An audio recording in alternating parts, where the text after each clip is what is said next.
Yo, yo, what's up, chat? I'm back. I'm back, baby. Holy shit. Oh man, it's great. It's great. It's great to be back. It really is. What's going on, everybody? Long it's been. My last stream said. Uh, my last stream was in March, so three months. Wow. Damn. Like, I felt like it's more than that. Like 3 years. But yeah, wow. Yeah, I don't know. It's like I don't know. Like for me, I don't know like what to say. But other than it's great to be here. Great to be back. You know, streaming and also getting back into content creation. What's going on, everybody? Content creation. What's going on, everybody? Content creation. Check. What's going on, everybody? Content creation. Check. What's Okay, making sure that's sorry about the little delay here. Just have some little tech issues, but don't worry, it's all good. I mean I was because I was so serious about the stream. I had to like triple check everything, streaming software, OBS, internet.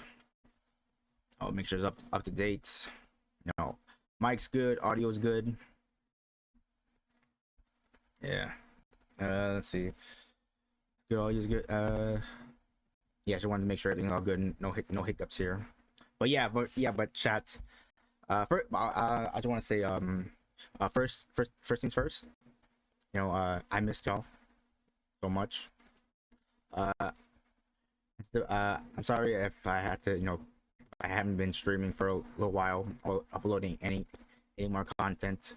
For me, I explained it. I decided to step away for a little bit.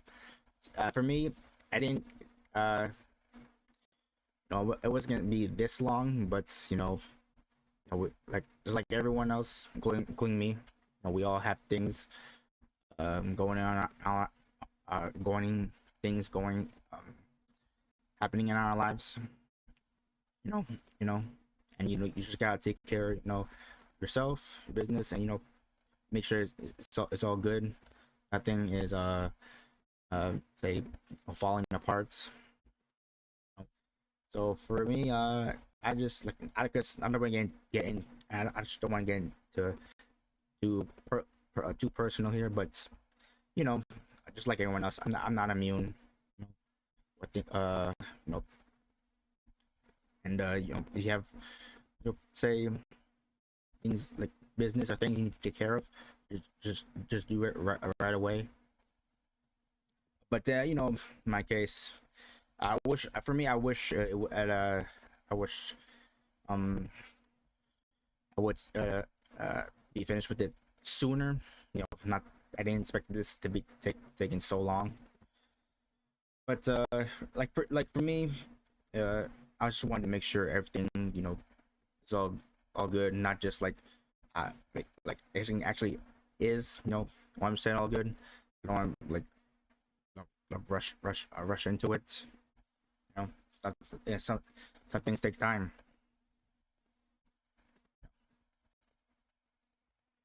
For me, yeah, just like but now it's all good. I'm on the up and up. I'm including say my mental health. Always yes, it's the most important thing. Mental health matters. Don't be afraid to reach out to somebody. But yeah, what's going? Yeah, but now everything's all cool and cool. But yeah, chat. Yeah, I'm good. I'm straight. You know, I'm just glad to be here, be back. And like, to be honest, there were times where I think I thought about throwing a towel.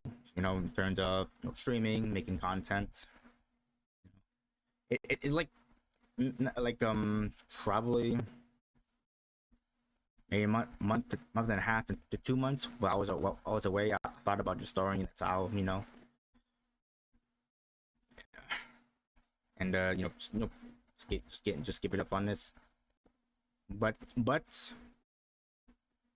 I decided against it. I was like, no, no. I work very hard to build up what I have.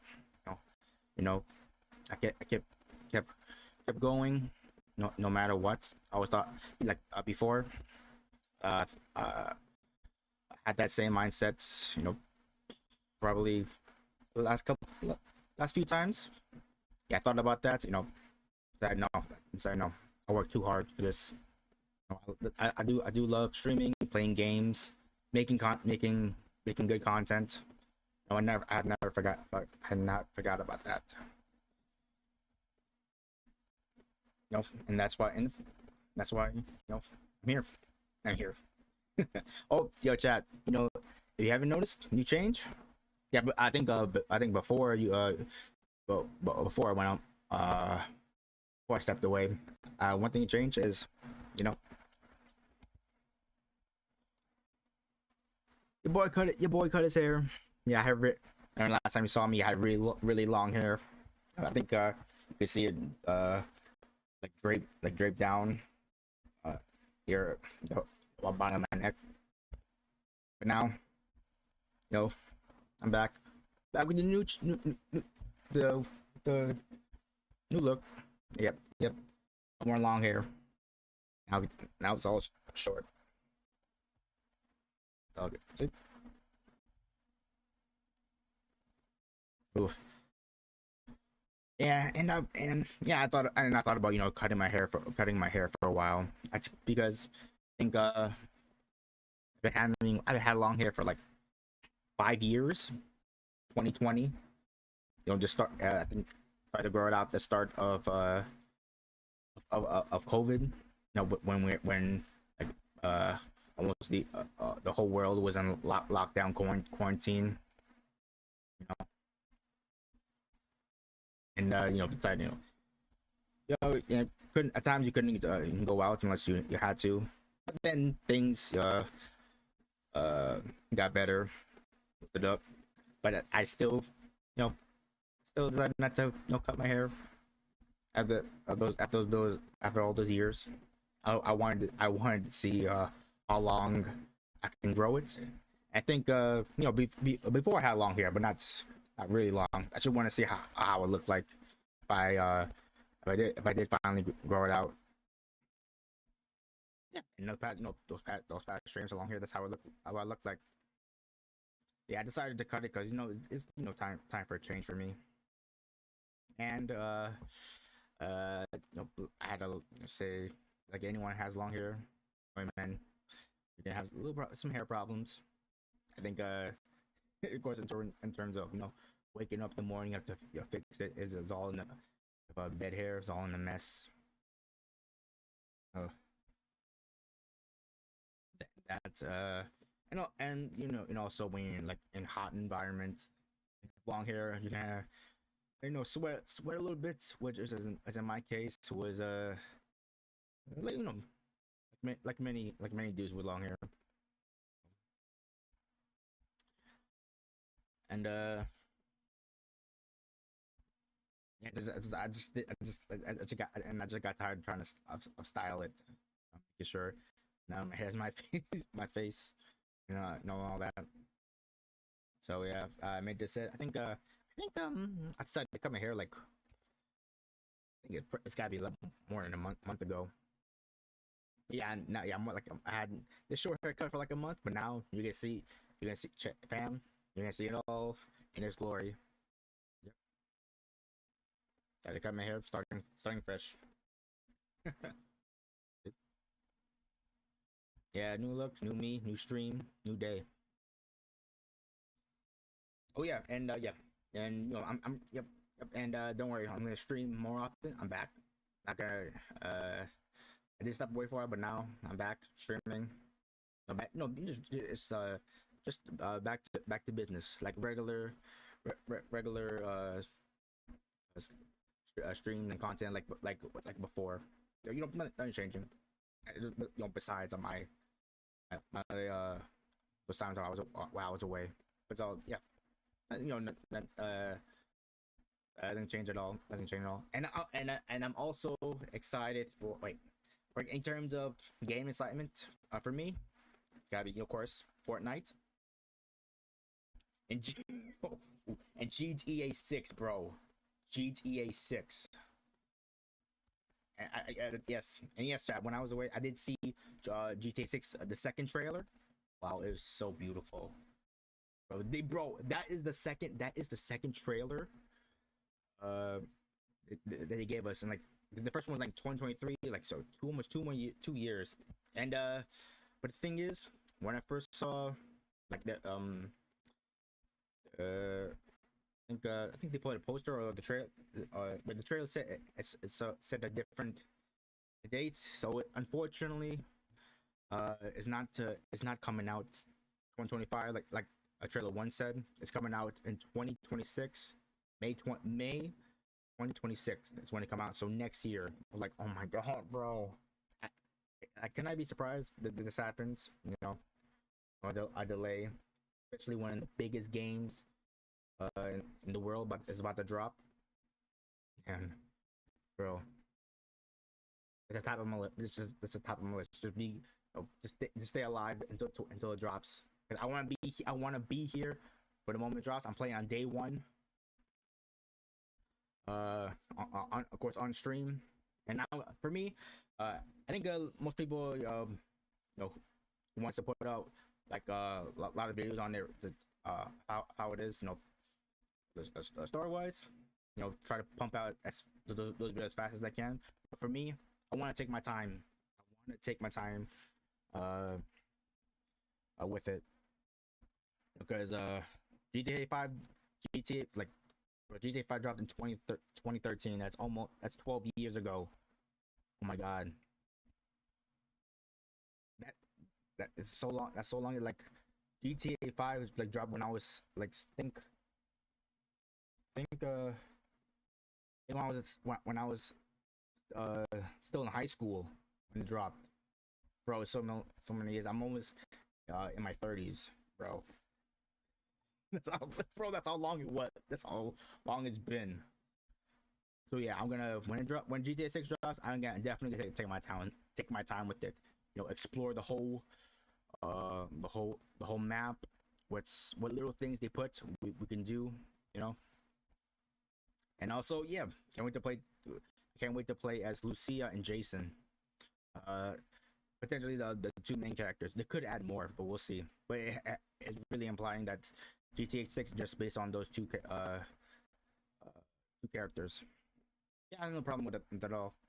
I'm just excited we're getting a new GTA 6 game. Whew. So yeah, and also I of course like in like 3 months I'm trying to catch up on everything. I think yeah, for me it's impossible to catch up on everything in terms of what's happening in Fortnite. Marvel's Rivals not too far off. I think just introduced a new character. Oh yeah, Ultron. But in terms of GTA 6, I mean no in terms of Fortnite, trying to catch up as much as I can. There's no way I can catch up what I missed in the past 3 months. And what's that? Like I wish I wish someone can just compile what happened in just one video. But yeah, all I know is I've been yeah. All I know is new skins, new collabs, Star Wars. Well, that's just about to end tomorrow, which cha- uh chapter 6. Wait. Oh my god, I've been so long. I can't remember. Is it chapter 6, season 2, 3? Oh, bro, I have to look this up. That's all. See, Chet, that's how long it's been. Since I was gone. I can't remember what season Fortnite's in. What season Fortnite is in? I have to ask Google. Fortnite's currently in chapter 6, season 3. Oh, so chapter 6, season 3. also known as the Galactic Battle. Yeah, Star Wars, and that's gonna end tomorrow, and we get Chapter 6, Season 4. So and for real, those times, I have not played, I have not touched Fortnite at all. I am dead serious. The start, the the beginning of my break, my break. Oh, say I should say break. My but the it makes sense if I say step away, but I'll just say break. I have not touched Fortnite. Played it since the start of my break, which was in March. I have not played it at all, and I'm gonna go in. I'm gonna go into it like literally the last day of Chapter 6, Season 3, which is everything Star Wars. All I know is yeah, Star Wars, and they put AI Darth Vader. Uh, he'll respond to whatever comments you made for him, probably in a snarky way on him. But I think Snap Play I think it was wait, no chapter the last time I played Fortnite was in the chapter of Lawless. I don't think I played too much of that, but yeah, I'm missing. I'm the time I've been away. I missed one whole season of Fortnite, one whole season of Fortnite. Star Wars and all that. Season 3.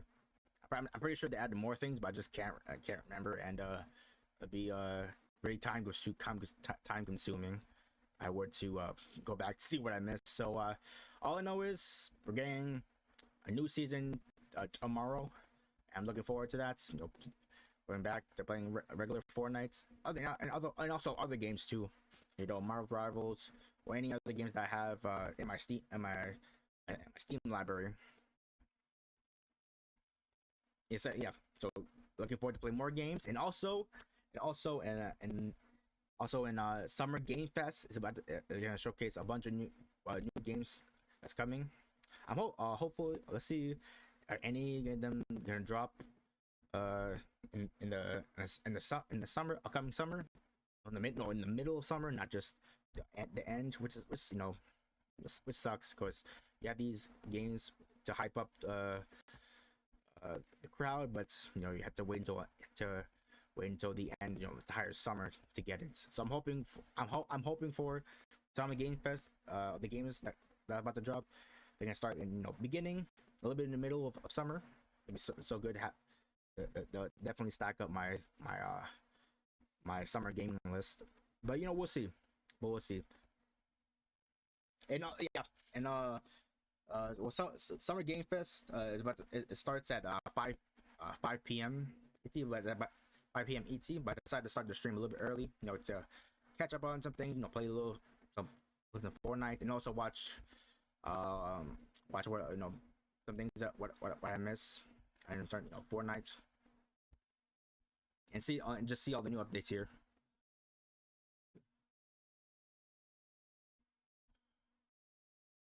Again, okay. Upcoming season 3 weapons: unstable yoink shotgun, most likely pulls whoever you shoot, then you shoot again. I'm gonna get a pump here. Oh, ooh, it's man. Probably it'll take me a few, like if I were to uh go back what I missed in Fortnite, probably I have to dedicate an entire stream to it, which I'm not gonna do that. I just want to keep keep moving forward, and and see what's anything news ahead of us.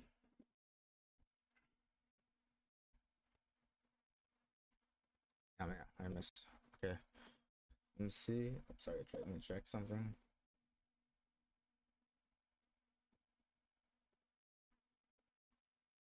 Oh,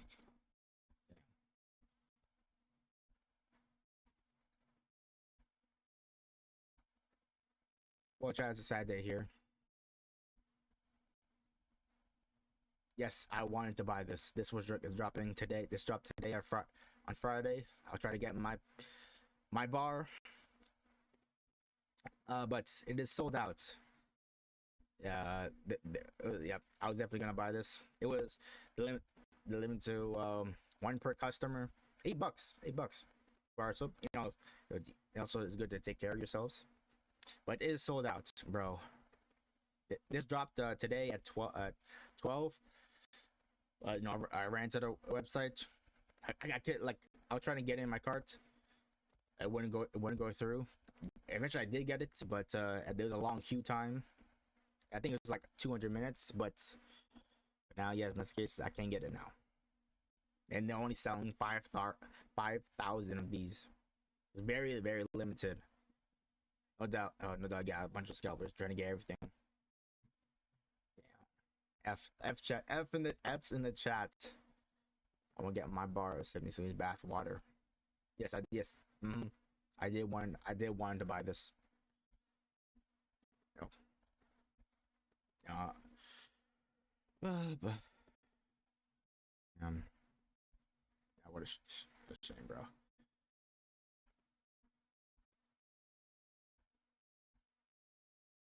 You know, see a teardrop in my eye.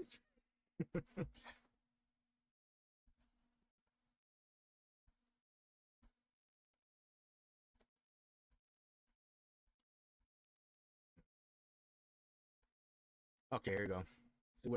Let's catch up in Fortnite as much as I can. Next Force, let's see. Got leaked. Next Force got leaked. Let's check out some leaks. Oh yeah, so yeah, Summer Game Fest starts at 5 p.m. So we got more than enough time to get play some games, catch up. Tell me what y'all up to while I was away. I love to hear it.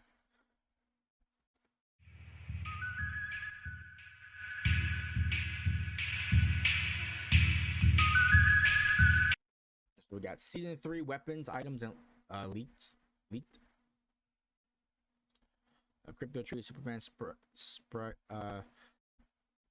unstable yoke shotgun, wing shot grappler, Deadeye DMR, kill switch revolvers, hyper burst pistol, DMR, hand spiral rifle, most missed gauntlets, rifle, tracking visor, unstable frost fire shotgun, unstable voltage burst pistol. Let's see.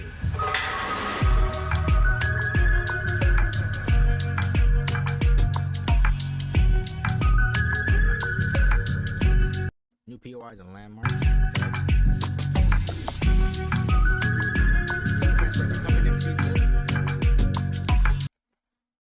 What that look like?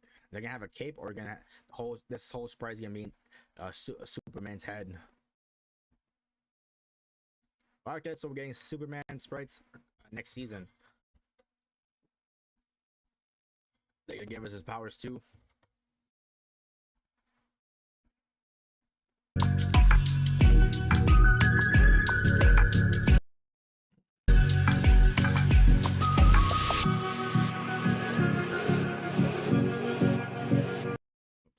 Sure, streams all good here. Season 3 name BP theme reveal.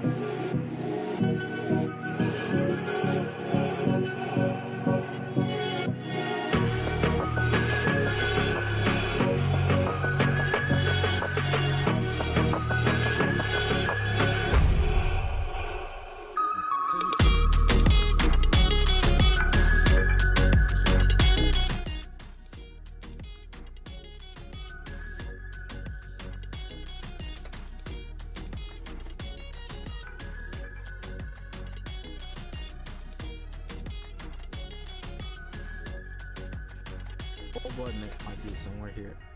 I have no idea. It's been so long. I don't know what these skins are.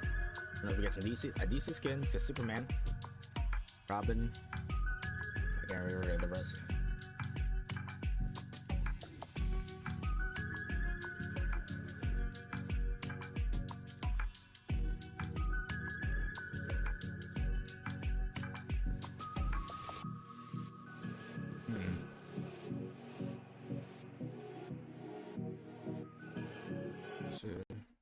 Right.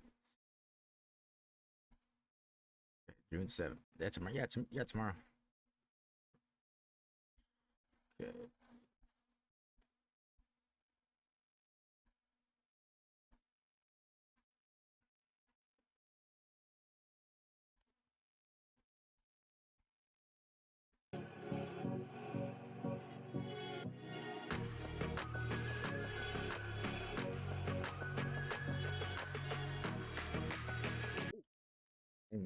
For sure, One Punch Man. All right, I'm here for it. Yes, Mark posted the teaser for the next season's S tier. One Punch Man. They classify heroes in ranks tiers. Saitama is already confirmed coming for. Oh shit, we're getting One Punch Man in Fortnite. Okay, I did see some episodes of One Punch Man. Aren't hilarious. And also, there was a compilation video of One Punch Man when he just beat every villain he kills, just one punch, bro. So it's so hilarious. And I don't think bro was even trying.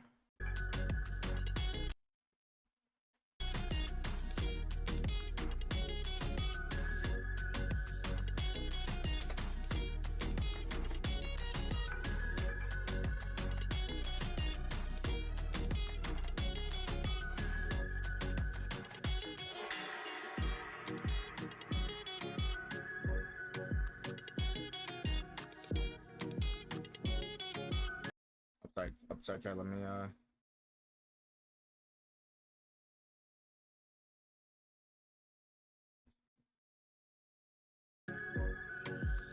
We're getting the Simpsons. Okay. Yeah, it's. Hold on. I wonder how that will look like. Okay. Here we go. Okay, new season. Let's see.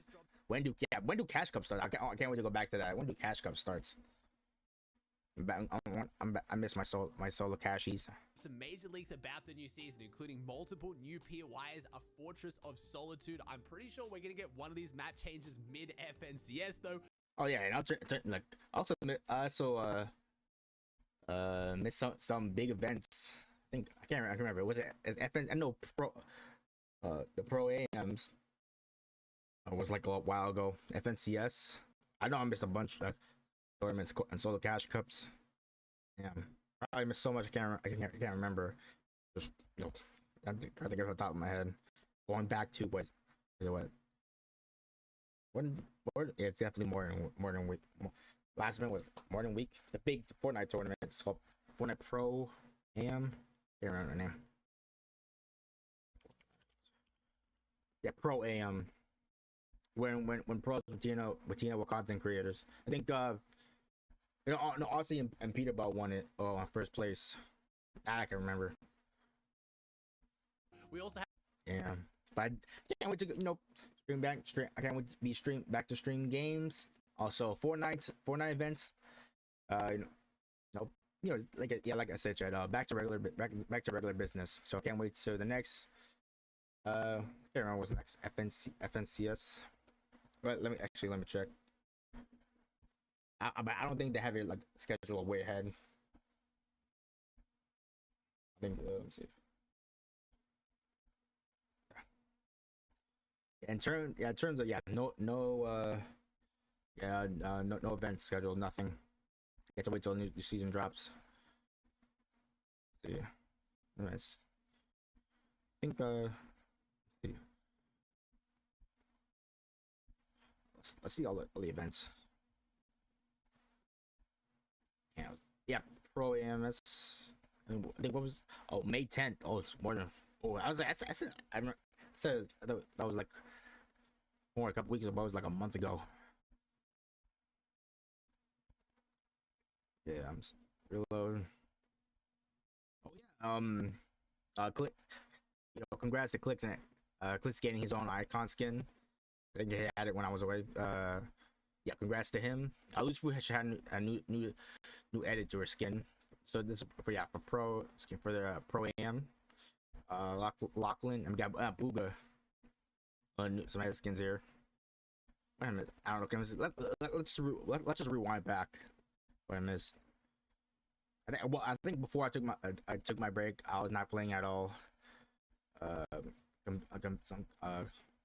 wasn't playing competitive for a while now.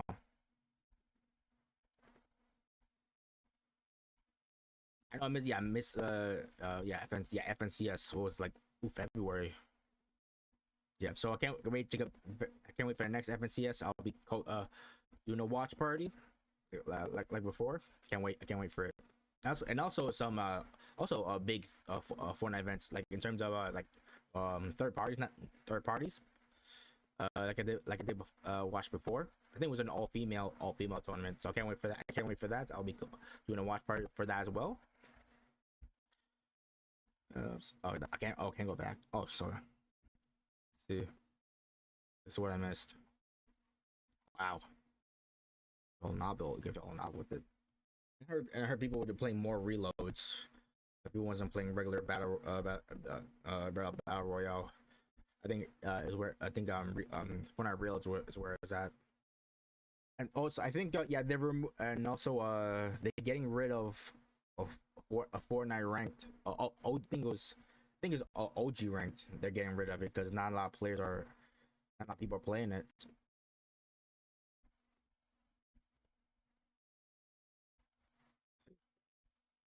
Have one of the most Let's watch what I missed. Let's see. ridiculous items I have ever seen. A portal that you can just throw and walk through in both directions. We also have confirmation of when tournaments are coming back, which I don't think is going to make too many people too happy, but we have a lot to talk about. Let's jump into it. Let's kick off talking about the new leaks we have today and what they've now confirmed about some old leaks. So we had old leaks of new map changes we were going to see in the season, which are now 100% confirmed. So we were told Mars Meadows was going to turn into the Fortress of Solitude. And now that we have Superman being leaked today confirmed, this pretty much guarantees it. So at some point in the new season, Mars Meadows is going to turn into Superman's POI with the Fortress of Solitude. Then we have Seaport City turning into Utopia City. Mars Meadows will be Fortress of Solitude. Starting span will be Utopia. Seaport City will be Utopia City. This is gonna be themed around the whole. I think, and also think my spot they're gonna get changed as well. Superhero vibe, and then Shining Span is going to be the Utopia biome, so it's going to expand outside of Utopia City. Now, I said in a previous video. Oh my god, just got chat. It's been so long, can't remember what was my go-to drop spots. That's how long it's been away. I can't remember. I should remember it because I've been landing there for a while now. I think when I was playing Fortnite's way before, I think around last time I played was probably around February. That's how long it's been. Damn, been so long. I can't remember my favorite drop spot. Yeah, Those one. Okay, I already got through all that. Yeah, so let's just keep moving forward. This was looking. Yeah, let's just keep moving forward. Move forward. Looking ahead. Looking like it was going to be a superhero season with no collabs. It wasn't going to be DC themed. It wasn't going to be Marvel themed. It looks like I was slightly wrong on that. So we are getting Superman and Robin confirmed. That's the leaks that came out today. They are the only two actual superheroes confirmed so far, and it looks like we won't be getting any more than this. Now, I was pretty sure based on leakers and what I'd heard from the new season, it was not going to be a collab season. It was going to be all new, unique Fortnite superheroes. So I'm sorry, I lied to you on that one. I didn't know. It looks like the leakers didn't know as well. This caught quite a few people off guard, but if we're only getting Superman and Robin, that's not too bad. We are still getting like this kind of superhero academy vibe is what it looks like. It looks like it's going to be a school for superheroes. This isn't about X-Men. They are unique superheroes. There's been a whole bunch of skins in the in the surveys over the last few years that kind of point towards these being the skins we're going to get. So we are getting superheroes. We are getting known superheroes, but it's only a couple. But I'm excited for a Fortress of Solitude POI. Now, I think this is going to have a potentially large impact on competitive, because when you look at the scheduling for the new season, we're kicking off the new season with about 3 weeks before Epic goes on a 2-week break, and then FNCS starts straight away. I highly doubt we're going to get a new map change in the first 3 weeks of the season. We're not going to get in the 2 weeks where they go away, because they never do big updates while they're on break in case something, breaks and they're not there to fix it. So we're probably going to see this POI change either right before FNCS or midway through FNCS. Let's hope whoever's going Mars Meadows, that Fortress of Solitude is above. I think the same goes for Seaport City to Utopia City. I guess we'll have to see. I'm excited to see which pros try to lock this down in advance. Remember, we also have the FNCS LAN event taking place, the Global Championship, in the season after this. A lot of these... Oh yeah, I forgot Globals. I'm definitely gonna do a watch party on that. Can't wait for that, for the Globals. These map changes are going to last between those seasons, so we could see teams like Peterbot, like Clicks, who've already called for LAN, trying to lock down these really good drop spots. Yeah, I'm just trying to pull a fast rewind, see what's going on in Fortnite as much as I can. I probably have to probably take me a couple of streams to check out what I missed. We already know we're getting at least 3 pretty major map changes either throughout the season or at the start of the new season if they're not straight away. The reason why I think we're going to get the Fortress of Solitude later in the season is apparently Superman isn't set to be released at the start of the season, but midway through. This Superman and Robin leak also means we now know some of the items and weapons we're getting in the new season, because we had Bloodstone tweet out there's new superhero items for next season. Leakers found some proof on the files. I heard of these powers coming. There are 7 in total. He mentioned Robin and Superman, which are now confirmed, which means these next few are looking even more likely, so I definitely want to talk about them. We have a Storm portal, which is you placing a 2-way portal. This sounds... Hey, Amanda. How you been? What's going on? What's up? What's up? I'm back. Back to streaming. I'm here. It's me. No, wait. It's good to see you. Good to see you. For me, I'm trying to, start a stream. Oh yeah, I'm start a stream trying to, try to catch up what I missed. Especially, of course, say Fortnite and especially with y'all. So, with y'all, like how you been? Oh, you sorry? Oh, sorry, you've been sad. What's happening? Tell me. Talk to me. It's good. Yeah, good to see you. See you. Yeah, it's good. Yeah, it's good to see you. I'm sorry. Oh, I'm sorry. Sorry to hear that, man. Tell me what's going on. What's wrong? Yeah, of course. Yeah. What's up? I'm here. But yeah, it's good to see you. And it's great. It's great to be back. Oh, a week ago we took our dog to see the vet, and it's not good. Oh, your dog has oh, I'm sorry to hear that, man. Your dog has cancer. Oh my God. I'm sending you all the love and positive vibes towards you and your dog. Sorry to hear that.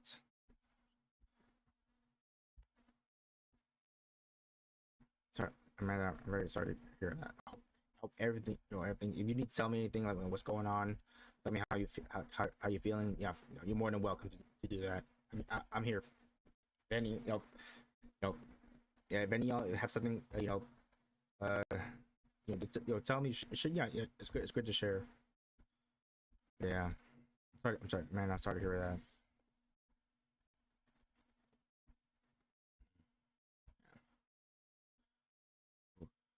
Anyone can't dog with dealing with dog cancer. Uh, me, yeah. I'm sorry if I can't find the words for it. You know, but yeah, if anyone, of course, that has anything to share, it's not. It's good. It's good to get it out there. Don't try to bottle it all in.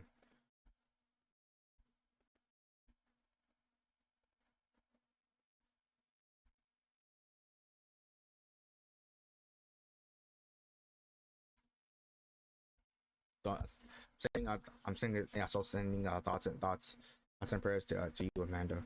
Oh, for you, uh, and also for your dog too.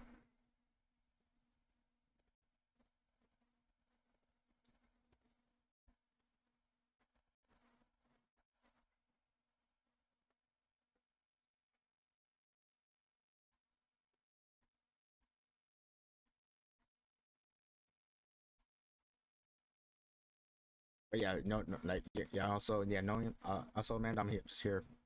I'm here for you, and anyone else who's watching. You're going through you're going through something. Yeah, yeah, you're more welcome to share here.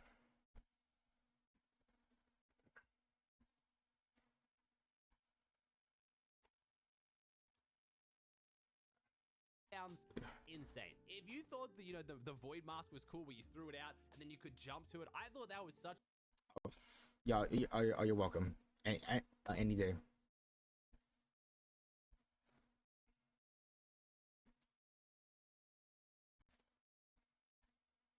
a cool. Of course, of course. Oh, what's wrong?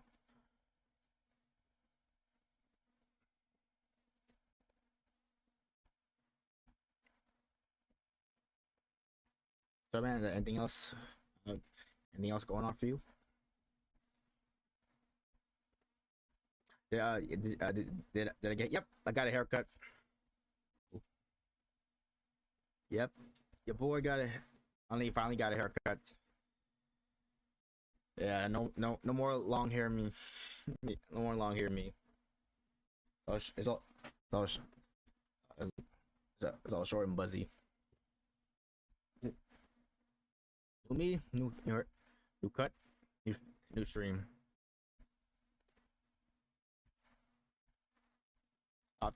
Thanks so much.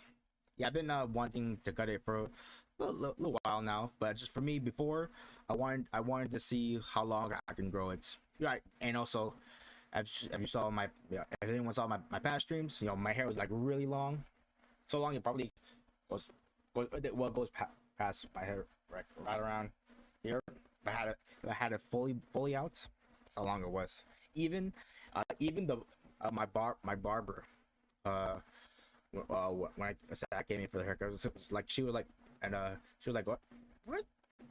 She took a look at my hair, like, ooh, like she like her eyes were like bulging like this, like in a state of shock. I think because she's my regular barber, I haven't been there in almost 5 years. And I was like, yeah, 5 years, that all that long hair I had took like 5 years to grow. It was definitely the start in 2020, when of course pandemic and everyone's on lockdown. So that's when my hair started to really grow out. So yeah. But yeah, but my barber definitely remembered me, and and we're here now. I think now, since I had this haircut, my hair problems are gonna go way down.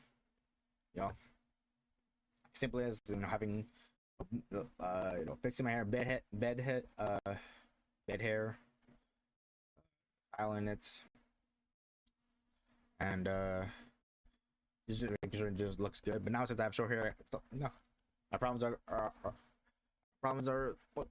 gone.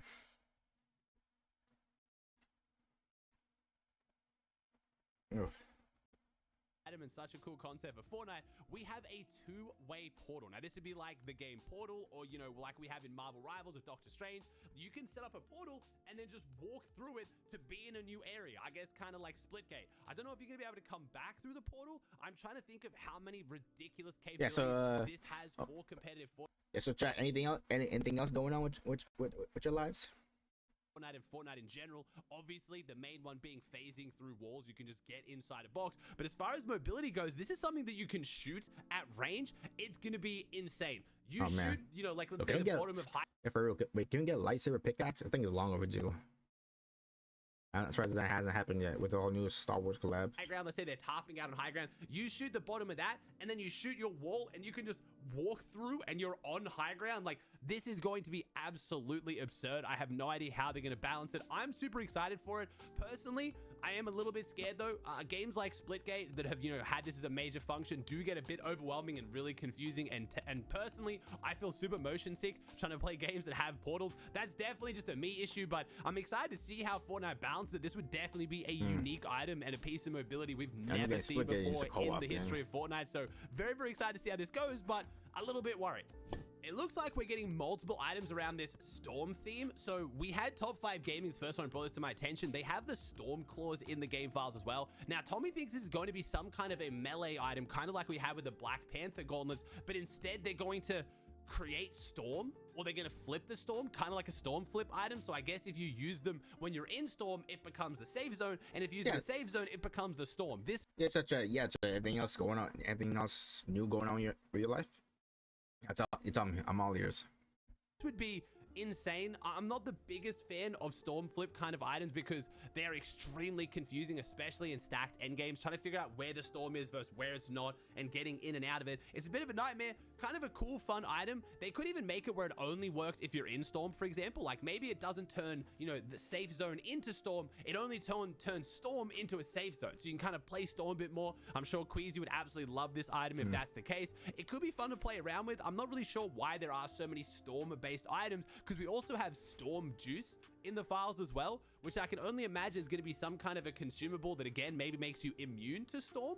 Maybe it makes it so you don't take storm damage after you take this. This would be a big issue for storm sickness and, you know, tanking a lot of damage in storm. When I talk about some things I want for the new season a bit later, I'm not really thrilled by the idea that people can sit in storm even longer than they already are because it's currently making competitive Fortnite a little bit cheesy in the early and mid game, especially for those of you guys who like a lot of fights and early engagements and excitement. If half the teams are in storm, they're not fighting. That's why they're in storm. So not super thrilled, but I could be completely wrong. Storm juice could be something entirely different. I'm just guessing here. And again, Top 5 Gaming Tommy also had similar kind of predictions for how this might work. So it seems like a lot of people are thinking down the same lines, but this could be something different. I haven't seen any leakers to actually suggest or talk about what this is doing in the game files.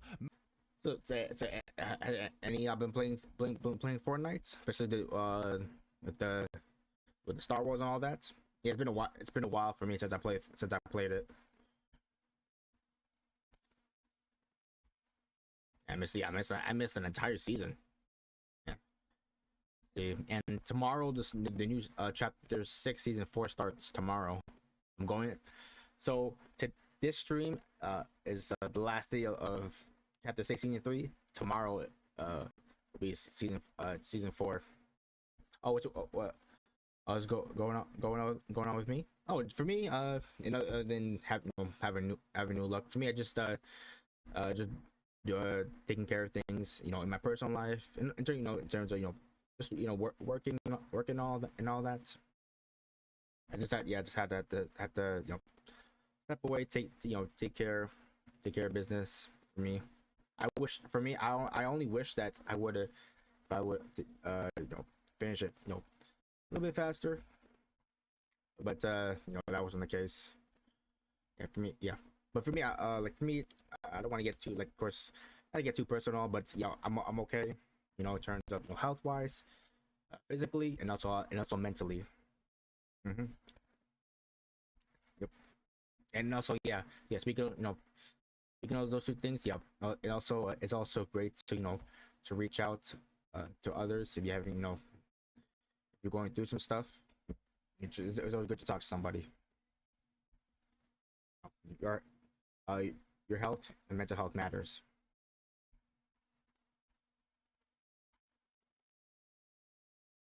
Yeah, so that's that's been going on with me. What about y'all? What about you, Amanda? Have you been playing? Have you playing Fortnite? I can't wait to get back into it. I'll see. And also, we have Summer Game Fest coming up in at 5 p.m. ET. For me, that's when it starts. So we got about 3 hours left. So it starts. I just wanted to kill some time. Most of us are just guessing right now.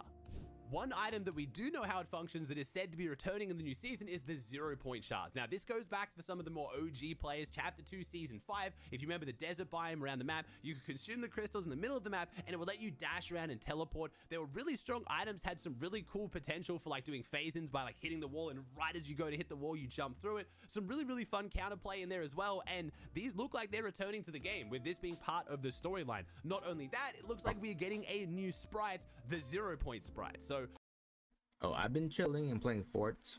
With my friends, we haven't got a dub though in a week. It's been sweaty.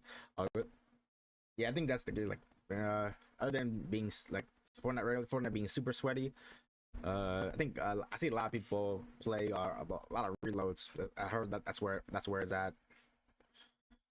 Let's see. You haven't gotten a dub though. You'll get it. I believe in you. You'll get it. You'll get a dub. Let's see. Yeah, and I'm hoping for one here too when I play Fortnite a little bit later.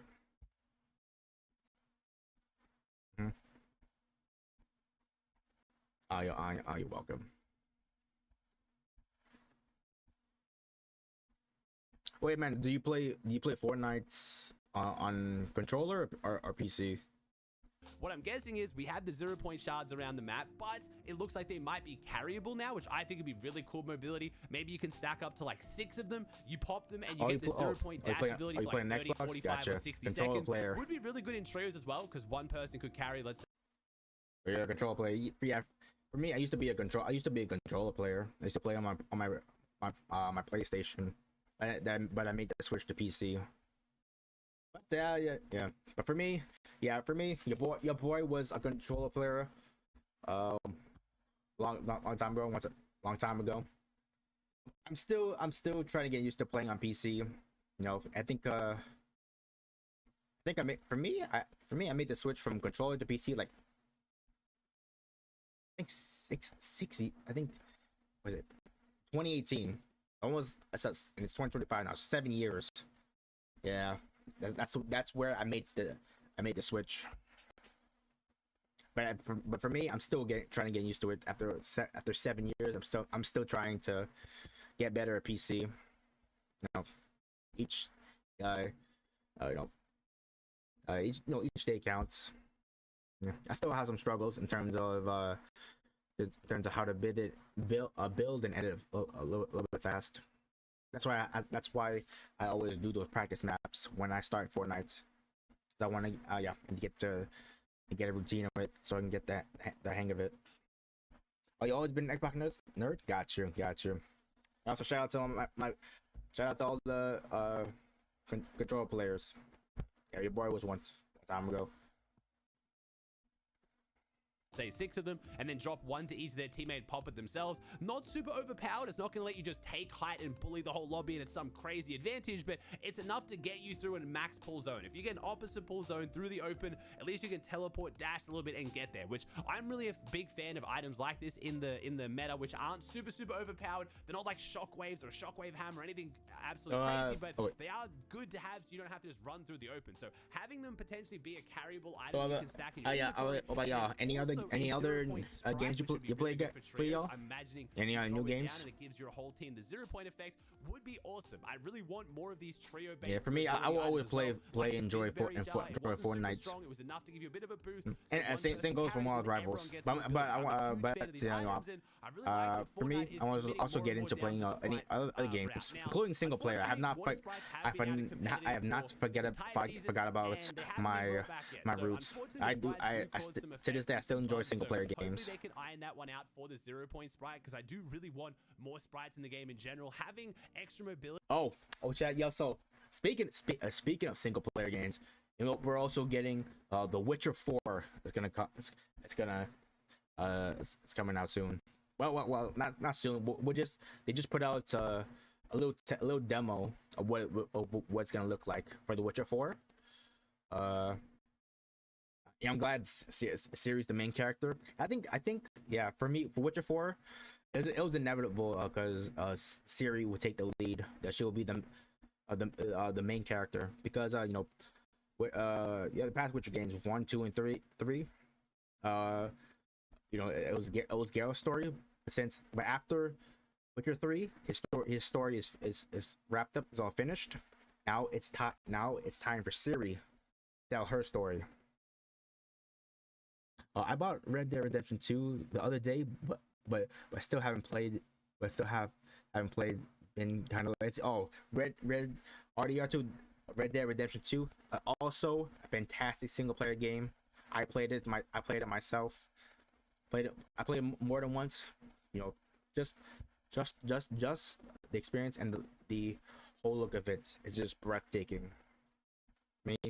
For that kind of game, for me, I definitely don't want to rush it. I don't want to rush the whole story. I want to take my time and enjoy the whole environment of it. See what it has to offer, because it's so not only it's massive, it's it's very beautiful. The whole Red Dead Redemption 2, the whole world is just so fantastic. Oh, you love the both RDR one and two. Yeah, yeah. Speaking of RDR1, I do plan on playing it. Maybe streaming it. I think well, I do. Let's say for me for RDR1, I have it, but it's on my PS3. Yeah, and for me, I'll have to connect it. I'm see how that see if I want to see if I can do that. But the but the thing is, I think I haven't because I have not played my PS3 in a long while. I'm not sure if my controls are still good. You know, and before there are times where I have to a PS3 controller, I have to press like sometimes it work on its own even though when I'm not pressing buttons. Sometimes I have to press it really hard in order to do something. Yeah. How long ago it is since I bought RDR1. So it's on my PS3. Yeah, but yeah, RDR1 and RDR2, fantastic games. I would definitely recommend anyone want to add it to their try it out. Very, it's very good. And meds lying around the map, I think, is really good for competitive, especially for teams that are on more shambles splits, or maybe you have a rough off spawn. Yeah, I will always love single player games. Things well. So I'm really excited to see them bring back the 0 point big fan of these in the past. Nope. Live service a lot. It's good to step away and play, enjoy the single player experience. This is going to be added back to the game or some kind of variant of it. So Blortzen again talking about some new things that got added to the files, including the storm claws, which we talked about. Yeah. But yeah. Y'all, if you enjoyed the stream, make sure to drop a like and a sub. Definitely helps me out. Now, I'm not a big fan of this. The goo gun was a nightmare. If you didn't play during this season, you're lucky. It was a gun that had like I think 200 charge. You would shoot it would shoot like a giant snake of goo that would stick to things and explode, and it basically one tapped you. It made the game almost unplayable in certain scenarios, and you couldn't outbuild it. All the goo phased in, and it led to a whole bunch of terrible memes about getting gooed. Now, yeah, I don't really know what to say about this one. Hope it doesn't come back. I miss so much. I have no idea what Austin's talking about. Things that has me really excited for what Fortnite did recently. The new item, the current new items and weapons. I have no idea like what they look like. What it's called. Kind of item that could absolutely ruin ranked battle royale. When right now we just trying to take it all in. This is kind of like in the category of sticky launcher for me. If you don't like using it, which is a lot of people, it is an absolute nightmare to verse, and you pretty much cannot avoid it. So if this is in the meta and it annoys you, you're gonna die to it almost every time until you rage quit. So really, fingers crossed this leak is wrong, or if they do add it back, it's not as broken, or they just stick it in pubs for casuals to use, because I want this as far away from competitive as possible.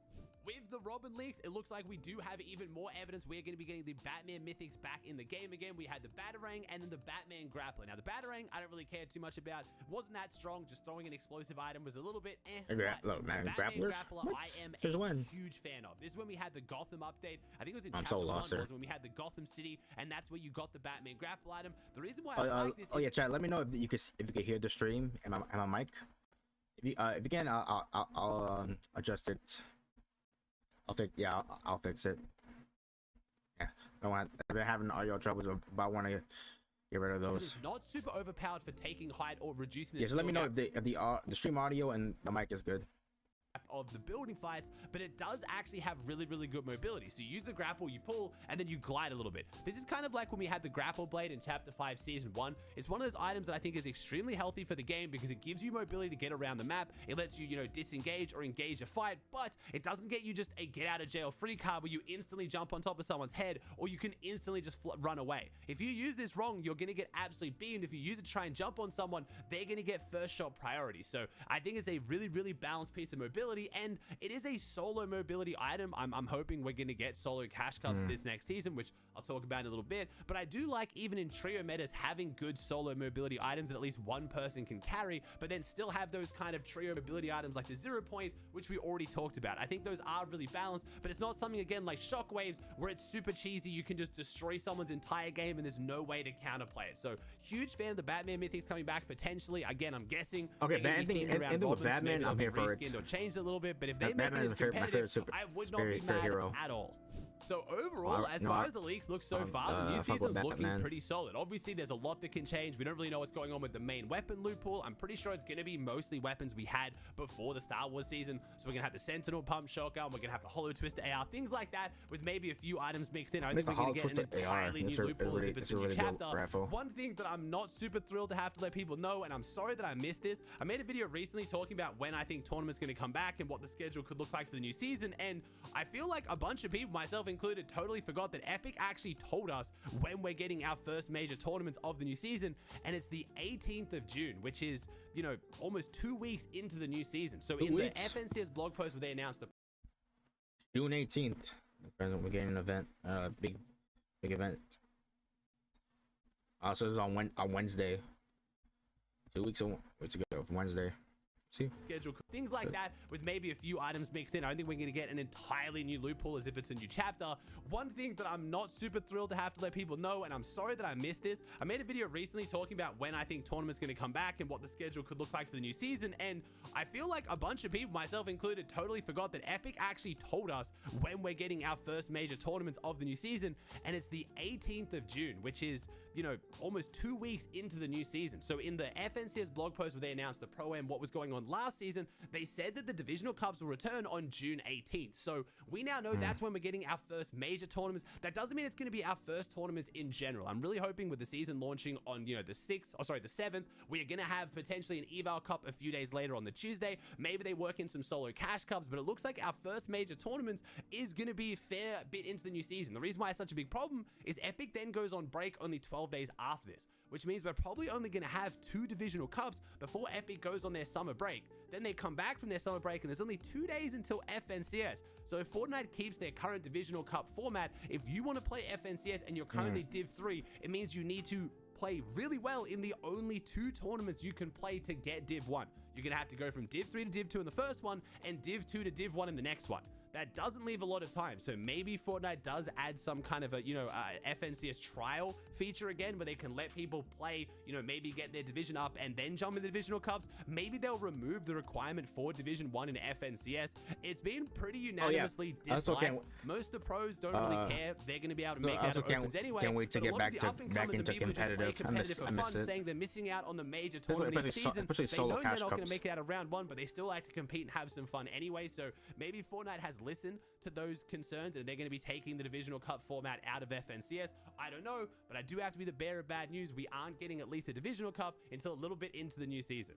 A lot of you guys have been asking me, Ozzy, not what you think is going to happen in the new season, what do you want to happen in the new season? So I came up with my own competitive schedule that I think is, in my opinion, the best competitive schedule for everyone, but a little bit biasly for myself as well. So I would like Monday to be the solo victory cups. I think solo victory cups are really good for up and coming players to give them a chance to get earnings. Yes, it might only be 100 or 200 bucks, but it's still the drive to get something out of the game. It still keeps you motivated and playing the game because you have a chance at earning anything, even if it's a small amount of money. And the player base that these tournaments got for how little money was up for grabs shows how big of an incentive they are for people to grind the game and practice and take it seriously. So I would love to see those return, with the opens and finals being on the same day. I think Tuesday should stay as the eval cups, but I think eval cups should only happen after there's updates, which is how they used to be. They're meant to evaluate changes with the game. So if there's been no changes, I don't really see any reason to run it. I know a lot of you guys are going to say, well, Ozzy, who cares? There's more tournaments, the better.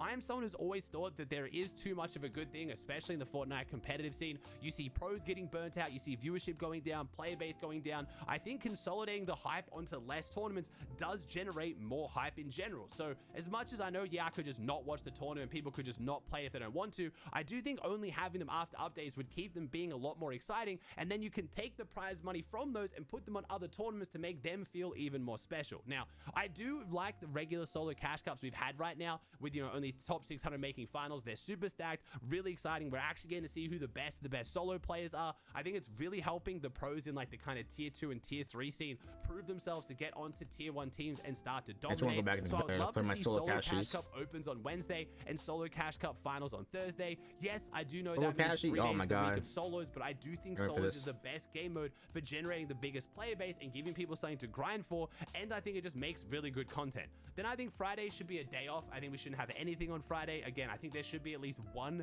day off a week, and then potentially two on the weeks when there's no EDAR Cup. And then I think Saturday and Sunday should be the Trio Cash Cup Opens and Trio Cash Cup Finals.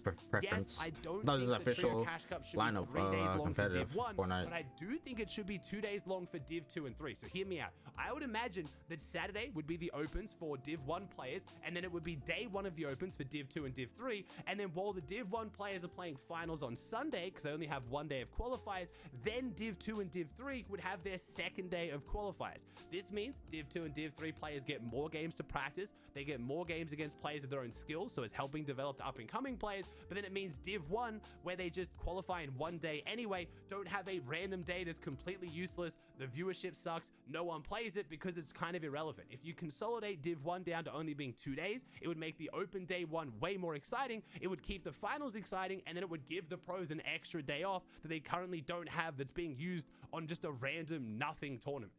That would be my ideal week-to-week schedule, and then I would love if FNCS was just longer in general. I don't know why FNCS feels so rushed. We've had FNCSs from start to finish take less than 20 days. Less than 3 weeks to go from opens of FNCS to grand finals is just insane. It used to be like a 4-5 week tournament, and it was super exciting, and I don't think it was too long.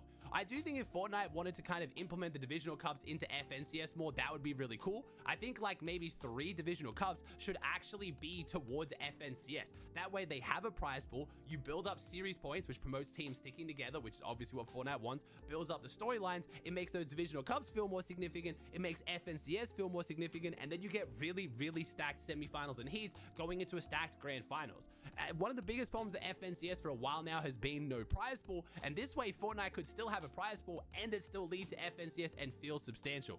Just my 2 cents. At the moment, with us having a good comp schedule with lots of good exciting tournaments, having FNCS shorter is what it is, but I do really think Fortnite needs to maximize the hype and the excitement on FNCS and bring big money back into the qualifiers to kind of bring that excitement. But overall, the format has been good right now. Obviously, comp viewership and play base has been incredibly high, so not complaining, just giving my 2 cents on how I think it could be a little bit better if I had my way. I'm not going to do my entire wish list for what I want out of the loot pool. There are a few things I talked about on stream that I do think are worth mentioning. I've already talked about what I like about mobility in trios and solos, and I think so far the leagues on mobility are looking really, really good. As far as weapons go, I'm really getting over this trend of shotguns doing insanely high structure damage. I do think it kind of makes a lot of the fights feel a little bit more cheesy. I think, yes, extremely fast, really skillful players who can pump take walls and edit through and then quad edit full piece. I think that is quite exciting, but I do think it also takes a lot of the skill out of box fighting and potentially increases the ping discrepancy as well. If you're on high ping and players can just pump take your walls every time you reset edits, it does get a little bit boring. Just me personally, I don't absolutely hate it. If we get the Sentinel pump shotgun back in the game, I'm not gonna be like, oh, this season's over, I absolutely hate it. But it is one change that I see Fortnite making with recently the Sentinel pump shotgun, the Jawa shotgun, a lot of the shotguns doing insane structure damage, where I think shotguns like the Thunder shotgun that shoot slow, hit really hard, but don't just decimate walls is really fun to use as well. Now, as far as other weapons in the loot pool, we're never going to go away from, scope weapons. I feel like at this point, I do think surge trading is going to be a large issue for competitive going forward. So I really hope we have something going on around the map, whether it be mid-game objectives to get people to fight, whether it be good, strong mobility so people can get close to each other to actually fight each other, less meds around the map so people don't have 800 spare shield sitting in their base they can just trade with. Things like this to reduce surge trading would be awesome. I'm a little bit concerned for these potential storm items that either have a way to make people camp in storm longer or just make it so they're not in storm is a little bit concerning, because people playing to trade all their surge and then just rotate through storm for the rest of the game does minimize how many fights are going on in the early and mid game. So I think surge trading's at a point now where it's going to be very, very hard for Epic to fix it without them actually changing the fundamentals of surge, which I think could have a huge negative impact on the game as well. There's never been a clear answer on how to fix storm surge. Bunch of suggestions: storm surge ratios, you can only do a certain amount of damage to certain players, you only get storm surge on finishers, multipliers for shotguns to promote fighting. all of these are decent suggestions that do have some big flaws when you look into them more and more. So I think Fortnite needs to go about it a different way. Storm Surge as is okay. You need to incentivize fighting, or you need to force people to fight, whether that be by giving them weapons that allow them to fight rather than just trade their surge. Like I said, infinite mobility and things like that in Chapter 5 Season 1. Not enough meds on the map so they can't just trade away all their surge, or some kind of a mid-game objective, whether it be caches, the island, or things that encourage people to fight and make it worth fighting for.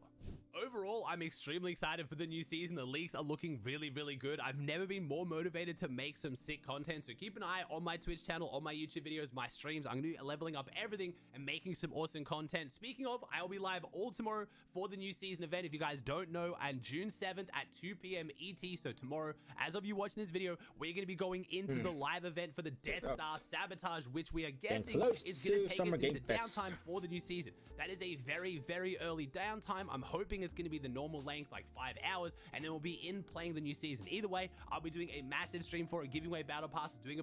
All right, so that's what's happening. All right. See, summer. Did they put a? I think they put a trailer out for Summer Game Fest. Should be the hype trip. Okay. See what can we expect. Oh yeah, here we go. Yeah, The Witcher 4, and we'll play the Witcher games. Yeah, it's the demo. Looks like I can't wait to play it. I can't wait. Some say it's not gonna come out until like in 2027, so 2 years from now. But who knows? Hope it's gonna be. Hope Witcher 4 is gonna be say outdo the other past Witcher games, because each Witcher game, the significance is a significant size, but one's bigger. One's bigger than the other game. Let's see if this let's see if Witcher 4 can outdo all the Witcher 3 games in terms of what things to do, the map, and other characters. But yeah, we'll see. I think they put a trailer out. Oh yeah, I did watch State of Play. For me, I watched State of Play. I think it was 2 days, like 2 days ago. I think.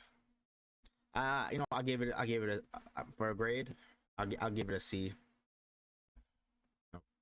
So yeah, I think I think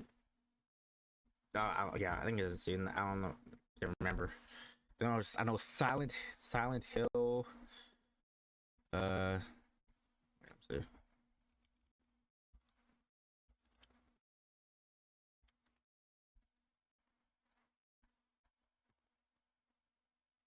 Yeah, in terms of get a new James Bond game. Another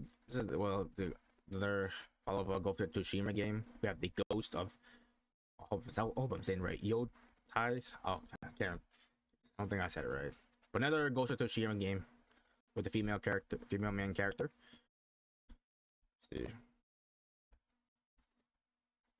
Yep, Silent Hill, State of Play. I think it was yesterday. Was it yesterday? I think or 2 days ago. Another Mortal Kombat Legacy collection. Metal Gear Solid. I think that's it.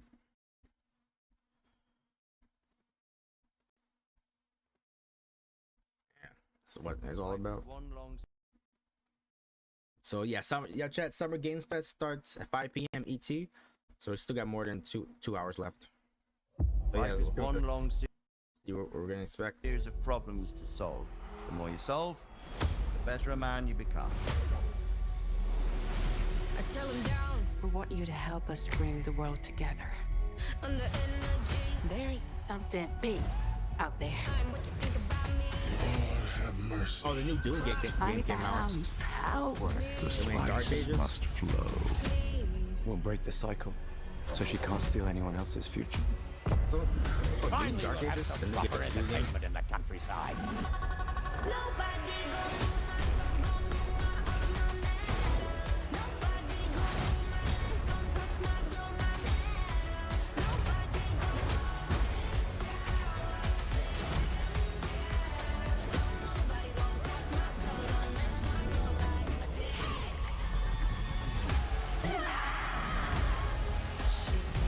currents of intrigue run deeply. It wasn't logical. But parts of me really believed my parents and their expedition had succeeded. Then the pictures woke, and I knew they weren't coming home. Never forget why you started. This is a family, and in this family, we follow a code of honor. Drop the music! Nobody gon' move my soul, gon' move my all my matter. Nobody gon' move my life, gon' touch my glow, my matter.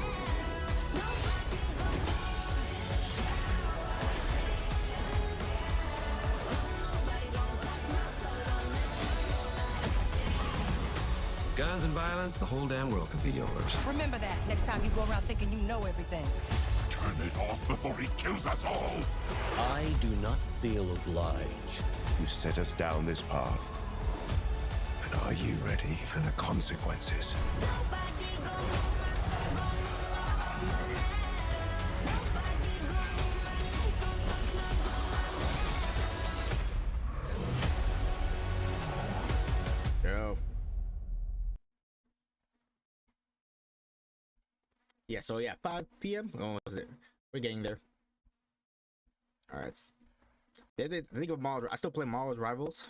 I think I haven't missed missed a lot. I know the gala. I was still playing. What was it in the gala? I think yeah. Definitely Emma Frost. Oh man, yeah, she's such a baddie. Well, I've been playing a little bit of Mars Rivals. I played as her. She's pretty decent. The character, I think Emma Frost. No, the character, new characters. Emma Frost, and I got Ultron. I've not played Ultron. See what we're gonna do. And to be honest, this is my first time watching this video of what Ultron powers are, because I haven't played the game in a little bit in a while. Or yeah, let's see what Ultron has to offer. Oh, he's a strategist. Oh, so he's a strategist. Ultron begins.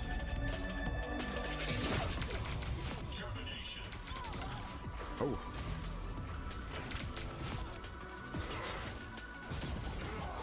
Challenge me, you animals. Oh shit, okay.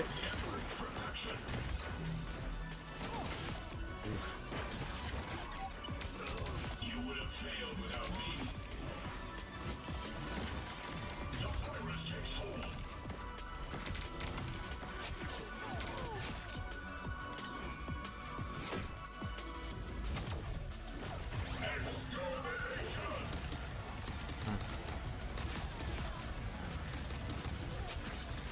All targets eliminated.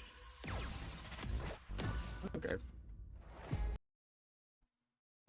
So Ultron as a strategist. It makes sense if we make him another Vanguard. Well, they sense to give Emma Frost as a Vanguard. Probably want to do something different. I think oh, yeah. So Ultron's in the game. So yeah, I can't wait to play I can't wait to play Mall Rivals again. I play some see how it's like. Okay. Oh, the battle pass. Okay. Hello guys and welcome back to the channel. Very special day for Fortnite news. As promised, there's a crazy amount of news today. A huge spoiler for the Season 3 Battle Pass. Although I'm sure if you guys see the title or the thumbnail, you've already seen the Battle Pass at this point. But yes, spoiler warning throughout the entire video.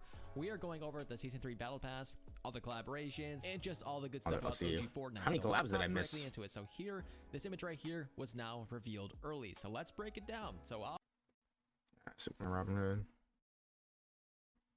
That's it. This is all I missed. Obviously, we have two collaborations. Oh, there's more. We have Robin from DC, and we have Superman. Alongside that, two concept skins. Oh, these are new. Oh, so this image right here is actually quite insane. I cannot believe the Season 3 curse is so still long for real. We have Lulu kind of pointing this out, saying Epic Games try not to leak Season 3 early. Everything's a blur. Everything's a blur this to me. This has now happened, what, 3 or 4 times in a row now?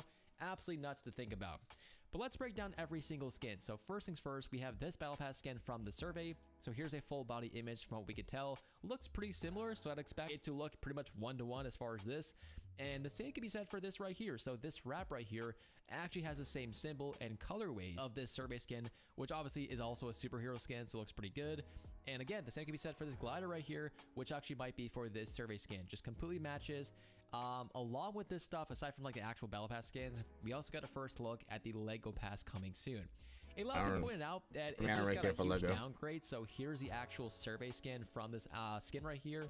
And yeah, I would have to agree, it's a huge downgrade. It does not look as nice, as funky looking, or just as cool looking. It's just very, I don't know, a stripped down version of what it actually could have been. So it's always been a thing of Fortnite's, like when they come up with new skins, you can always get the concept art or what it looks like, but the final version, when they officially put it out, those is always like a downgrade. You know, definitely not what the concept art look like. It's a stripped down downgrade. Yeah, for real. I seen it. It's a concept art, and when the new skin officially drops, it's disappointing. That definitely does not look what the definitely doesn't look like what the original art. It doesn't look sorry. It doesn't look like the original art. I'm like, let's see.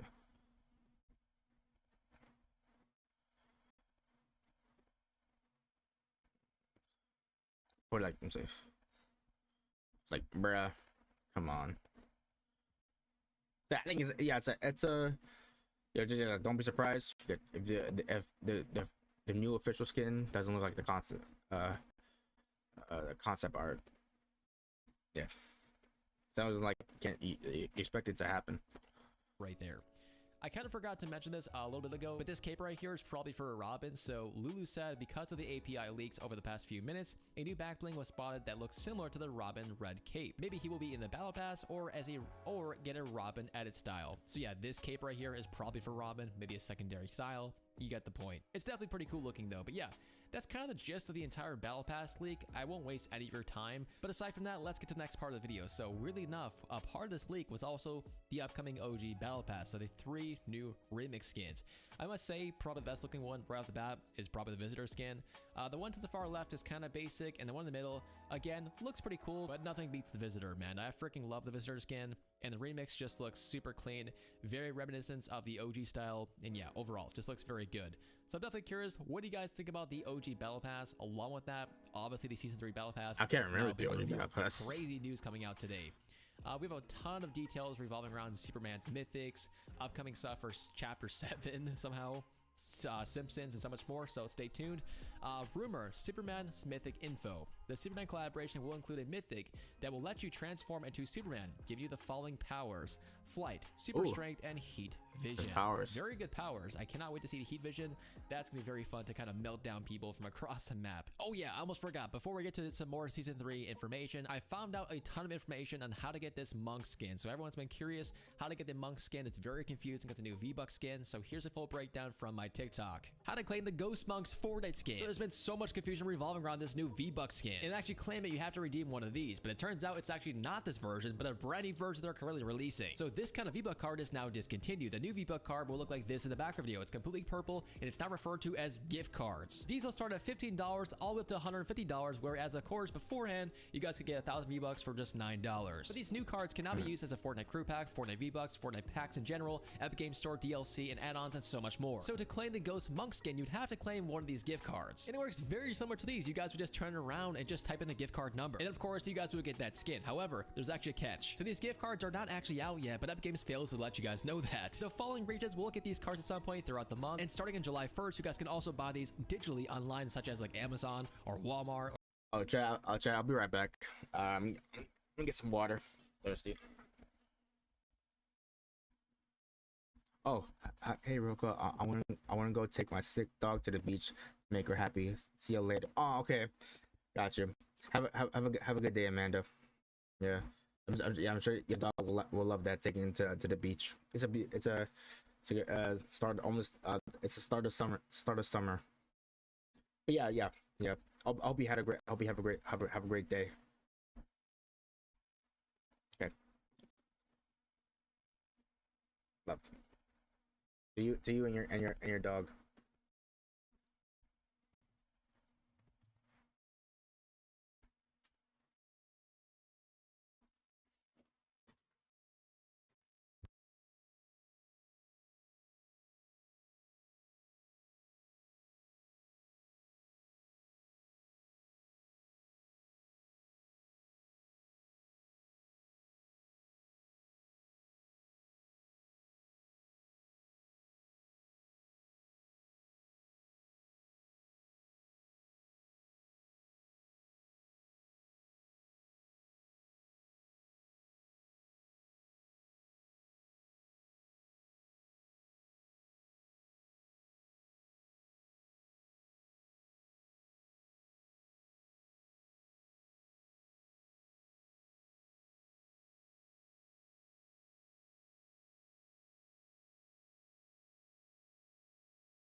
Okay, I'm back. Sorry, I just need to get some water.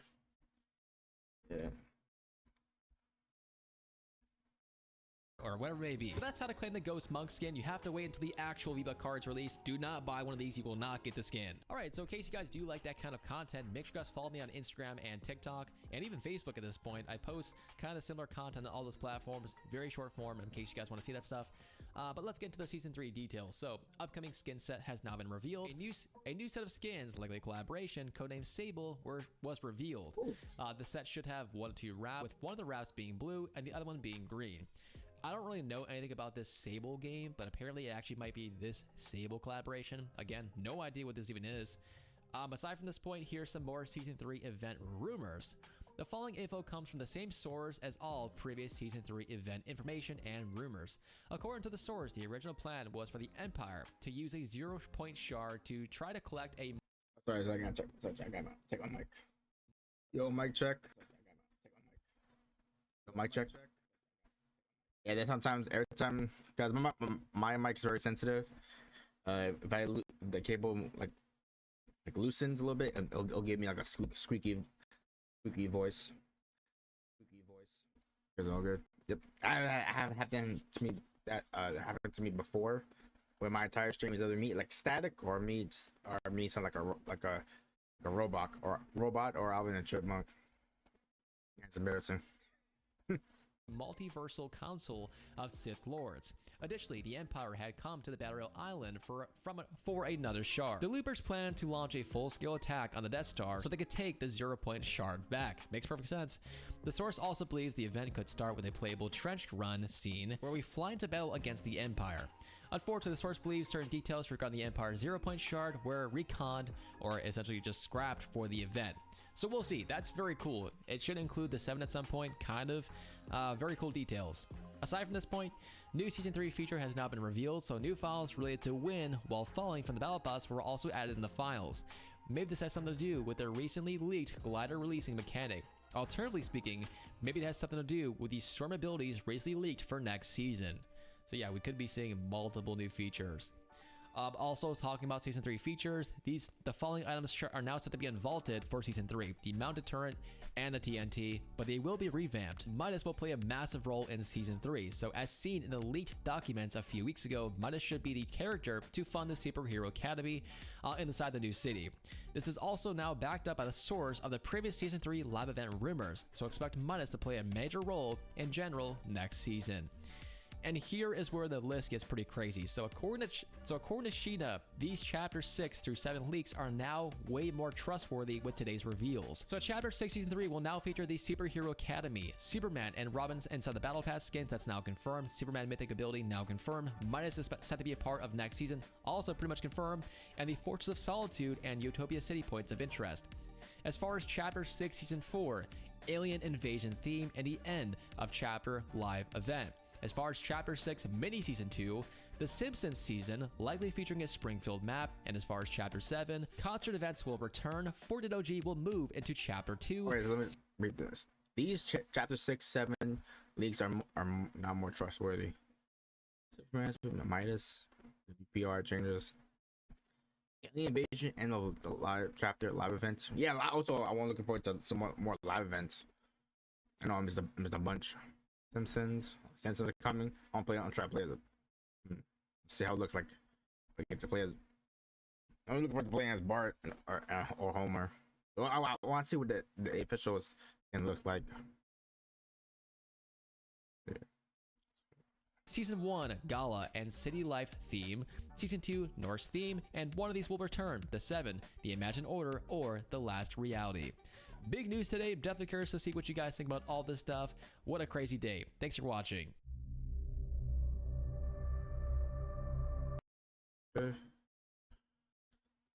Oh yeah, the end of Star Wars. Like literally today is the last day of the whole Star Wars collab at Fortnite. Today's the last day, and I'm hopping back into Fortnite. First time, the last day of Fortnite Star Wars. After 6 years, 5 chapters and 20 seasons, Fortnite Star Wars is officially over. And from the Death Star blowing up to a small, humble event that kickstarted everything, it's had a long and complicated story. The first season of Chapter 2, Fortnite planned its riskiest move yet, a collab live event. But its start had fans booing. You want to dance with me real quick? Sure, I'd love to. Okay, in 3, 2, 1, 2, 1. Sorry, I gotta warm up. Here we go. This guy stinks. This wasn't the magic Fortnite players were used to with events. All signs were pointing to a flop until this happened.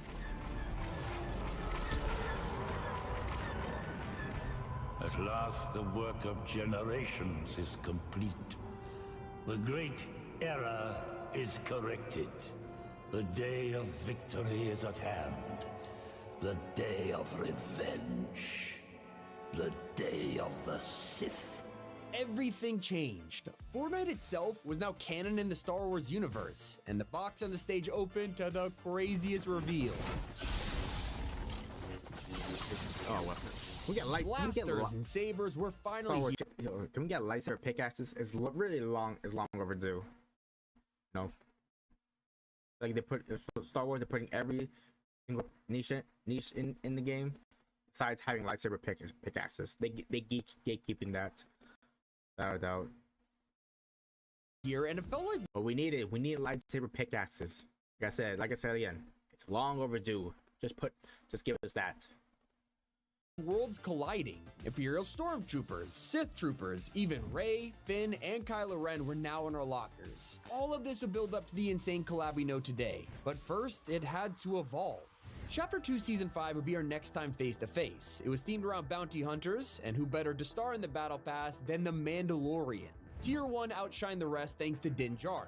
And as you progress, you could upgrade him with Beskar armor to just trick him out. To truly unlock his potential, you had to hit tier 100, then you would get Grogu, or Baby Yoda as we knew at the time, and it was insane. One of my least favorite landing spots was Mando's crashed ship where he became a boss. It would have been awesome if he didn't kill players who hadn't even landed yet. The Ambient Sniper Rifle was the newest mythic with a thermal scope and a melee that knocked enemies back. Kinda lackluster on its own because the true purpose was to combine this with the iconic jetpack that every Mandalorian is known for. But Fortnite still wasn't done and dropped an entire mode nobody was expecting. Mando's Bounty was not only extremely fitting with the season, but brought us Easter eggs like Carbonite Peely and an entire POI inspired by the Cantina. In the back, you could even find an instrument that would play the iconic song. While this felt like the golden age of Star Wars, all good things have to end. A new look for the sadly, franchise yes. was coming, because after Mando, it would be the last time we saw the collab until years later in Chapter 3.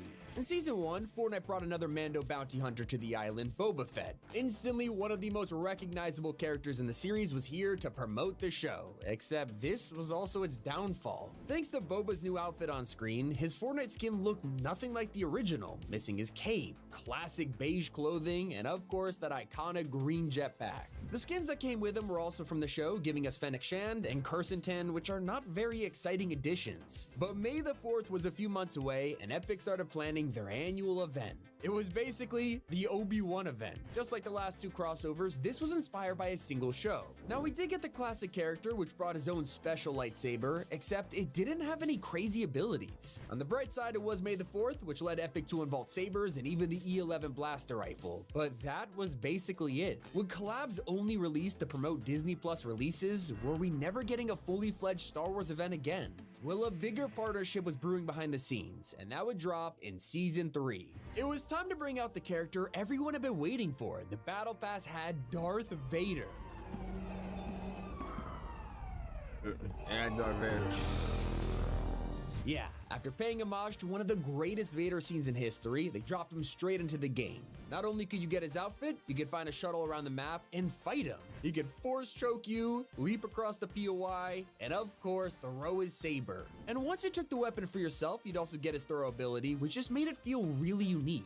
Finally, gone were the days of simple NPCs and just reskin lightsabers. This new era would be different. Season 4 abandoned the idea of just trying to promote Disney shows and finally gave us what we've been waiting for, the original trilogy. Like previous events, we got sabers and blasters, but more importantly, the item shop had a jaw-dropping update. Luke Skywalker, Han Solo, and Princess Leia were finally playable and full of secrets. From Leia's disguise from Return of the Jedi to R2-D2 as a backbling, fans were overwhelmed at the level of detail. Except after Chapter 3 had bombarded us with constant Star Wars drops, fans were starting to get fatigued.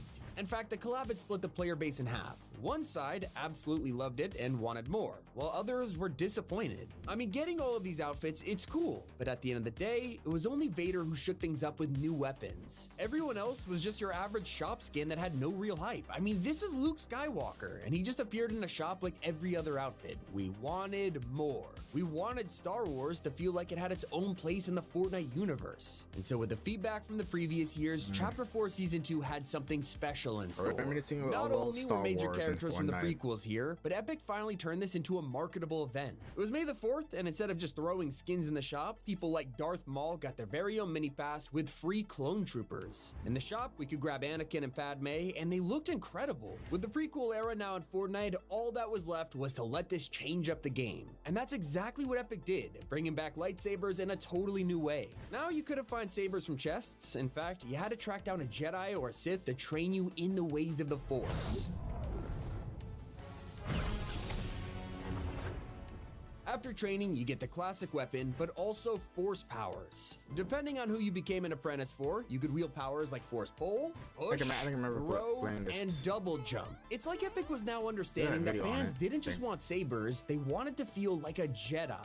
The coolest part was how these powers were tied to learning, so even if you went and picked up some enemy's lightsaber, you still wouldn't know the ways of the Force. And for the total blaster nerds, even they got something in this update. With the new DC-15 blaster, basically gone were the days of spamming an E11. This actually had a kick to it. But Fortnite wouldn't keep this momentum. They had a good thing going. Star Wars fans were over the moon, but things would just change for the worse. It was now Season 4, and the theme was totally irrelevant to any collab, so nobody expected Star Wars to play a role in a vampire-themed heist season. When we loaded in and spotted the secret outfit, fans were shocked to see Ahsoka. We really thought the days of shoehorning Disney shows were over, but we were wrong. Most people were just confused, especially because she looked like a last-minute addition. Even her artwork looked like a PNG. Fans were disappointed for two major reasons. Firstly, her set was bare bones, like she had no edit styles, her staff pickaxe instead of dual lightsabers, and the design was straight up ripped from the live-action show with no Clone Wars versions. The second problem was how Epic went about this. Ahsoka is one of the most important characters in the prequel timeline, and fans know this. So the way that she was thrown into an irrelevant season made players upset. She didn't get the spotlight she deserved.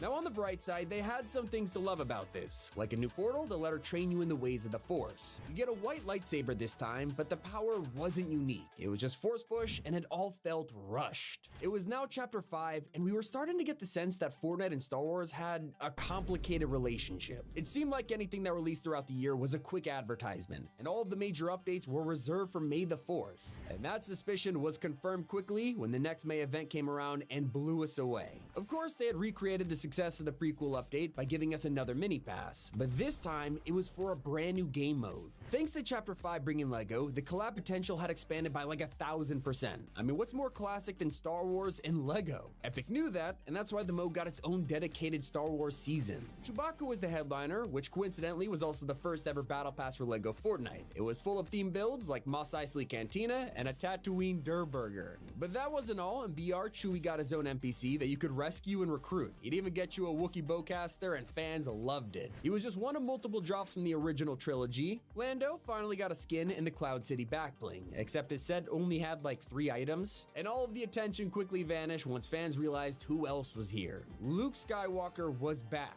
When he originally dropped, he had a bunch of edit styles inspired by A New Hope and Return of the Jedi, except it was missing one design. It was when Luke was stranded on Dagobah. He spent a huge chunk of the movie here, and it's where he meets someone even more famous than him, Master Yoda. We always wondered if Epic would add him, and if they did, how would it work? Well, here's their answer. He's now a backbling that can clip onto Luke's shoulders just like he did in Empire Strikes Back. He wasn't the only one. C-3PO, one of the only characters to appear in every movie, had been missing from the game. But with this update, they decided to debut him as a backbling. Not gonna lie, it was a pretty funny decision to make.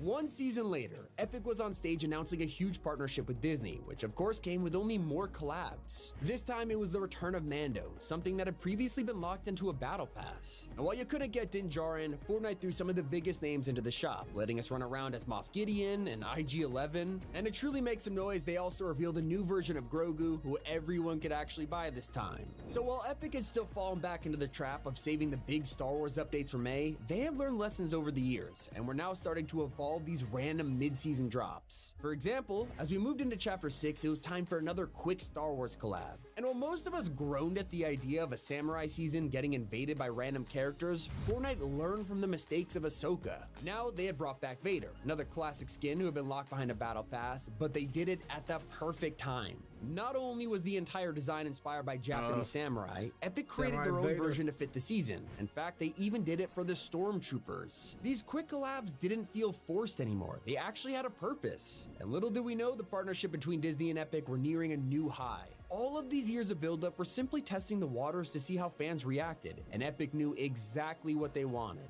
As Star Wars Celebration made its way to Japan, they had a surprise for all of the Fortnite players who've been waiting half a decade.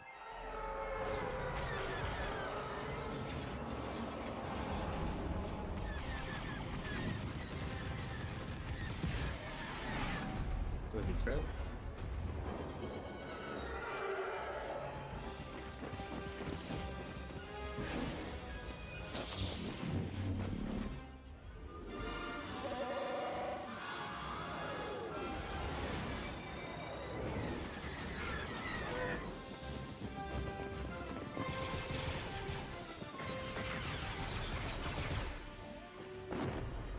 I'm running around a little shit.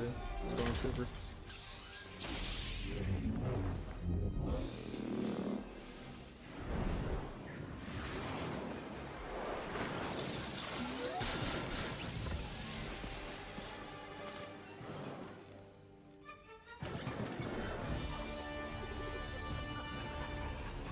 Yeah, I'm missing a lot of stuff.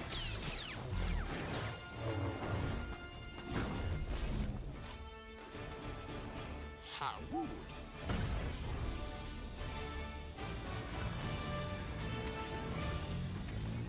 It's everything they wanted and more. All of those highs and lows, disappointments and excitements, it led to this very moment. This wasn't your average May the 4th. It was everything. I'm talking every character, weapon, vehicle, all of it was changed for Star Wars. They removed all guns in the loot pool and replaced them with blasters, meaning ammo was vaulted for the first time in history. And just on the season's launch day, there was an overwhelming amount of fan service. From TIE fighters and X-Wings to thermal imploders and brand new POIs, no stone was left unturned. Prequel lovers were able to play as General Grievous and Mace Windu, and possibly the craziest outfit of them all, which is Darth Jar Jar. Like something that was an inside joke in the community was now realized in Fortnite. Original trilogy fans got Emperor Palpatine as the villain, along with tons of weapons from the films and POIs like the Mos Eisley Cantina. Even the sequels got representation here, from the First Order base, the Captain Phasma and Poe Dameron. Rey also got another outfit with a Sith style. All of these guys had gigantic sets full of Easter eggs, and there was so much content that Epic had to break it into 5 different parts. Each week, a new group of characters appeared in the shop and influenced the loot pool. Whether it was a totally customizable Mandalorian with a jetpack, sniper, and Jango Fett's blasters, or Samurai Darth Vader literally breaking the internet with AI. Your never back down, never give up Yeah, there. You can talk to him. has proven I really have a surprisingly Wait, can you hear me? No, with Speak AI plainly. Vader, you could really have a good conversation with him. Now he doesn't just bot replies. Yeah, you just talk to him. He actually really replies. I actually have a conversation with him. Yeah, let's see. Last day, I might as well try it. Yeah, Fortnite partnered with Google and James Earl Jones' family to recreate his voice, and you could just say whatever you wanted to him. Can you hide in the bush? Hiding in foliage, a tactic for the less powerful.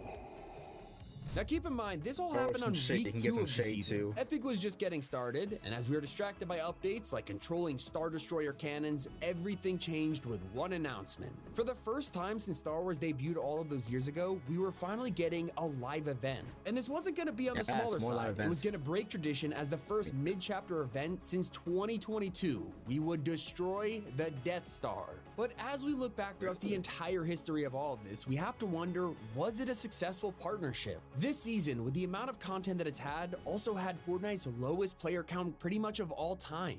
Will this be the last time Star Wars is in Fortnite? Well, only time will tell. It's been Tommy Cupid here on Top 5 Gaming. Particularly on a downside with Star Wars collab in terms of player count.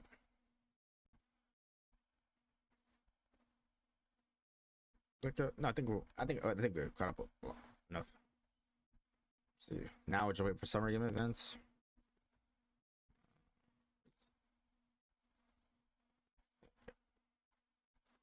Right here.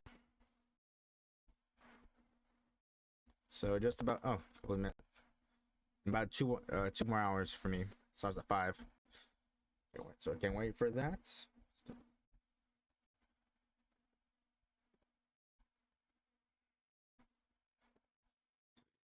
Wars season shop. Star Wars last Star Wars shop tonight.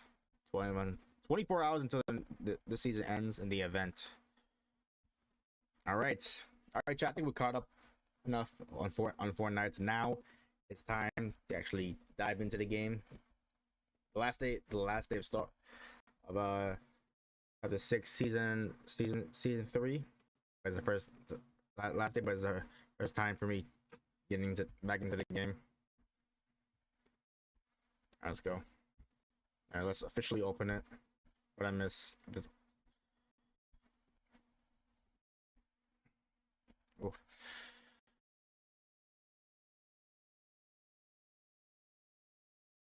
It's like one of those things like I'll describe it as you're blowing the ancient dust off something you haven't touched in a while. Comparing that to me opening Fortnite.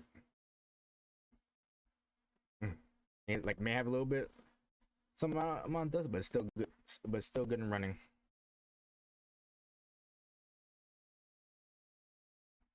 There we go.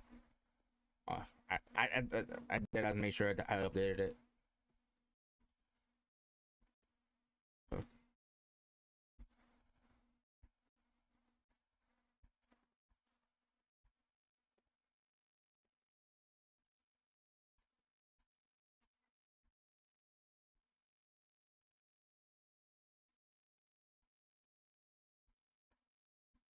Hope my controls are still the same. They didn't mess with it. Sometimes before used to tweak my settings. I had to change it back to normal.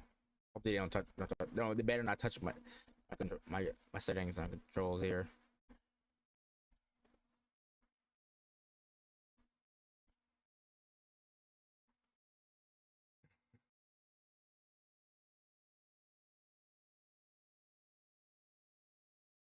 All right, let's see.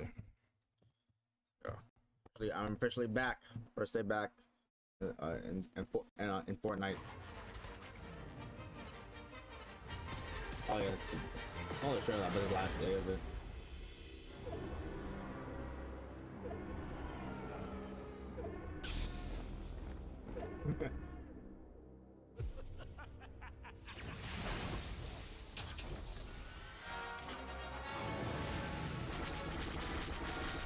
Let's see if I can play all this in the last day.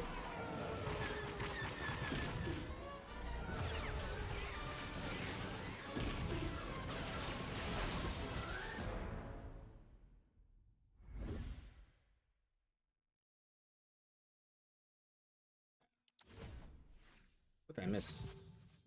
Oh yeah, they put stuff in my log.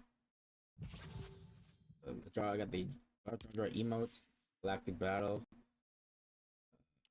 on spring, alpha trophy. Wow, a lot to put up. We got Mortal Kombat skins, little armored truck. So much. Yeah, they also got the event here. June 7th, Death Star sabotage. It's all led to this. Join the rebellion and board the Death Star as you take the flight to Emperor Palpatine on June 7th at 2 p.m. So that's when it starts. With this event, I'm gonna stream tomorrow. So I could watch and play this event. Yeah. So chat tomorrow. I'll be streaming. Testing. Testing. Anyone hear me? Yeah. Yes. Okay, so yeah, tomorrow I'll be streaming so I can play, watch the event here. Yeah, it's just back to regular business. Hope I know how to play Fortnite. It's been a while. It's been a while. Okay, I'm getting I got a feel for it. Okay. Anything? Turn my keyboard sideways.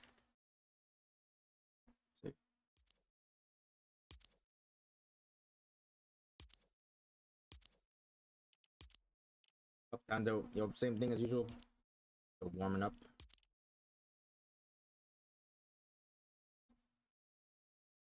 Where's my map though?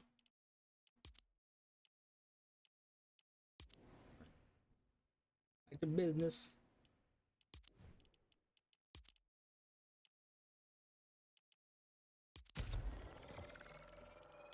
That is loud. Holy shit, my ear goes.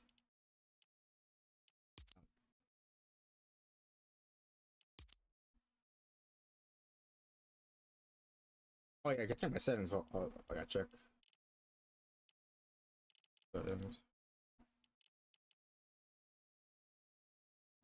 Forms, yes. Limited.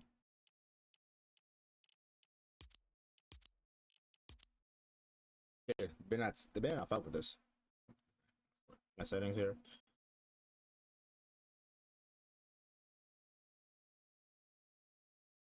Watch.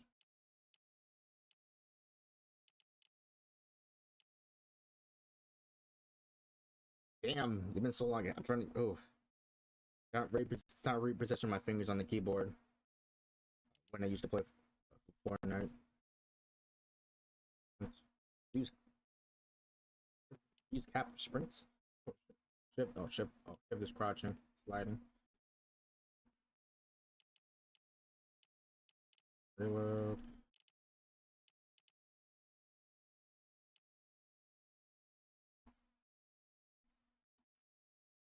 I definitely gotta practice. I definitely gotta practice a warm up here, chat.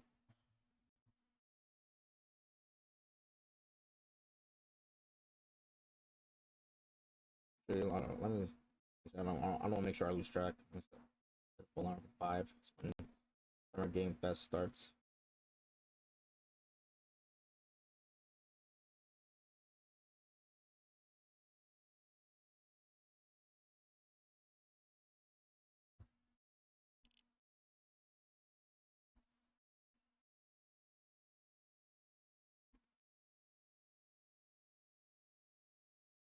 Yeah, I can't remember one settings. How long? That's how long. How long it's been shot. You scroll for reset.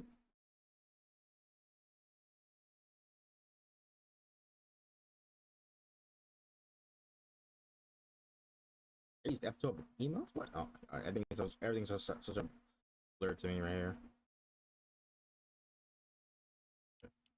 Things should be. I think it's all good. Practice. Get everything, get my body warmed up.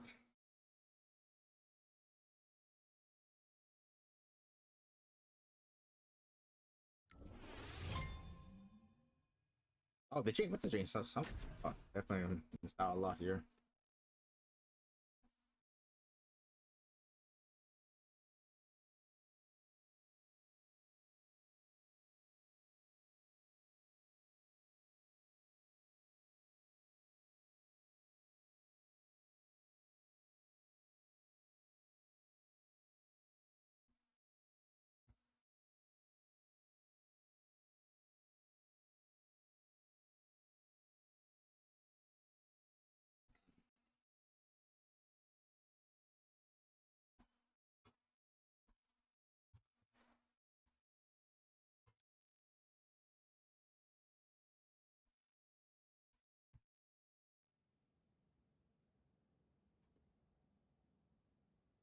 I have an Unreal. Didn't you start off as bronze? Right in here. Wait, let me try to get blue here. Hope I don't lose my touch. I don't lose my mojo. So not a crotch slide. Slide cancel here.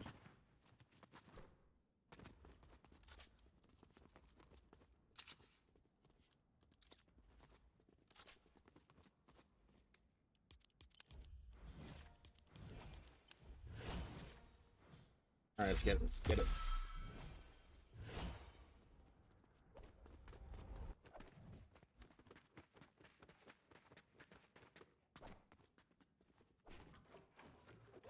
Oh, what? Wait, oh no.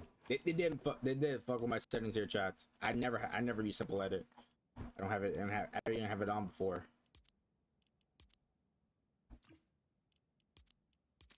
Let's start that over. What? Turn on simple? Nah, I don't use simple edit. Nah. I don't like it. I just Lego. I didn't rock with Lego, bro. That's supposed. Bro, they put a lot of. What? Damn.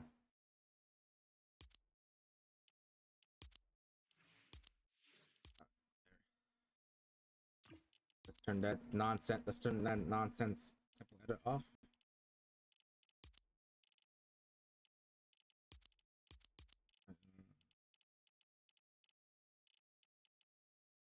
This one.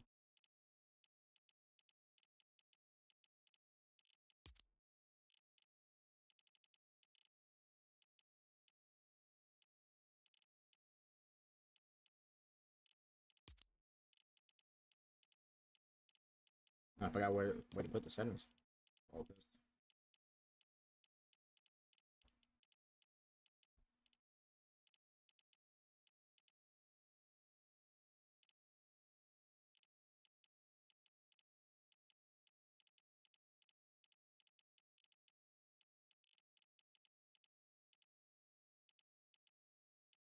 Yeah, where is it? Do I have to look this up where to put it? 'Cause I don't know what this should take much of my time.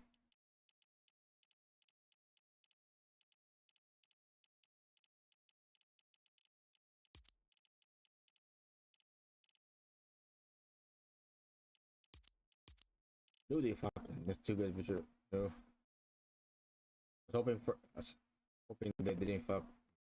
Thanks here.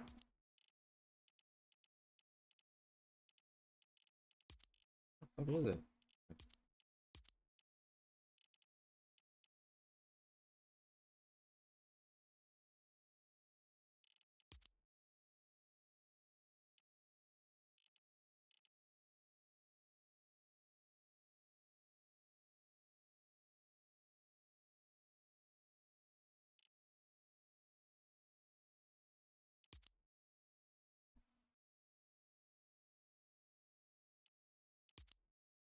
Oh, do I have to look this up? Where? Oh, yeah, it looks like I have to chat. Can't find it somewhere to. I turn that shit off.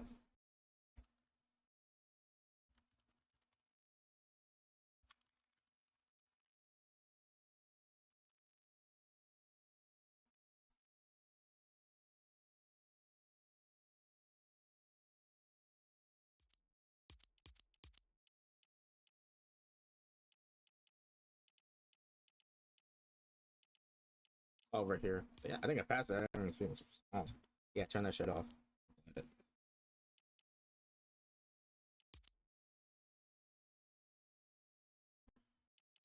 Start it over. Still got some time to kill.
They usually give me like a bronze rank when I start these kind of maps.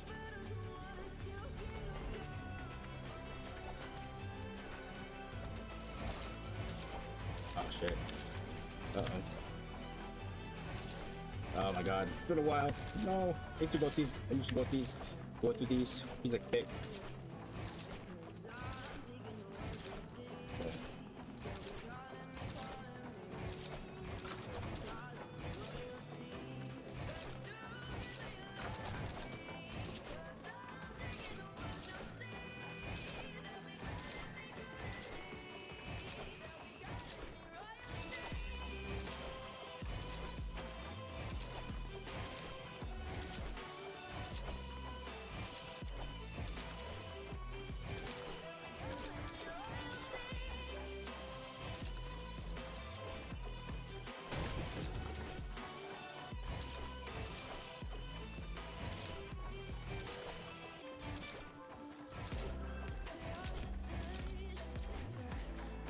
I think my sensitivity is fucked.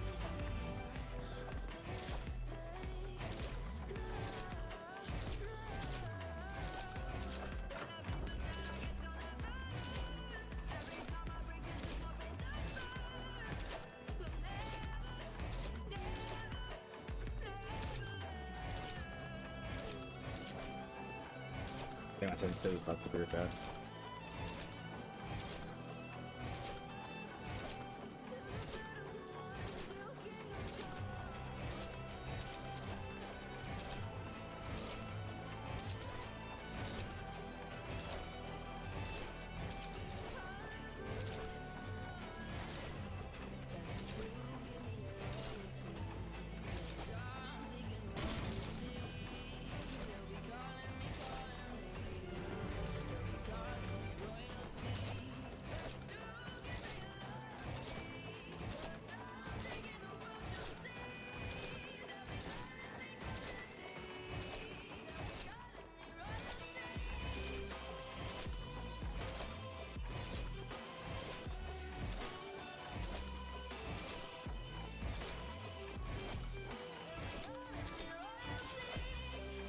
yeah, I'm a little rusty here.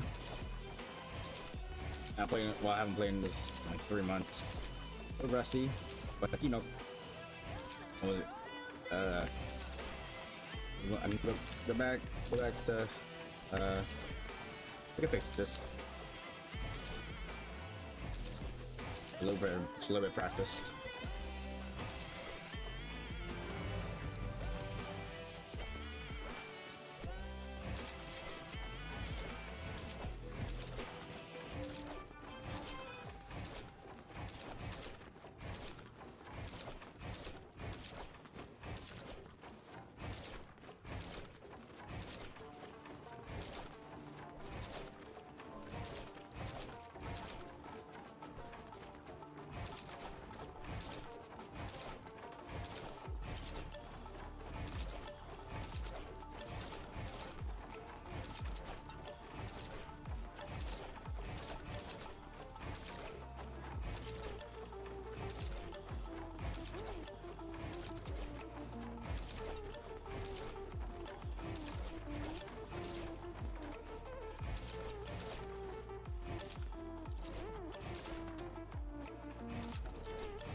Ah, shit.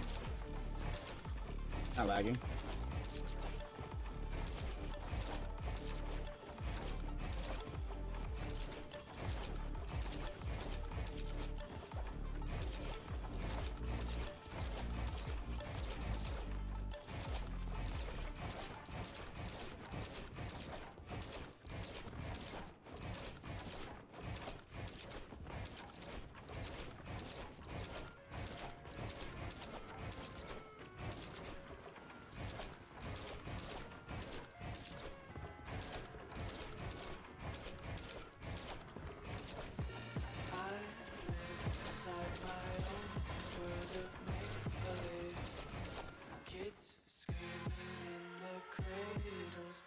They might say the theory's fucked here.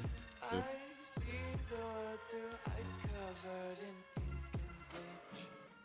Cross out the ones who heard my cries and watched me weep. I love everything. Fire spreading all around me. Oh my god, My world's can't. so bright, it's hard to breathe. Oh my god, I can't remember where to put the sensitivity bar here. Is that it? Oh, it's right here. Oh. Same. I feel like it's not the same. It's painted or something here. Actually, let me tweak it myself then. Doesn't feel right. Doesn't feel exactly the same. Last player did. Take my eyes open to force reality. Why can't you just let me eat my weight in glee? I live inside my own world of make-believe. Kids screaming in their cradles, profanities. Some days I feel skinnier than all the others. It definitely does not feel the same.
I'll skip it. I'm losing it right here.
Soldier.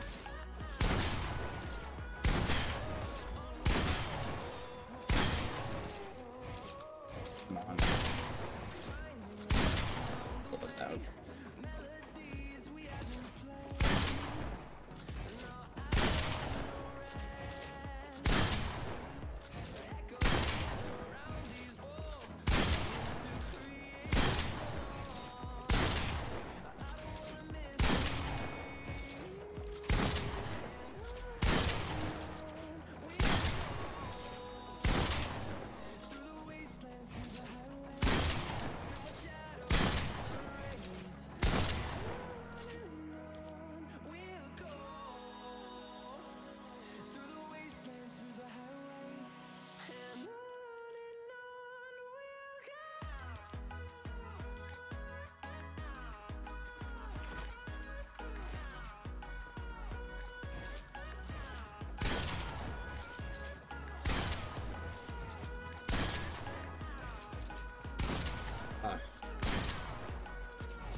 feeling my weapons like going very slow.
Oh, finally!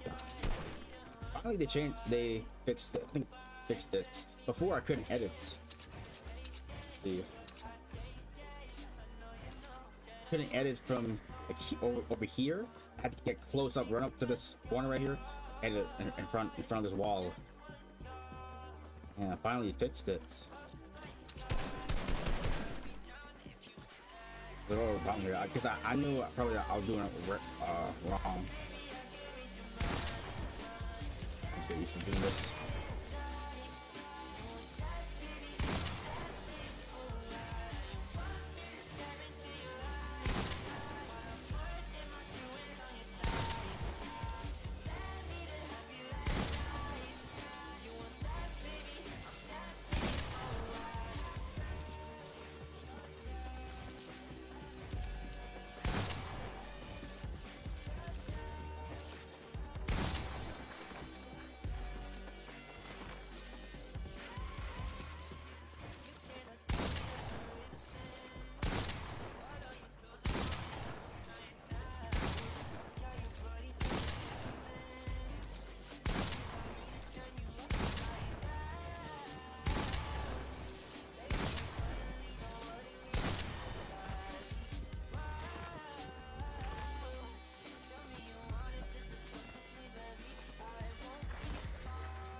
got me out in the deep. Feeling out there at the rain net. When you burn me out like a cigarette. Yeah. Drifting in the city, no sleep. Don't know where we headed for next. Maybe we should get lost in the sweet escape. You tease me and you touch me. I'm going crazy about it. Keep saying that it's nothing. So tell me what to do. I'm losing all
My show's on me. Okay.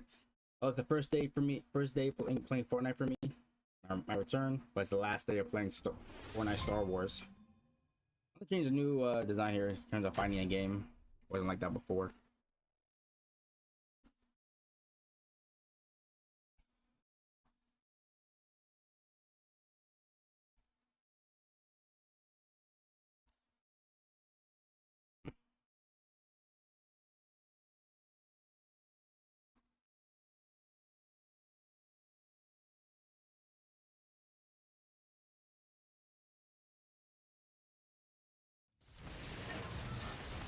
Change here.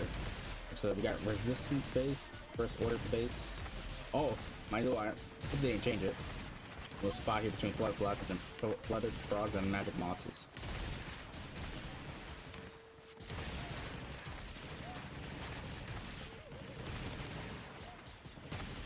Oh, I got Outpost, Enclave, and Vader Samurai Solitude. What AI Vader is? Well, let's go there. See, we get AI, Darth Vader. Right with me.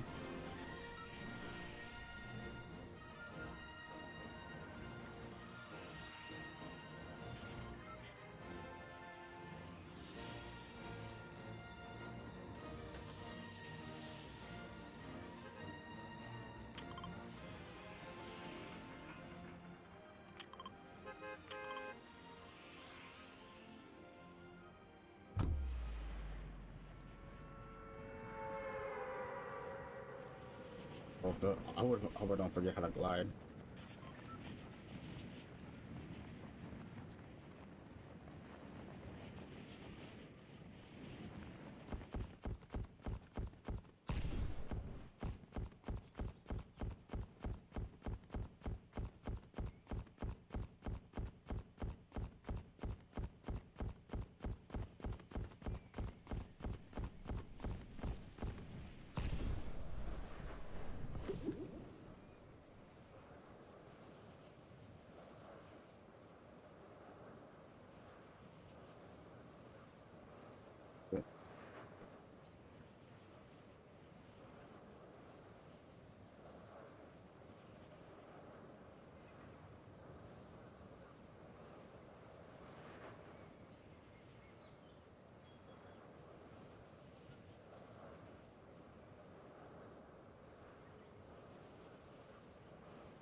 I get used to being weapons. I'm not using it at all.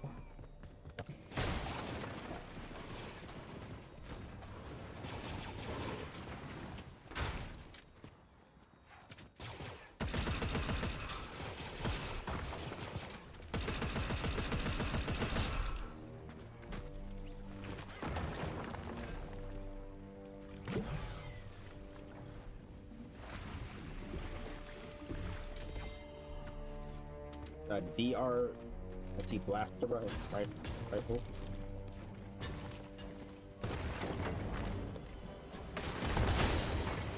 Holy fuck! Oh shit, Vader.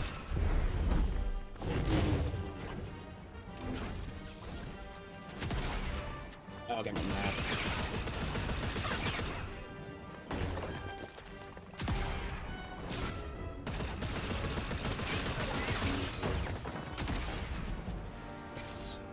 You are a worthy opponent. Perhaps one day we will fight side by side. All right.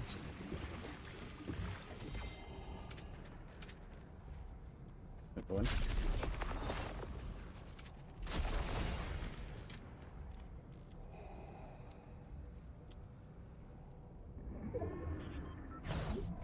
Oh shit! First day back, I already got Vader. Joltara, Your unorthodox style has proven surprisingly effective. I will lead your squad to victory.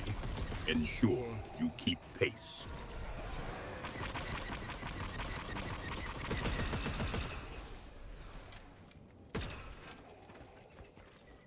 Oh fuck, I have no mats.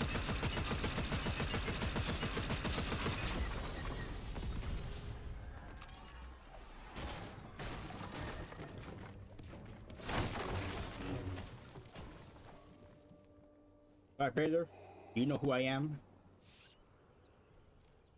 Joltara, you are present. Your identity is of minimal concern to me. Demonstrate your worth and your name may become relevant.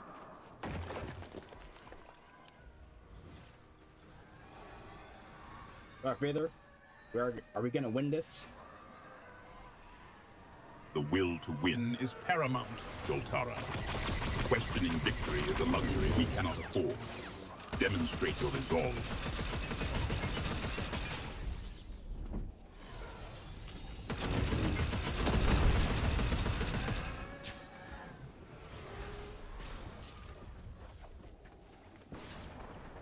Darth Vader, can you teleport us? Teleportation is an illusion of the weak mind, Joltara. However, relocation via suitable transportation is within my means.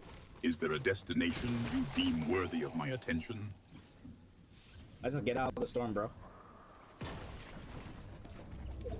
The storm is a test, Joltara. A trial by fire. However, I suppose even the strong require shelter at times. Move northeast, away from this tempest.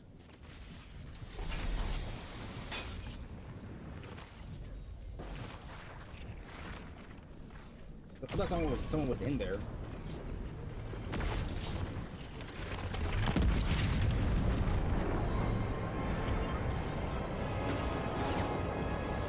Fuck.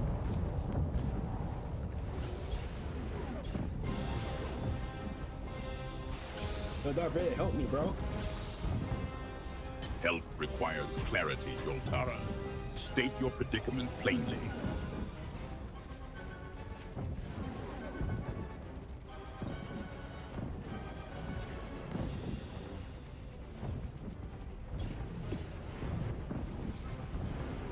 I guess that's not good.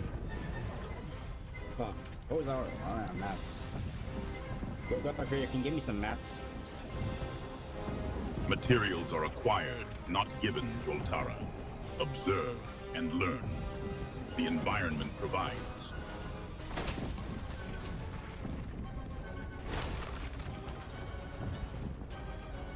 A lot, bro.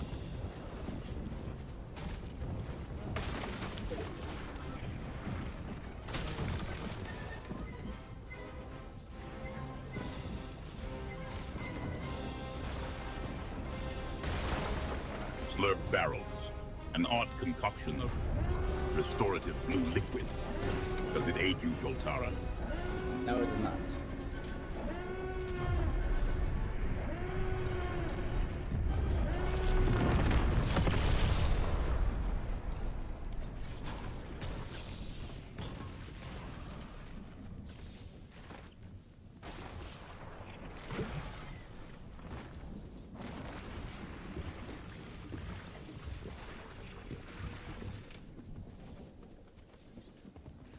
Oh wait, can you find us a car? A car, you say. A basic conveyance.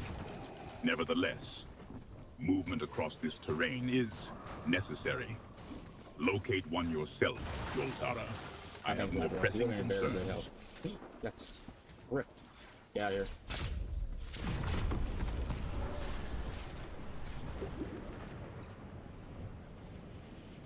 Bitch, bro. I think I don't have enough mats.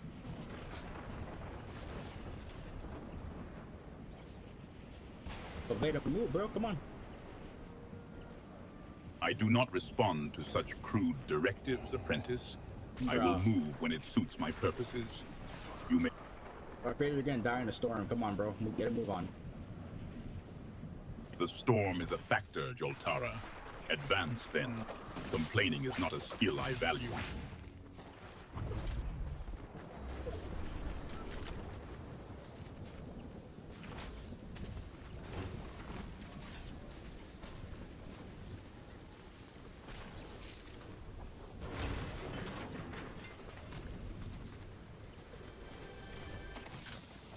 You searched a chest, Joltara. Did you find anything of value within its confines? Yes, all my own. Your solitude pleases you, apprentice.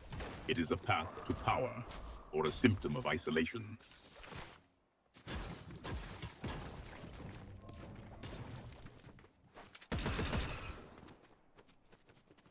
This, oh, got a grappler gun. Got a grappling gun.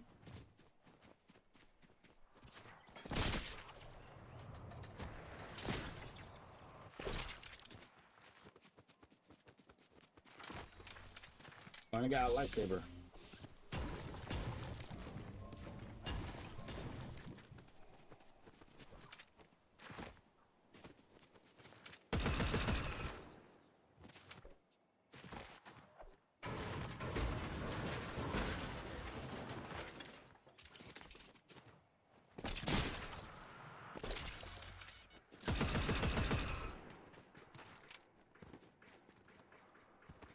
Fuck, the car's almost done, bro.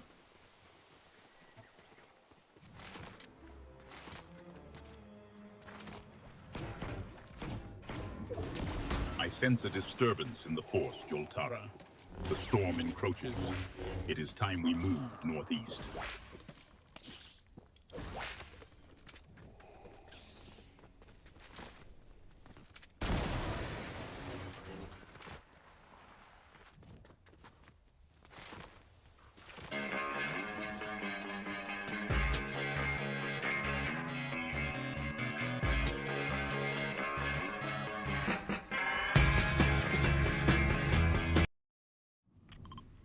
You marked a location, Joltara. Is that where we are headed? I'll be right back, chat.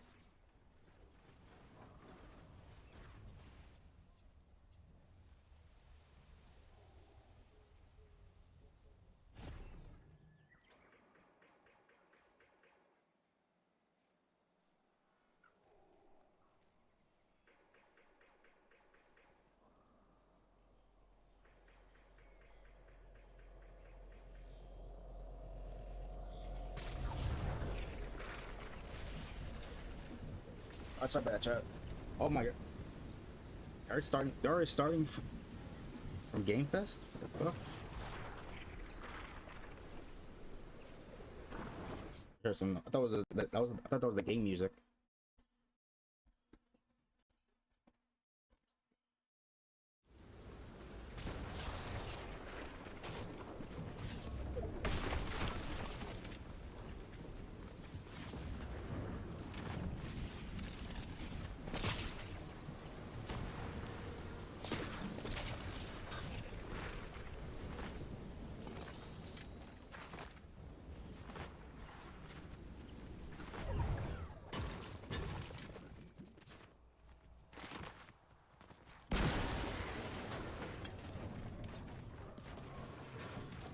At least I know how to get my Mikajo's right. I used to.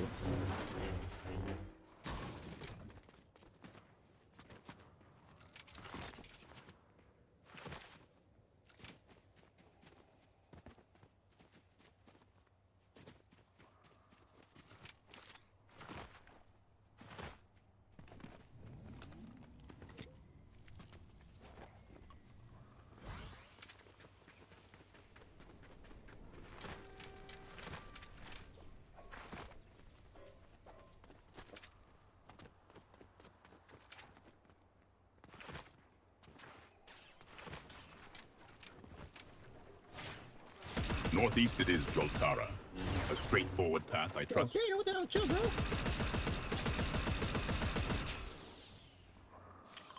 Ready to get them. Ready to go get them. Enemies, Joltara. Demonstrate your readiness, then. The storm gathers, apprentice. Another shift. Oh, shit. The force whispers of its movements. We must keep pace.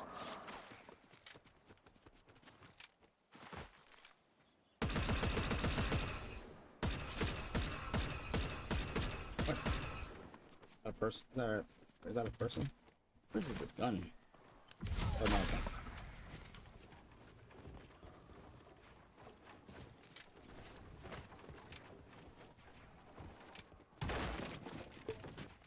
Vader, chill, bro.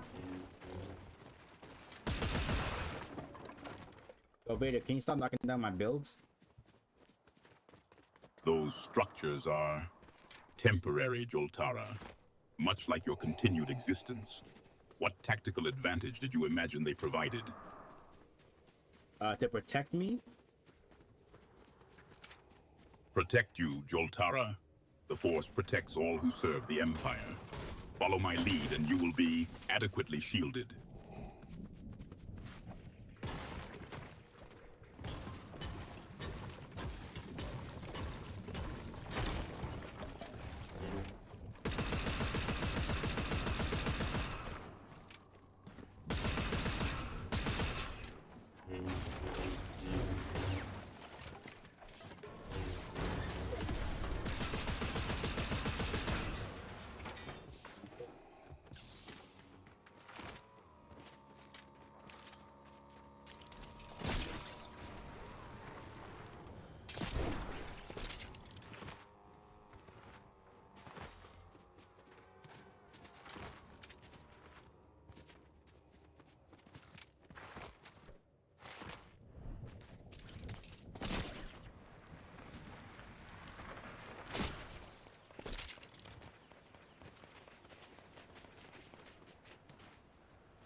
Joltara, you have been struck. Find cover, apprentice. Help me, bro.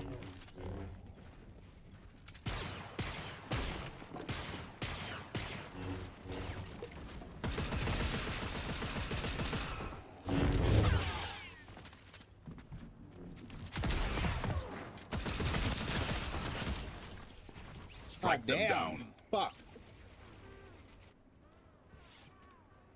You're alright, bro. We didn't help one bit. God damn.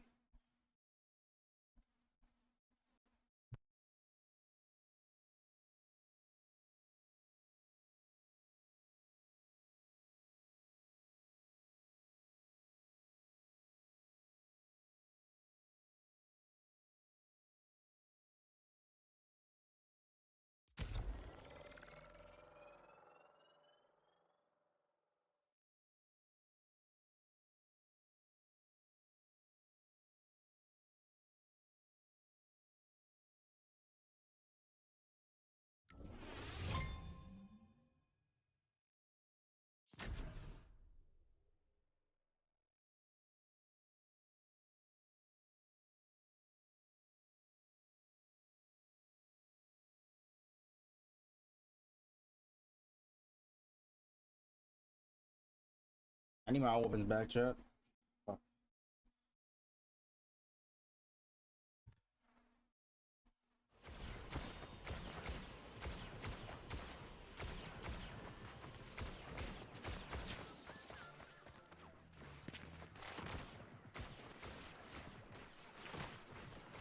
I think I'm lagging.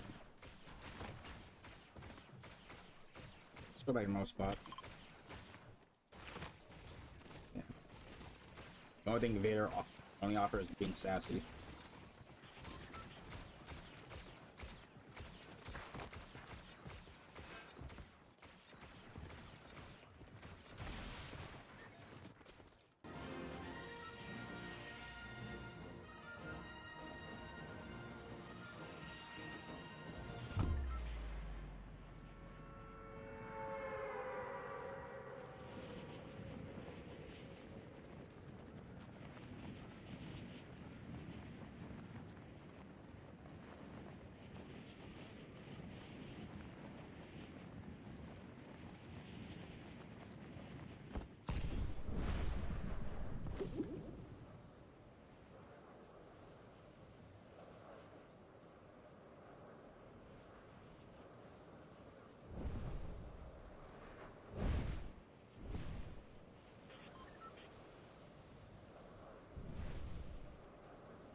What the hell is new? What the fuck is this new shotgun?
I wonder what my costume looks like.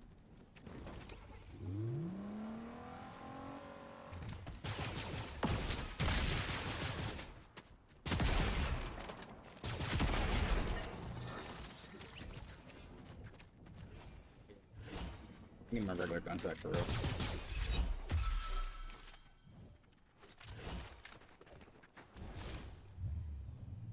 This was my costume last time played.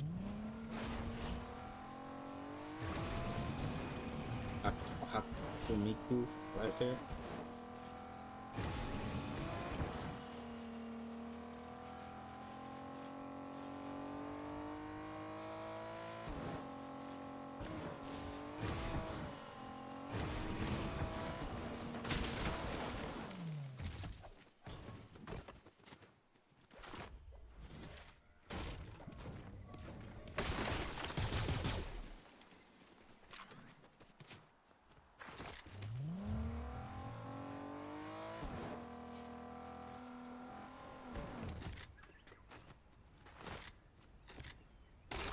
My keyboard is not working right.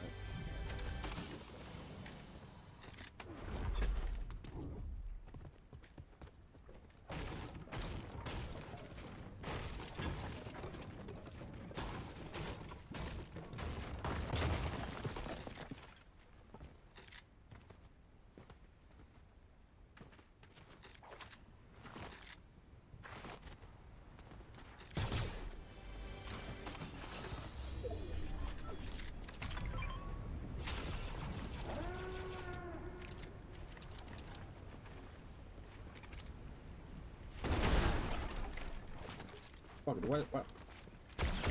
Oh, the thing not done?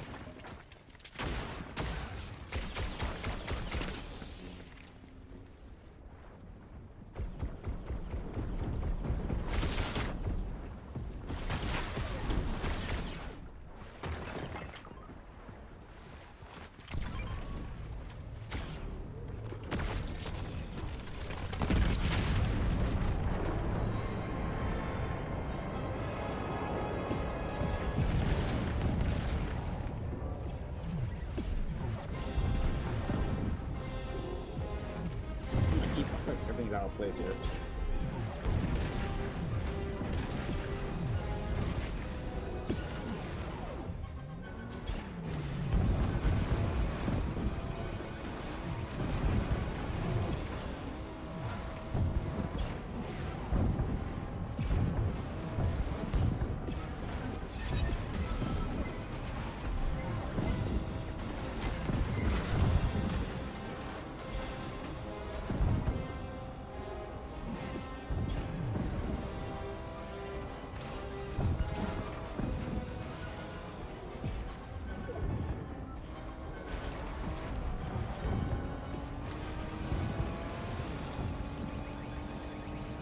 with this chaos. Bro, these guns, nah, bro. I ain't my regular gun back, bro.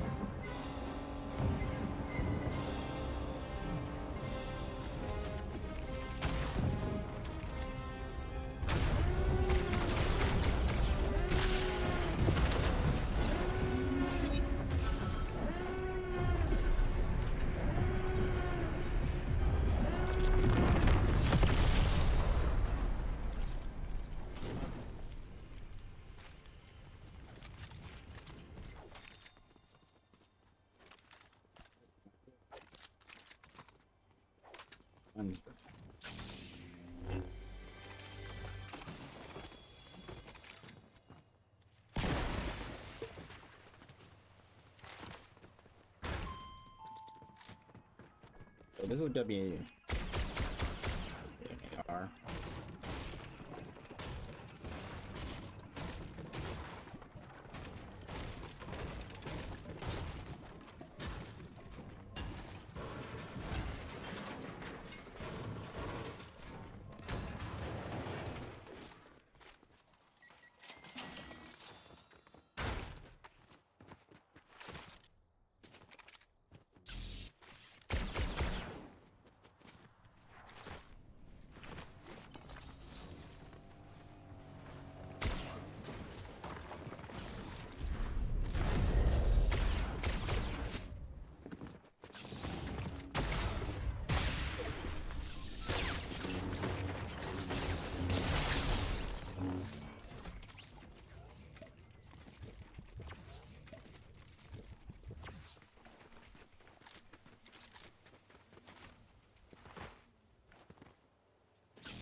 Oh, what the fuck?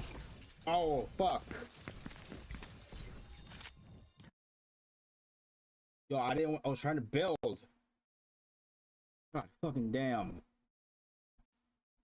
Isn't that thing the last time there was like a samurai blade where I can't do anything unless I finish swinging it, in the case of a lightsaber? Fucking bro. That makes me no.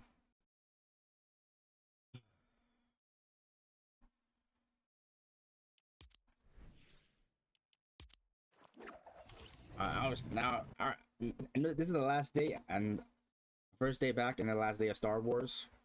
If you want, I'm already hating it, bro.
Pull this one. I haven't done that.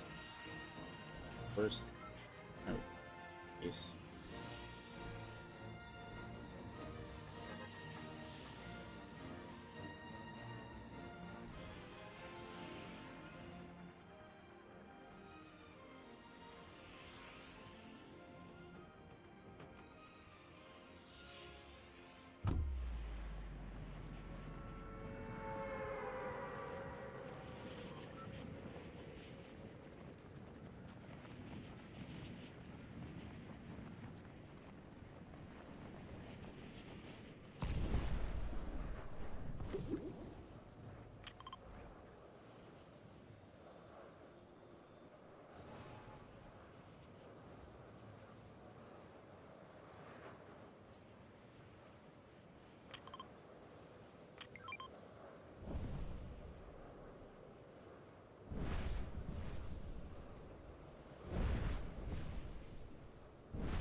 I'll be right back. Check use the bathroom.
Yeah, 30 minutes left till Summer Game Fest.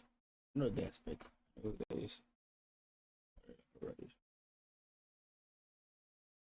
Yeah, they did start the stream for Summer Game Fest, but just showing the logo.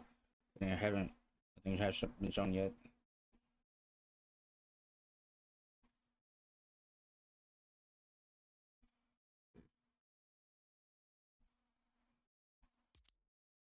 Reload. It's been a while.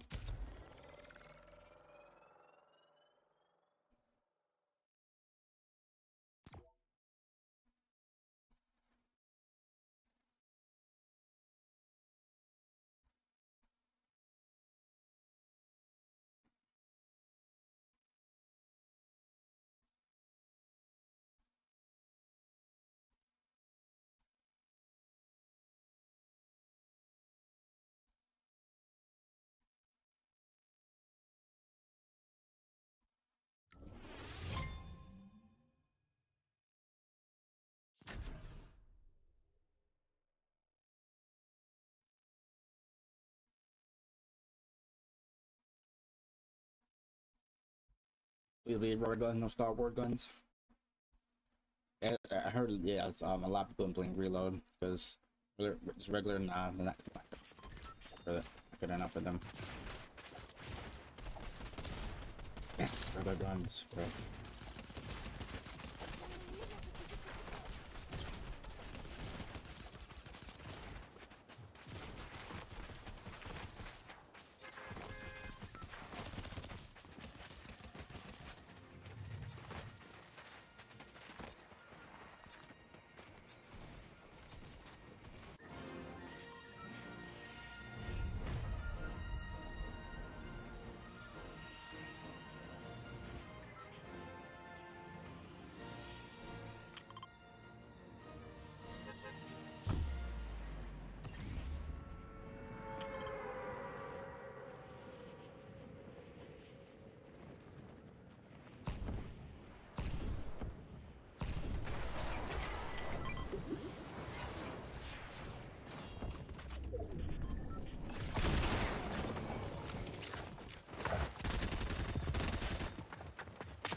Fuck.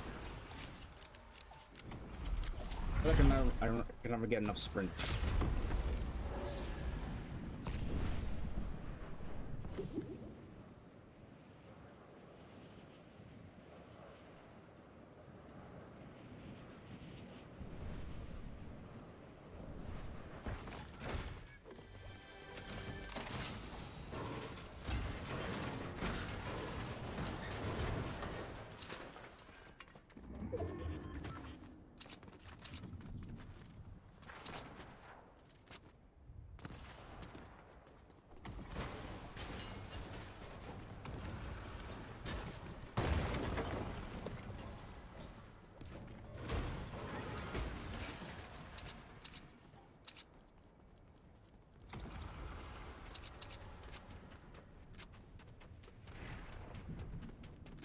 It's good.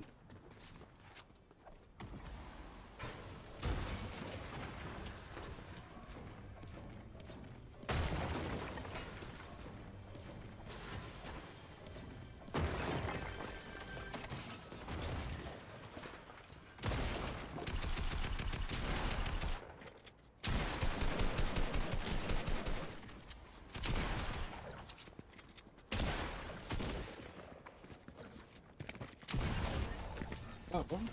So slow. My guns are working so slow.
Where's my build? Oh my god! How many times I don't know how many times I put my build there. I'm going fucking one go through.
Oh, this reload has regular guns. That Star Wars bullshit.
little rusty here.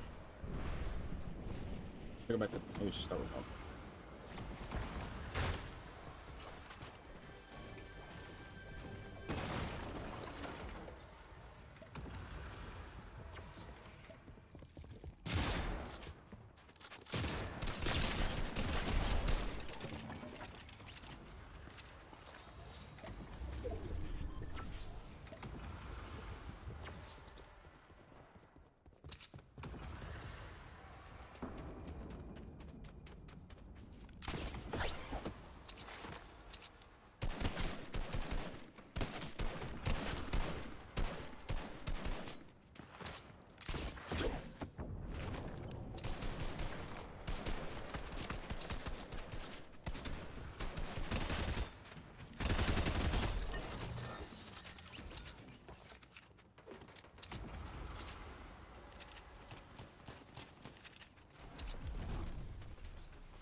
Bro. I didn't put fucking on that. God damn. Bullshit. That's some bullshit right there.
Oh, we got 10 minutes. Oh, I got 10 minutes left. It's on a game fest. Let's see if we can squeeze in a game.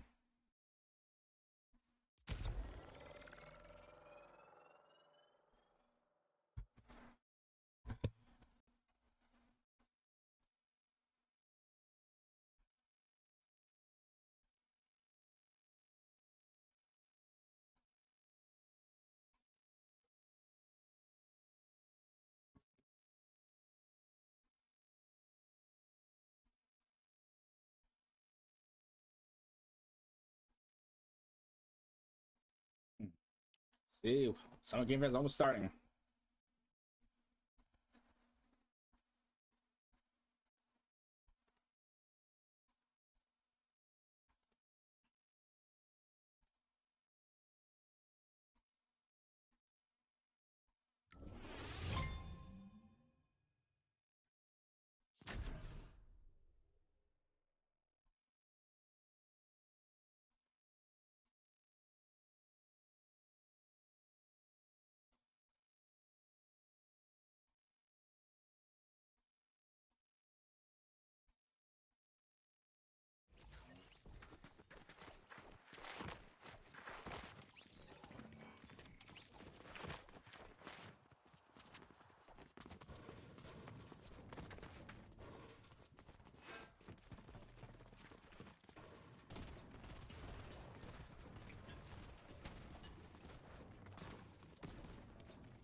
Drop it.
Damn. What I got here?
Damn, getting enough fast, bro.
Starts in 2 minutes, so we get in.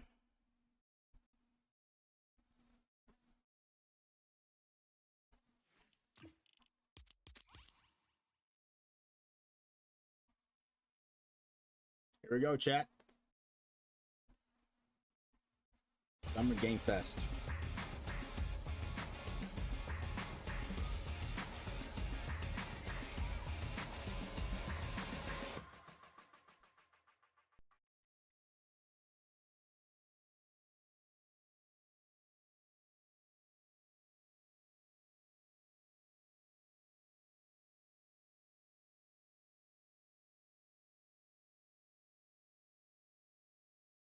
Here we go.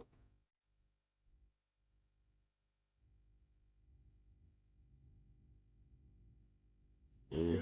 Get some more Witcher 4 gameplay. I thought we can get anything beat 6 by relating some Game Fest. We'll see.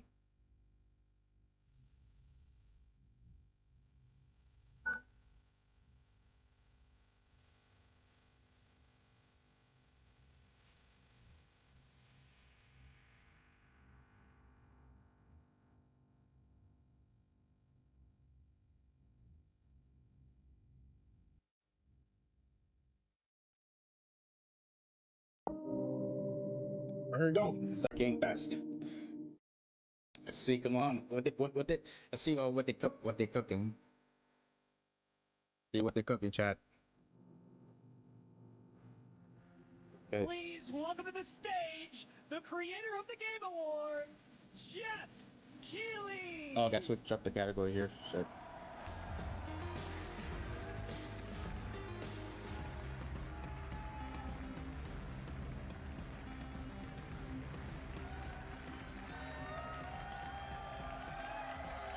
I love the energy.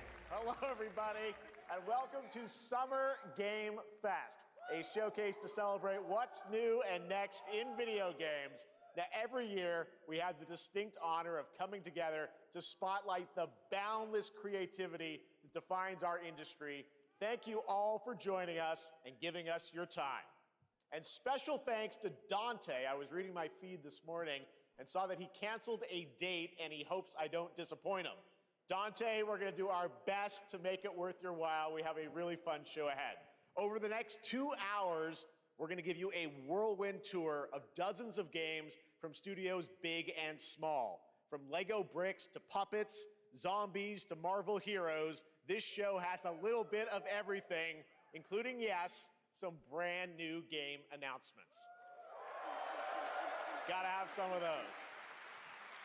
Now, before we dive into the excitement, let's take a moment to recognize just how dynamic our industry has become. Here's a look at the top 10 selling games on Steam so far in 2025 by units, according to Game Discover Co. Lots of great games. Now, the list includes beloved franchises, but sitting proudly at number 1 with over 13 million units sold since February is Repo, a groundbreaking indie game crafted by a passionate team of just 10 people at Semiwork in Uppsala, Sweden. And closely trailing it is Schedule 1 from TVGS, a solo developer in Australia. It's inspiring that these indie creations stand side by side with heavyweights like Monster Hunter Wilds and the Oblivion remake. Absolutely. Now let's also applaud Claire Obscure from Sandfall. Okay. They might get some nominations at the end of the year. We're not there yet, but it is a monumental achievement, earning the highest user Metacritic score ever recorded for a game, all from a team of under 30 developers who bravely stepped away from big publishers to forge their own path. One thing is clear. With digital distribution and engines like Unreal, today's most innovative projects increasingly emerge from outside the traditional publisher system. And that's something to celebrate. But with more than 18,000 games released on Steam just last year, more than double from 2020, the challenge now is discovery. And that's precisely why events like Summer Game Fest, our partner showcases happening all weekend long, and initiatives like the Steam Next Fest are so essential. These events help remarkable games, big and small, find their audiences. And hopefully, if you're watching this show, you'll discover your next favorite game. So, in that spirit, let's kick things off with a game from an independent studio who is thinking very big. In 2017, 4 developers broke away from AAA publishers to chart their own course. Today, they're a thriving independent studio of 30 creators. And what you're about to see is a powerful testament to what passion, freedom, and a small, dedicated team can achieve. Let's take a look at our first new game announcement. Here we go. First game announced in Summer Game Fest. Let's see what we got here.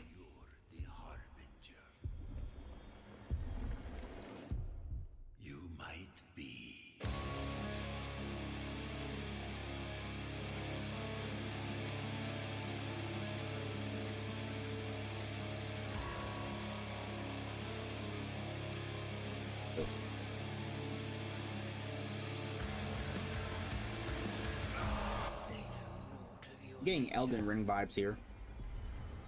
You're a weapon, child. There's another Souls-like game. Right. Got the head smashing and guts grabbing already.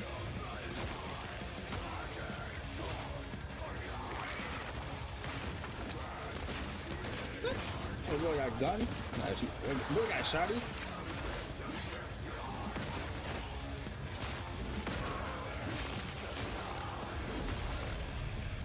They'll worship you until you fail. Then what?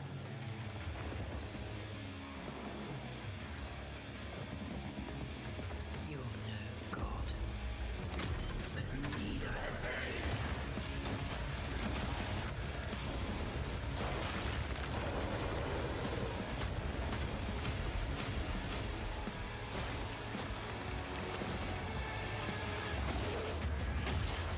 Oh.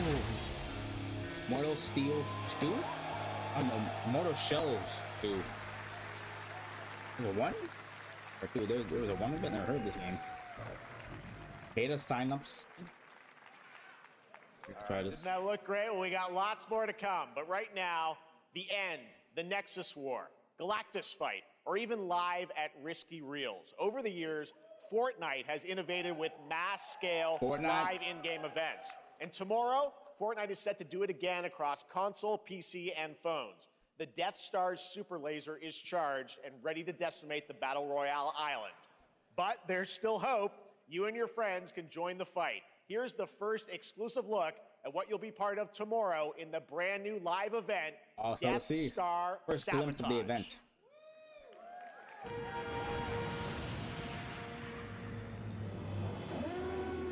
Bad feeling about this.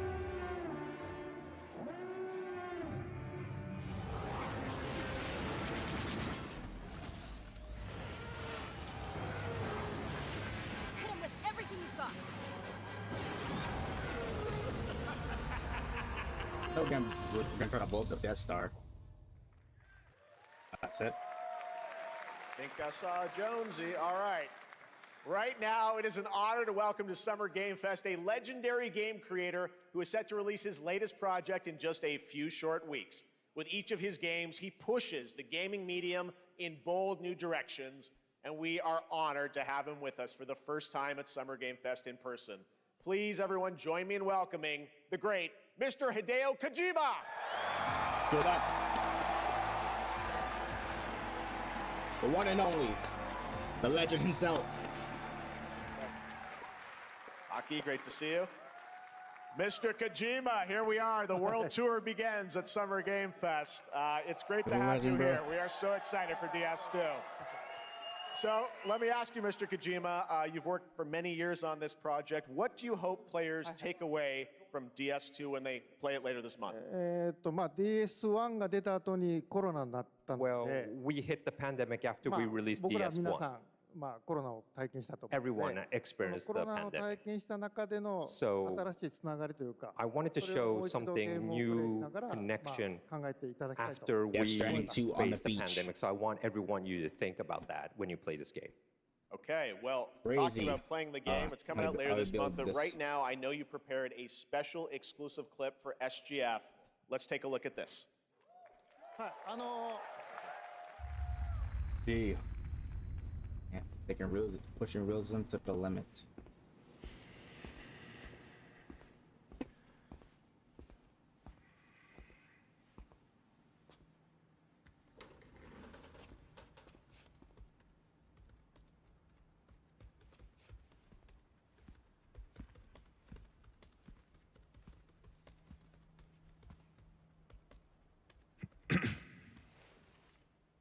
Welcome. Have a seat. Over here, please.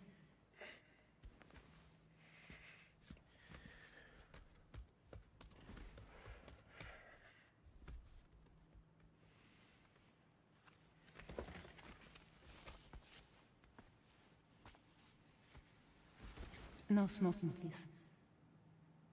Listen. He is therapist. So you are Neil Vanna. Mm-hmm. The Allison Jung. What do you do? Neil Luca For a living. Marley. I'm a porter.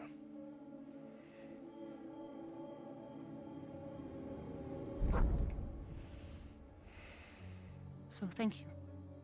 We're good for the day. Okay. Thanks. Neil.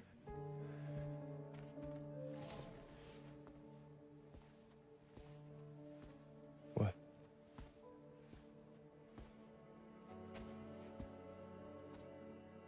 So you made it then. Sorry. You really don't remember me.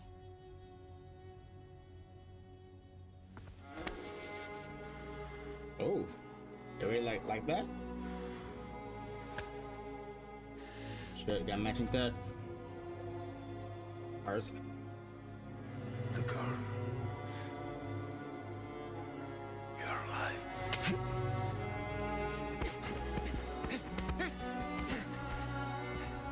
Stop! Stop! Stop!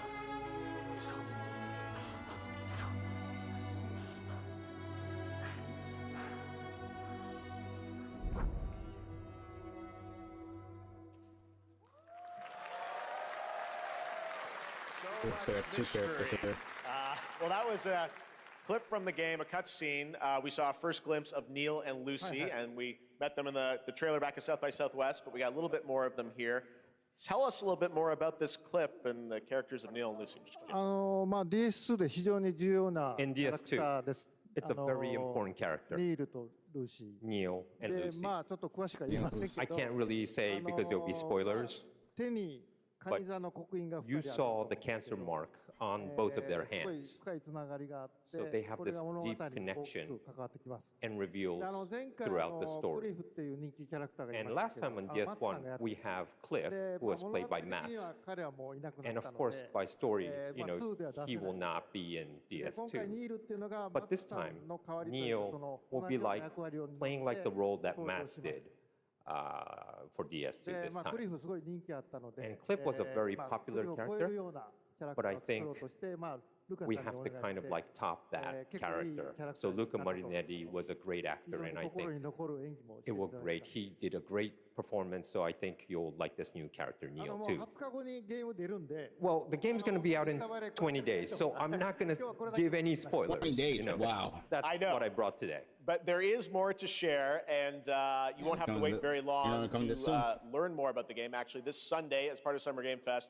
you tune into the DS2 live game premiere, where Hideo will be joined by many members of the cast. He'll be sharing a new demo of the game, live gameplay demo, alongside Elle Fanning and Troy Baker, and I'll be there hosting it. And let's just say this is not the last that you've seen of Neil this weekend, and we'll leave it at that. ニールのゲームプレイシーンっていうの Yes, を出し I'll ます show の you で、 the gameplay scene of 見 Neil. に来てください。 So hope you enjoy. Will join us Sunday too. Excellent. All right, thank you so much. Hideo Kojima, everyone. Great to see you, Mr. Kojima. Thank you. All right, and now I'd like to introduce my co-host for Summer Game Fest. She's along for the party, a veteran games journalist on GameSpot and the co-host of the Friends Per Second podcast. Please join me in welcoming the incredible Lucy James.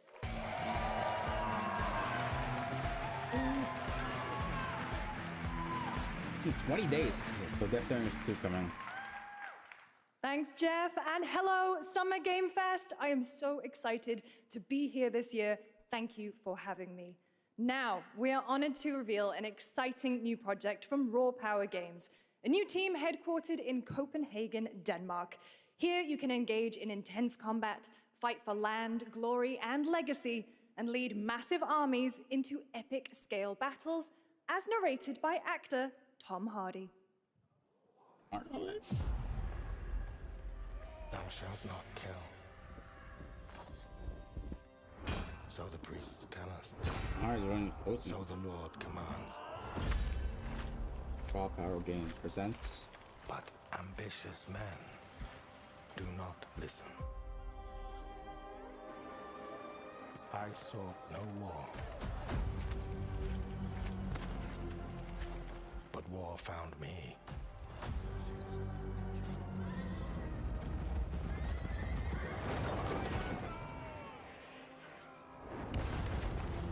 I became like them. I took up the sword, prayed I could win redemption through my deeds. But some paths, once taken, have only one ending.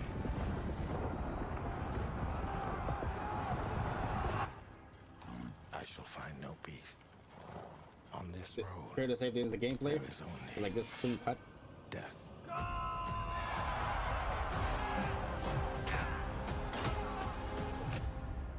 Forge your destiny. But that's just my story.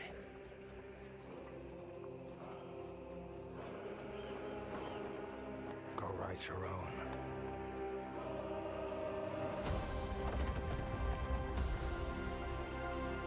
Okay, we got Tamari and Chronicle of Medieval. Access to the M26. That was a very cool new project in a brutal European medieval world. Now it's time to hang on to the edge of tomorrow. Sonic Racing Cross Worlds is a thrilling new entry in the legacy of racing action games within the Sonic franchise. Cross Worlds brings other worlds and familiar faces to Sonic Racing, including surprise guest characters being revealed here at SGF for the first time.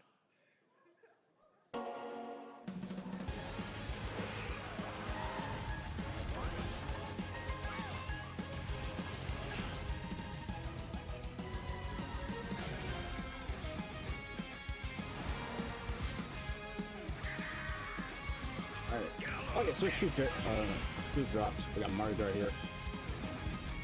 Yeah.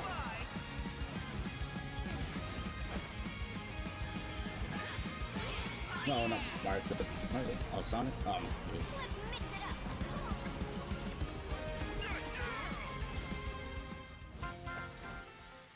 The Nico here.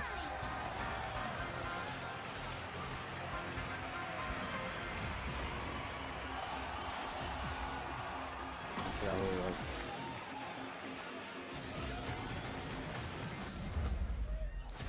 Oh, no. Oh, Mario. When I see little cars racing by, I just think of Mario Kart. Like this. Because I used to play it back in the day.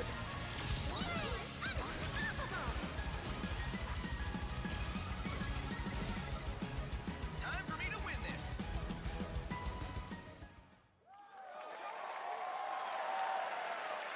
Coming in September, but that is not all. We'd like to introduce the man behind the creation of everyone's favorite blue hedgehog, Takashi Iizuka. Sonic Racing. Thank you, I Jeff. thought it was Mario Kart. I'm Oh, honored Sonic. to be here to talk about our latest Sonic Racing game. Sonic Racing Cross World is the next generation of the Sonic Racing series, developed by Sonic Team and the Sega Arcade Racing Team. You can feel brand new experience from the new future travel ring, which you can warp in the race. Also, unlike another kart racing game, this game will have online cross-platform matchmaking. So you can race against all of your friends across all of the platform. Lastly, I have one more thing I'd like to show everyone here today. Take a look inside of the travel ring. Oh shit! Minecraft Racing?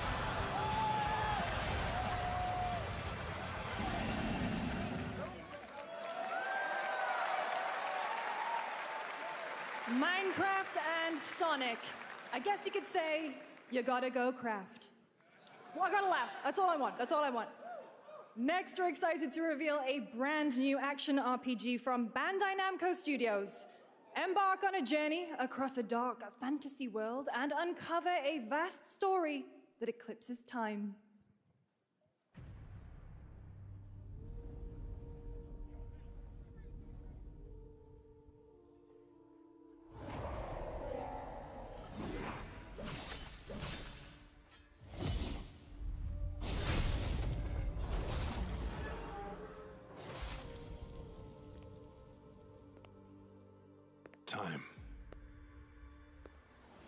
For some, it heals.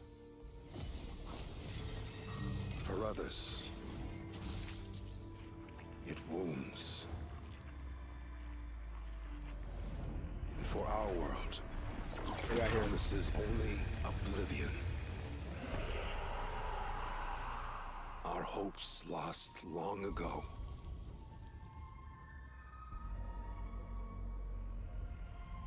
But you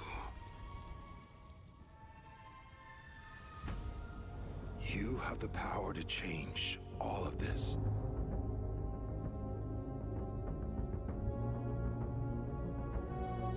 If time were a weapon to wield, could you undo the sins of ruin? In this time, or maybe the next, you'll find how to save us all.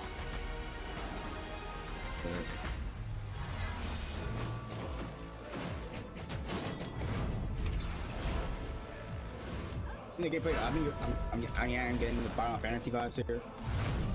It's not in particular how the game is played. You know, in terms of movements, attacks, and all that.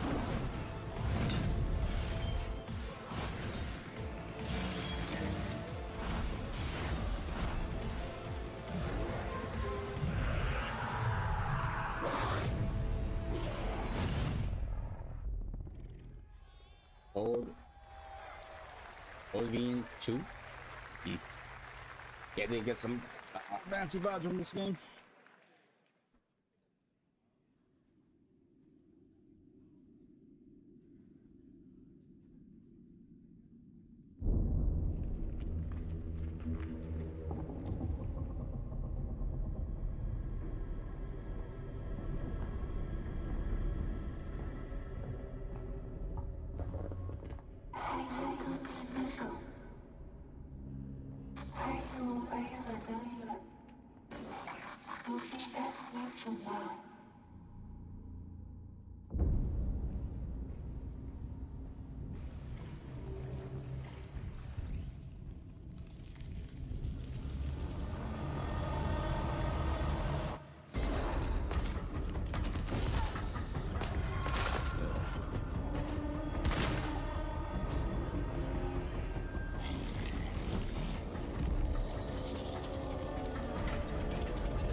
End of Abyss, coming 2026. We'll have 2026 releases.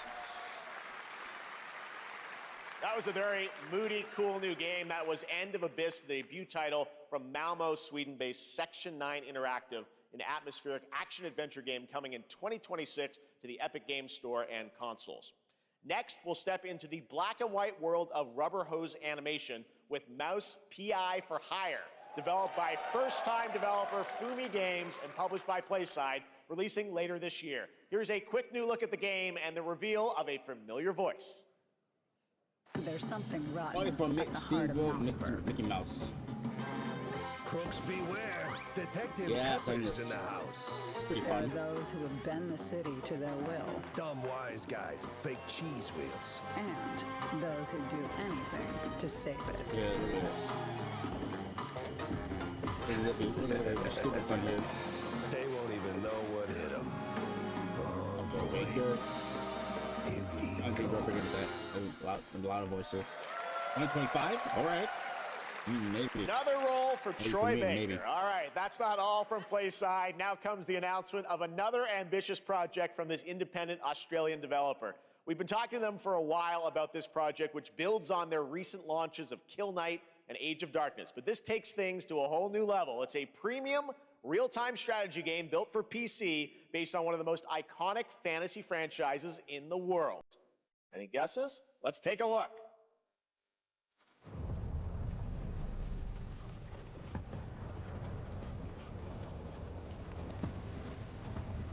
Game of Thrones, the Night King here. Jon Snow. You may think you know how the game is played. But this is not the game you know. Damn, didn't another game drop like this game a while ago? Like another?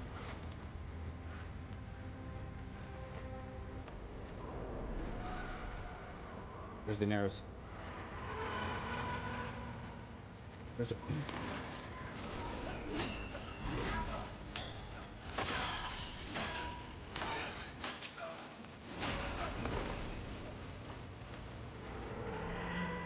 This is your legacy.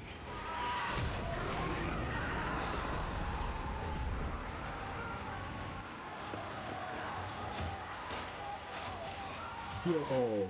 You decide who wins and who dies. Don't jump. Sword.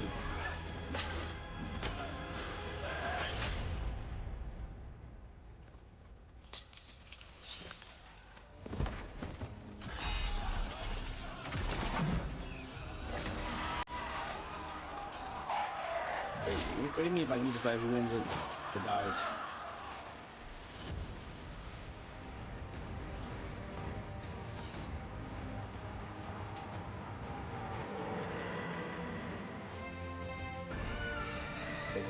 This game? Game of Thrones. War for Westeros. Real-time strategy game coming 2026. You can choose each outcome, each decision. All right, now it is time for the global reveal of an FPS action-adventure RPG.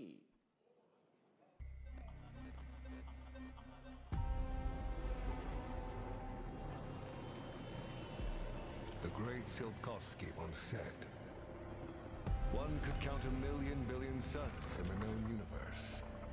So why do we deny other intelligent beings? It is said, if they were out there, they would have visited Earth.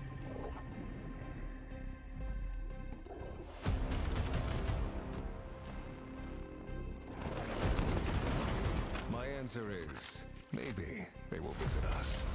But time has not come yet for this. The dawn of a new era. The era of Atomic Heart 2? Oh, we're getting a sequel to 1. 2.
Same consoles.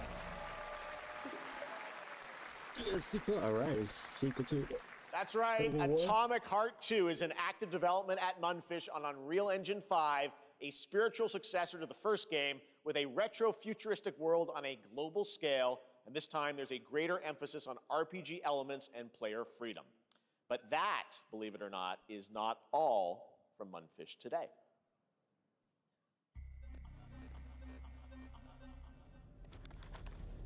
Is it recording? Yeah, it is. It's in the sky, a giant cube. I can still barely believe it myself. When it showed up, I was in the lab. I didn't even see it. You know? I felt that same fear, though. A terrible sense of my own powerlessness.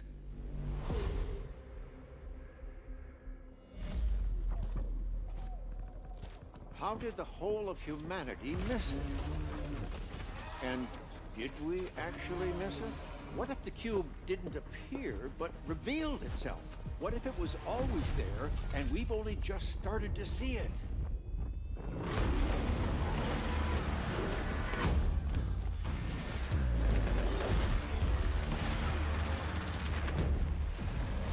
FPS games are getting here.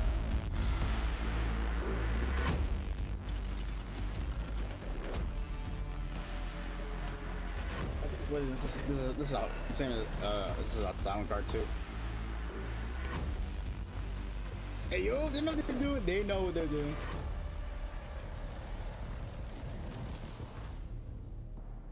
The Cube, Atomic Universe. Live service? Cute little guy. The Cube is yet another new project from Munfish, an MMORPG shooter set in the Atomic Universe on a massive levitating cube you can see there, where the edges are constantly rotating to create unique gameplay combinations that are ever evolving. All right, let's jump into the Marvel Cosmic Invasion universe.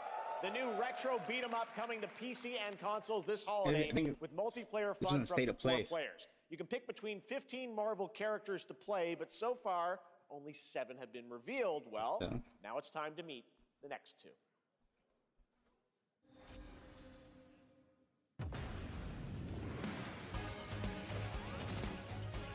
The beat 'em up game.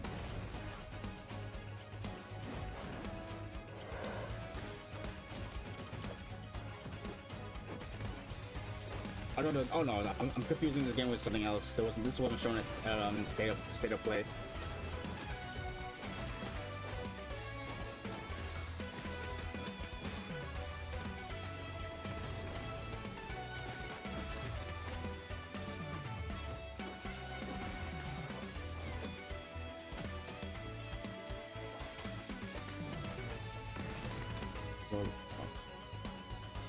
Spider-Man Store on Captain America, Venom, Wolverine. Can't remember anybody else too. This isn't hell. Or my world. What is this place? Capcom here? Also, you don't have a chance.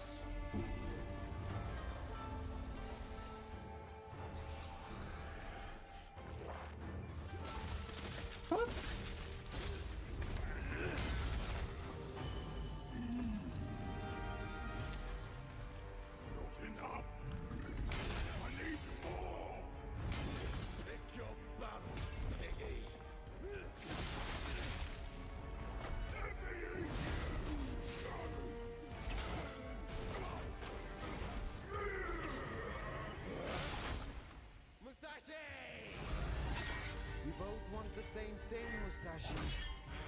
But there's only room for one at the top. And it won't be a coward who runs from jewels. Words never did work between us, did they? Sasaki Ganyu. We felt way off the sword. Only Musa way off the sword. As I said.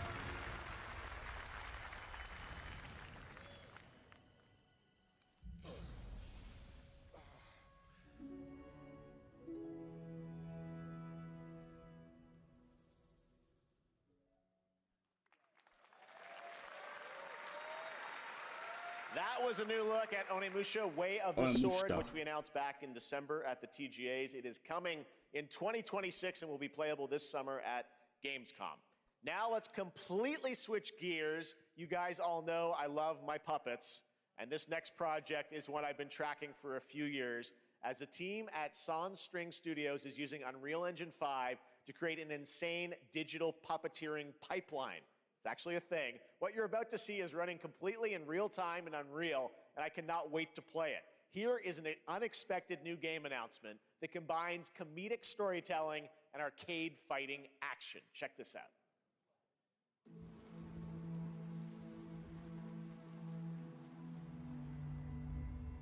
Fuzzy, the tournament of a million punches, you'll get yourself killed!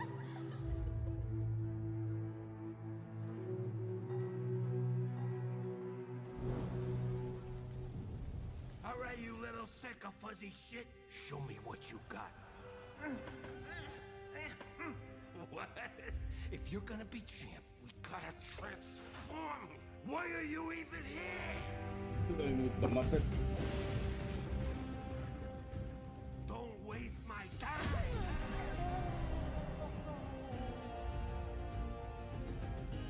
Save us, Fuzzy, or we'll die!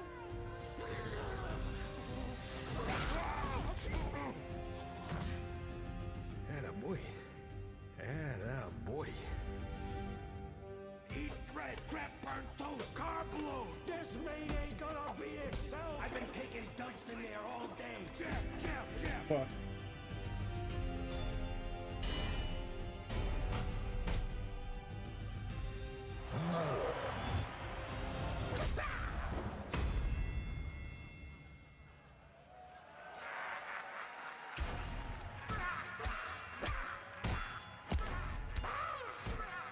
Here, that's what?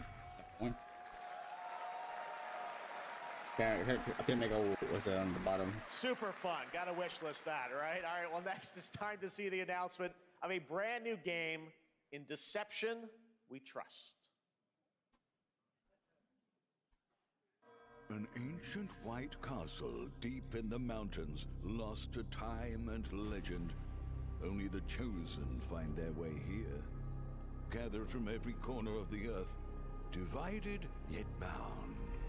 Wolves and lambs, engaged in a perilous dance of wits, a game where truth is but a shadow. Well, they're enough theatrics. I'll get to the point. Killer Inn is a murder mystery action game. Murder mystery. The killers lurk elusively in plain sight. Kill someone, and a clue will remain. Hair, fingerprints, blood, clothes. The lambs scramble to find clues, one step closer to unmasking the culprits. Who is guilty will eventually come to light. Wolves win by killing every lamb. Lambs win by booting out every wolf. Such simple rules. But there's so much more to this game of murderous mystery. Complete quests to level up. Buy items with the gold you earn. Loot chests for weapons and armor. Steal items, blow up opponents, poison others, place traps. Discover one of your own is a wolf. Is killing not to your taste? Then you'd better escape the castle.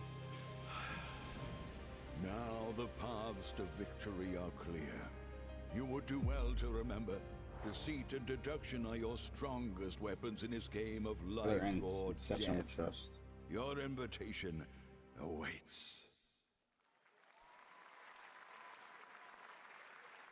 That was Killer Inn, a 24-player multiplayer game from Square Enix where you compete in a game of life or death using social deduction skills to win. All right, it's hard to believe this next game was first announced at TGA in 2021. And though it's been a while, their recent tech tests prove that some 4 years things ago. are definitely worth the wait. I'm, of course, talking about Arc Raiders. This is one of the most anticipated games of the year, and we're excited to share a new trailer which will tell you more about the mysteries surrounding the world of Speranza and the long-awaited launch date coming later this year. From Embark Studios, here's the world premiere of the release date trailer for Arc Raiders.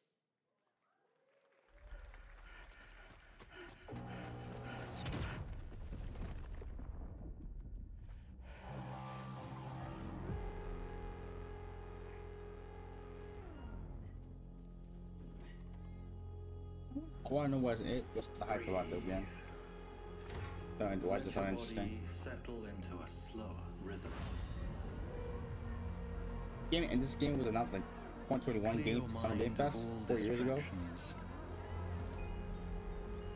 You don't have to walk this path alone.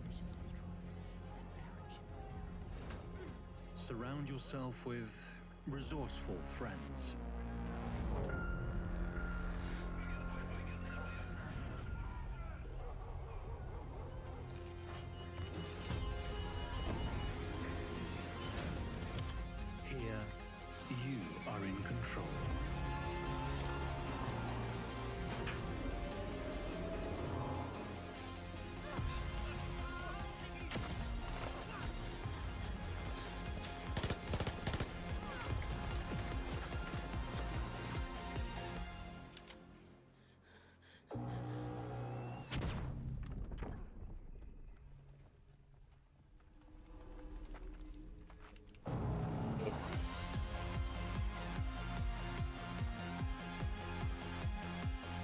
Coming October 30th. Oh, so you haven't dropped yet? That's right, everyone. Arc Raiders is coming October 30th, 2025 for PC and console. Congrats to Embark Studios. All right, Dune fans, now you can finally step onto the world of Arrakis yourself. Dune Awakening combines the survival and MMO genres with a thrilling cinematic story. It arrives on PC in just a few days on June 10th, but you can play it right now in Steam Advanced Access. Here is a brand new look. I never watched, for me, the Dooms, I never watched it. I'm going there completely blind, I don't know what it's about.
I got my stretch of that stretch.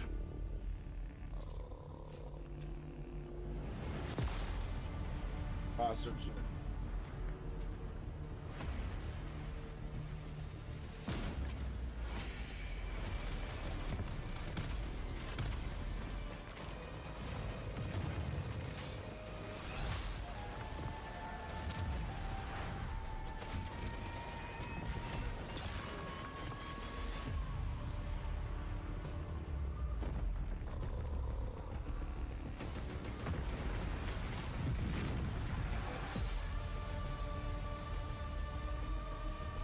Dune Awakening. It should be in Steam Nexus, but I wasn't able to play it. I saw my world fall to ash, consumed by the void.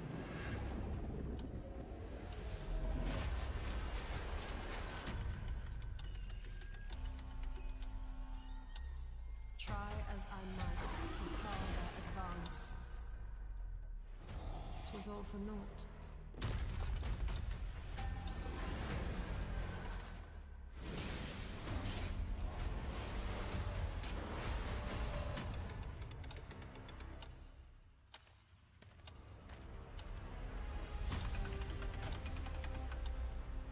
Some say time stops for no one. Neither man nor God, living nor dead.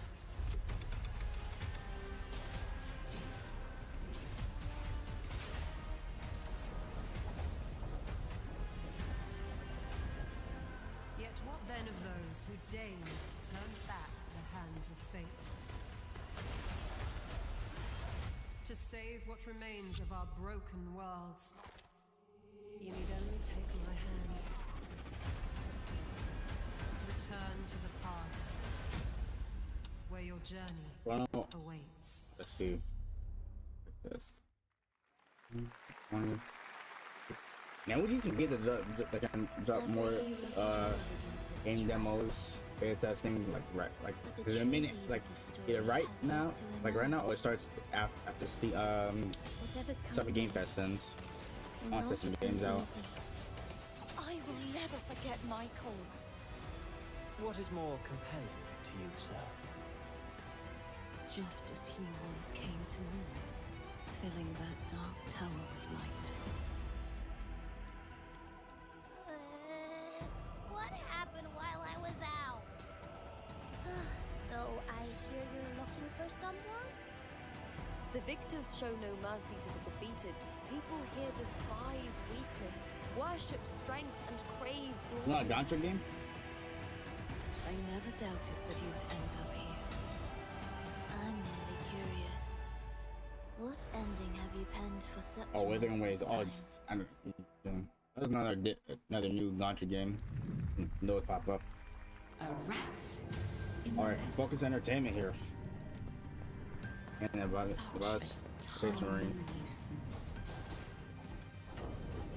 I know all your secrets.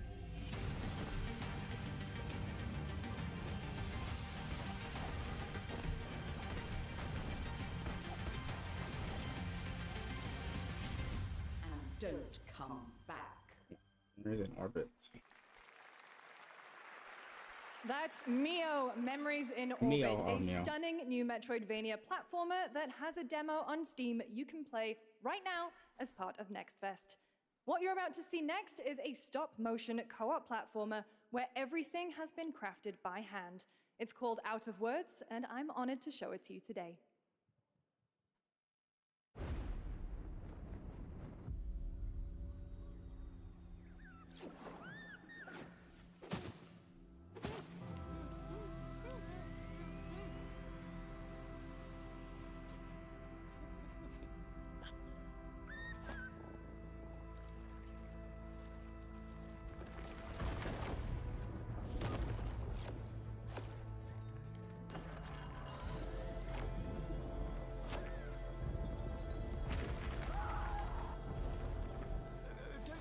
Maybe I play. Come on, follow me.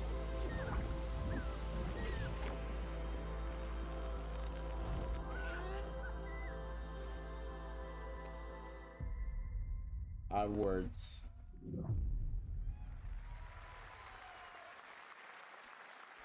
What a really unique and different game.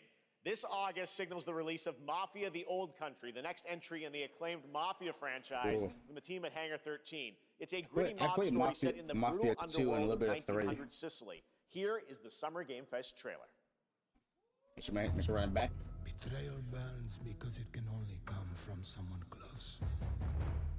An enemy can't hurt you like Mafia: The Old Country. Who are you? Sono Enzo. I work here. My friends, my family, my beautiful daughter, Isabella. Don Torrisi looks out for people around here. Sometimes the client is feeling less than cooperative and we need to, teach them a lesson. remind them of their obligations. This is between us and Spadaro. Where I come from, commitment means everything. If this is how he wants it, this is how it'll be. The Dons noticed you, Enzo. This is an opportunity. Do you wish to commit to this family? Enzo! We can't let them get away! When Isabella became involved, it became our business.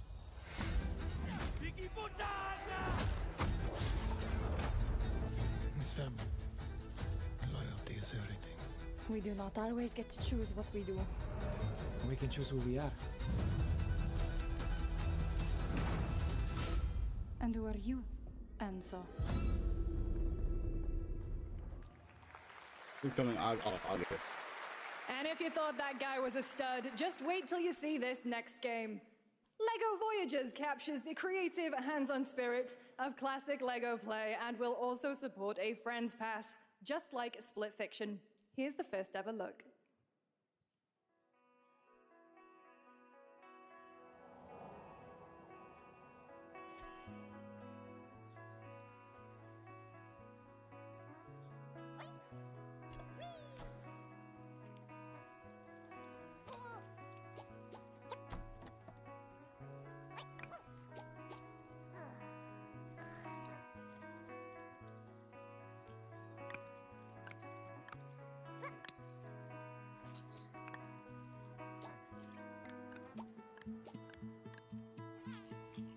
Yeah.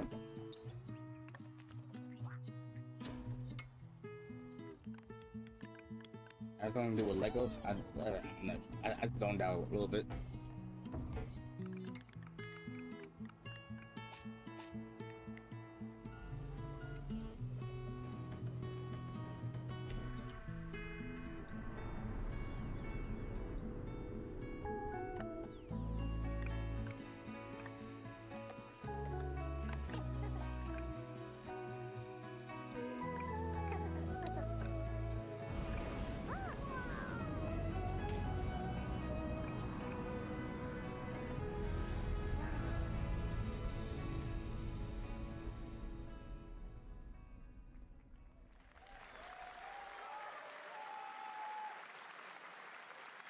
Hello, Summer Game Fest! I'm Carolyn Lawrence, voice actor for a few familiar faces you might have grown up with on Nickelodeon. Some with squirrel suits, thank you.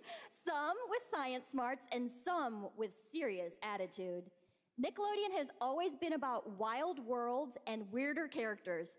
And while I'm mostly sworn to secrecy today, I am thrilled to have a hand in revealing something that brings a lot of those characters together like never before.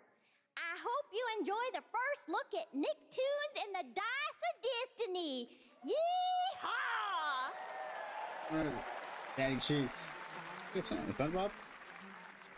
A great evil would emerge. However, a brave and wise and powerful and ridiculously handsome wizard would call upon his magic powers to summon the most ferocious, most awesome, most totally radical team of adventurers the land had ever seen. They alone would be able to...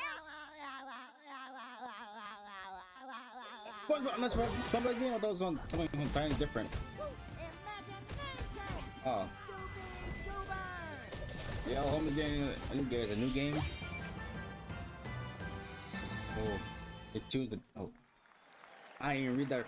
It's been almost 2 years since players first stepped into the role of Geppetto's puppet to save the city of Krat from disease and puppet frenzy in Lies of P. Overture is a DLC expansion to Lies of P that transports players back in time with new characters, environments, and of course, imposing enemies and bosses. Here's the exclusive new look.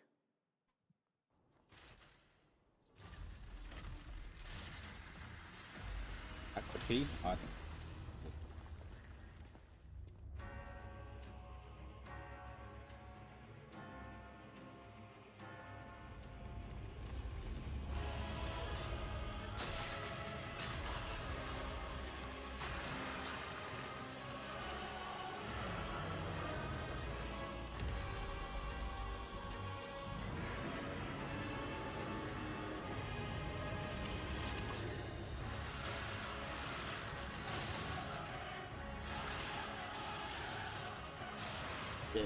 Scare them up.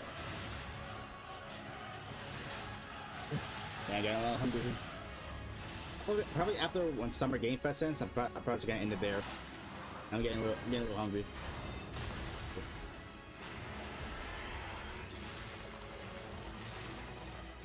But don't worry, I'll be streaming tomorrow, playing lots of more Fortnite. Let's start the new season.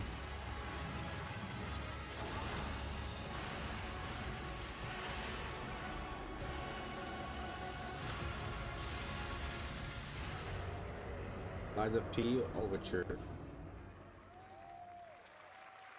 Oh, today. Oh, it's dropping today. Okay, that's what we would like to see. Chat, game dropping. When I get Summer Game Fest, Yes, game that's right. Overture is available today across all platforms to play. So like enjoy it this weekend. Okay. All right. Next up, the small video game publisher Serenity Forge, based in Boulder, Colorado, shared this game with me a few months back with a DM that said, "Doki Doki Literature Club meets Silent Hill." That piqued my interest. I think you might get a kick out of this announcement, too.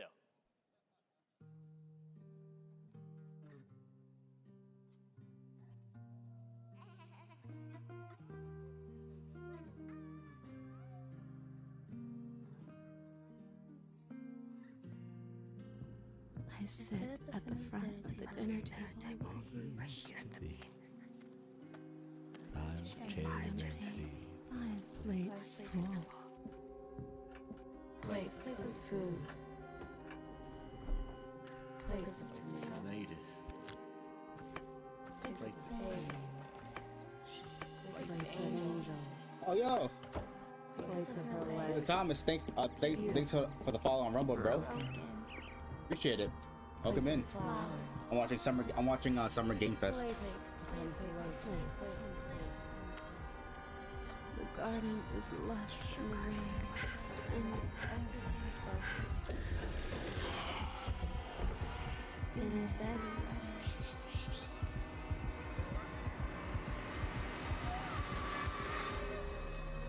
Tractor blooms.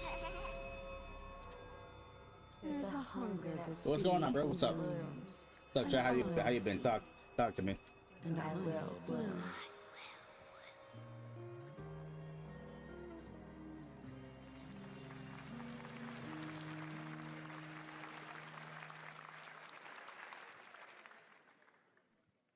I wouldn't recommend eating those tomatoes. All right, NCSoft is expanding its Blade and Soul universe. Let's take a look at the rich lore and dynamic action in Blade and Soul Neo, just out on Steam, and Blade and Soul Heroes coming soon.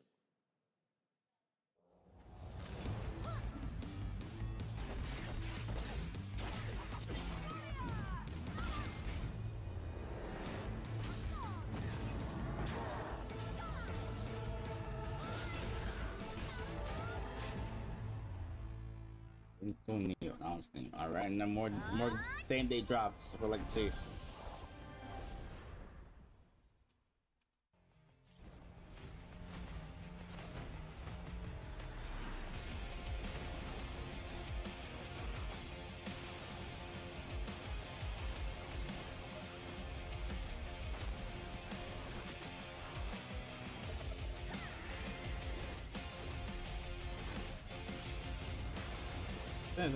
I see a game like this, the outline, think of a gotcha game.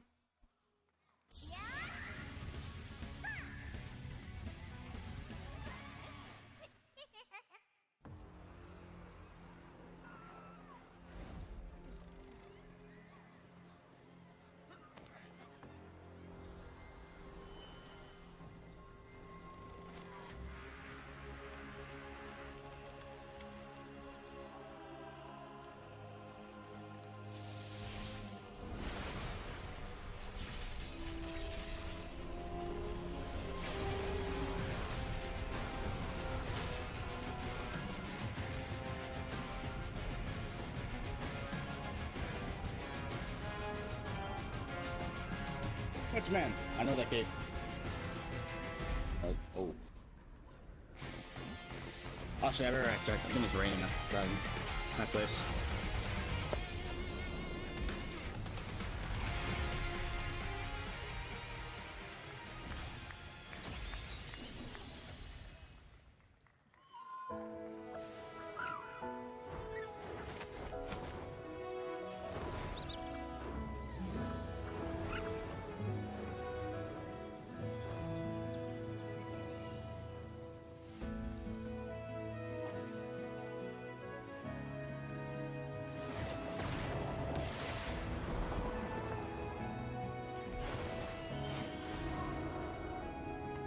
I have a den already. I guess I remember it was raining outside my window was open and it was raining outside.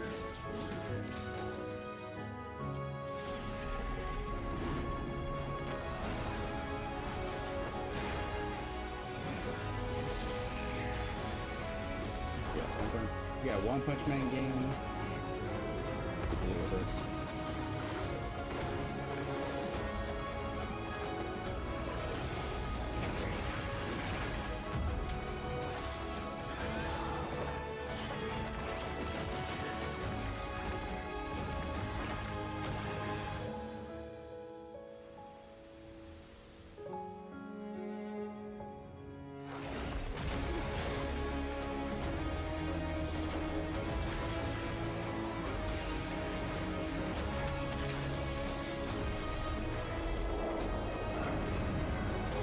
Seven Deadly Sin Origin. Yes, The Witcher 4. Please, more of this. Yeah. $5 it's available today. Yeah, the State Unreal was when This is a technological showcase set in the world of The Witcher 4. Human So Creator is good. now fully integrated into Unreal Engine. You're seeing me live in real time. Squid Game will be coming to UEFN. It started with an epic mega grant, and it's now a serious contender for Game of the Year. That Mongilsta Dive will be exclusively on the Epic Game Store.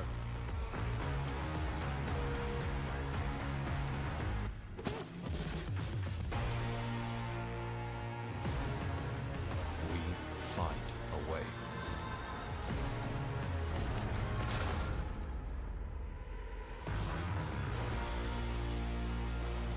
All on Unreal. Engine 5? We altered the course of nature, unleashed genetic power across continents. Now it is up to us to nurture what we have set free, to find hope within this chaos.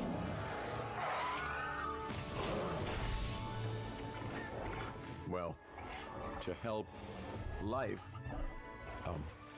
find a way. Jurassic World? Yes. Everything. I haven't heard not moves hard to hands coming out.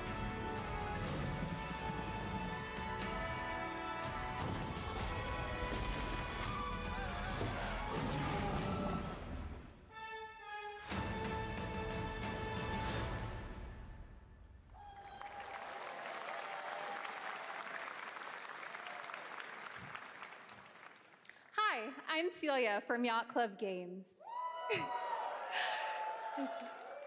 10 years ago, we broke new ground with our first game, Shovel Knight.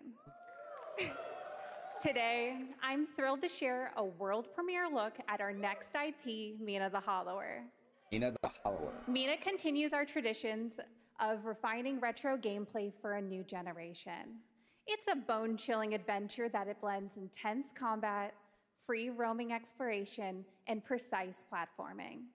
As Mina, a whip-wielding hollower, you'll burrow through danger and unravel the mysteries of a cursed island. A decade ago, we unearthed a groundbreaking legend. This year, we're bringing our next bona fide classic. Yacht Club Games.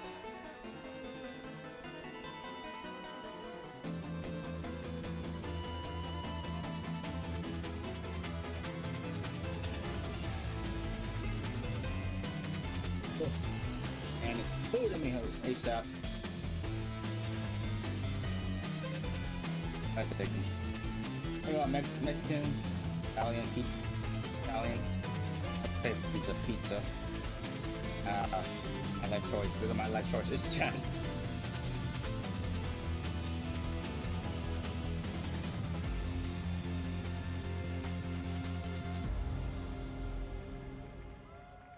Name of the Halloween.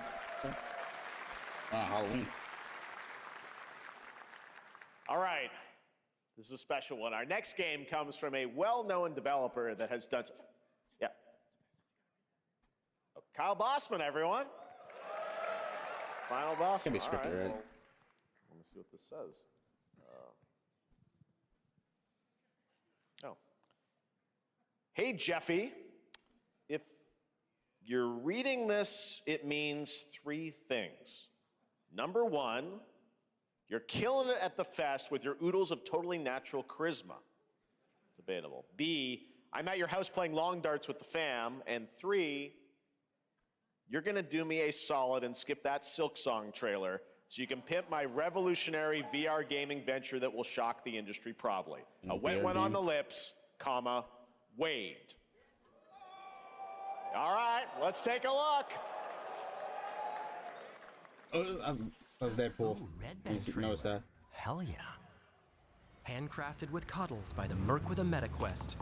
Kick back and bask in the glory of gaming's first quintuple A tropical farming sim experience.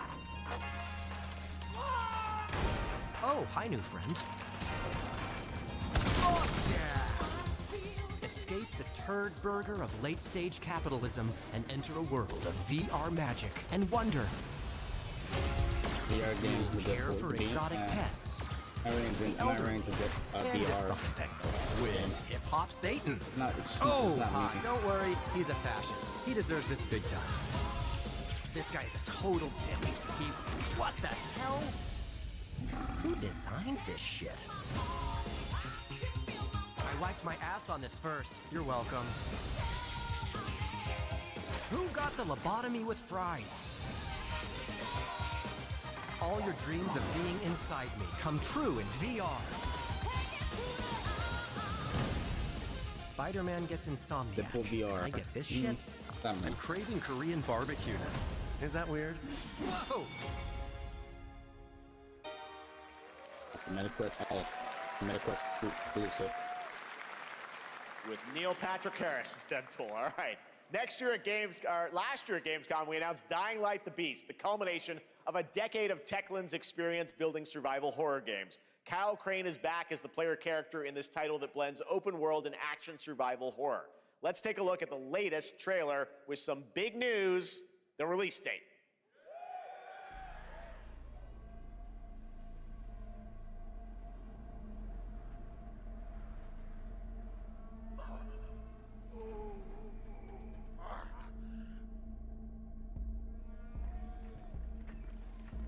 What can you tell me about the Baron? He's a narcissistic sociopath. He's experimenting on humans like they're lab rats.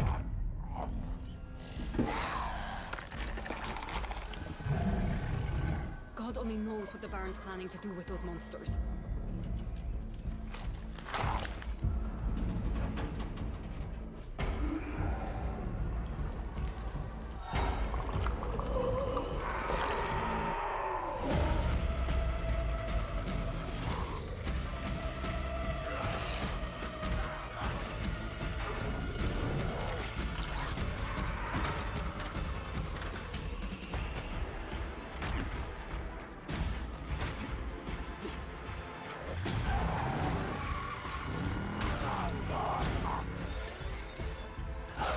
I don't care how high his walls are, or how big his army is.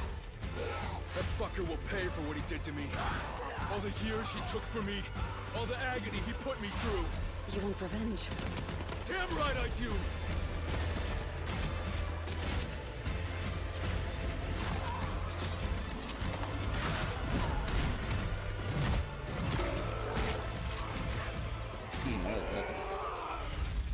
Oh, it's Dying Light. Dying Light 4. Kyle,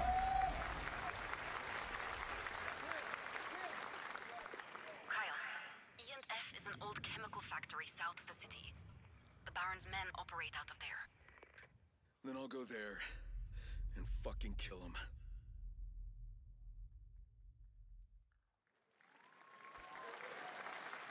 There's the big news. Dying Light the Beast is coming on August 22nd, Gamescom week. All right. This next game draws inspiration from classic coming-of-age films to capture the highs and lows of adolescence, the bonds of friendship, and the nostalgia of growing up. Mixtape comes from Beethoven and Dinosaur, an Annapurna Interactive, and this is your exclusive new look at this game that plays like a love letter to teenage memories. What are we doing? Oh, this is the game that made us Stray. Hanging out. Yeah, they're the same studio. I've got to get out of this place. We get to play as a cat. I played it. It was silly fun. At the end of an era, when everything's about to change, it's time to look back on your greatest hits.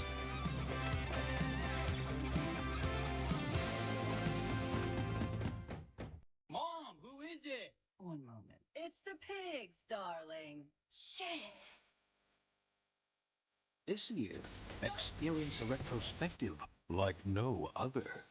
Beethoven and Dinosaur invites you to relive the teenage riot, to spend one last night together before school's out forever. And with a soundtrack this good, it's gonna be one hell of a night. And The Cure. I love The Cure.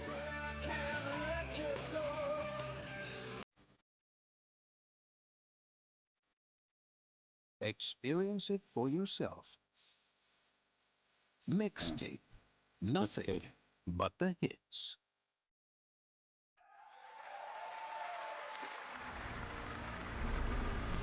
I trust you have seen it. A beautiful world where harmony reigns. Will you struggle until your last fleeting moment? Your destinies are sealed. There is no escaping them. That is why we must end you. Right here and now. On your guard. This is gorgeous. Take this.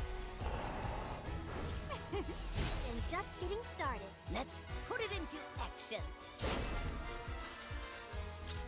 The surge of power. Savor each moment. Now, get ready. Everyone, are you with me? We will live on in this world. No matter what hardships await. We fight for a future filled with hope.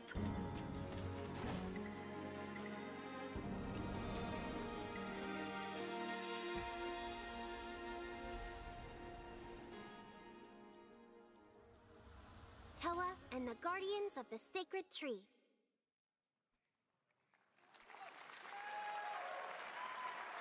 A beautiful game. That was the global announcement of Toa, a new roguelike from Bandai Namco and developer Brownies, a game drawing from classic Japanese art with a whimsical spin on Eastern mysticism. Next, we want to introduce you to a game made by a first-time solo developer in Bandung, Indonesia. With the help of 9 of his friends, he's built an intense action beat-em-up with brutal hand-to-hand combat set in his hometown. This is Acts of Blood. The blood. They left me with nothing. No justice. No peace. See it again Just before. names on the wall. The hunt isn't over. Not until I kill them all. Oh, remember the game. The game has like the same fighting style as Sleeping Dogs, which is a great game, by the way. The shame it didn't come out as a sequel to it. I played it before. It was really good. I don't. Yeah, the fighting style. Holy shit. Yeah. See the comparison.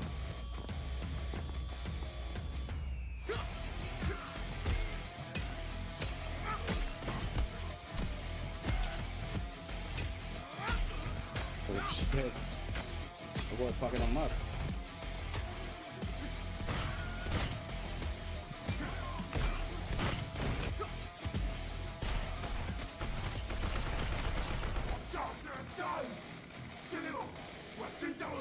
Bad dot line.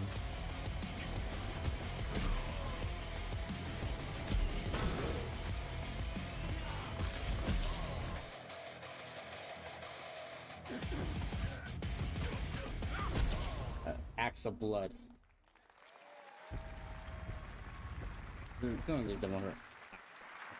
It's coming out summer. Amazing what these solo devs no can way do did we have today. it demo Now already. it is time for the reveal of the next game from Montreal-based Tribute Games, the makers of TMNT Shredder's Revenge and Marvel Cosmic Invasion, which you saw a little bit earlier. If you're like me, you've been waiting for more than a decade for this reveal.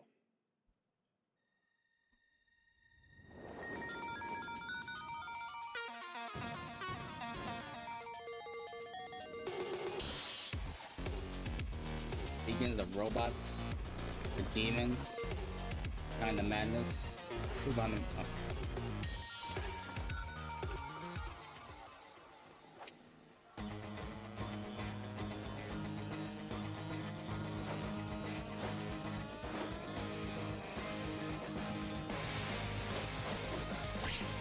Oh, Scott Pilgrim.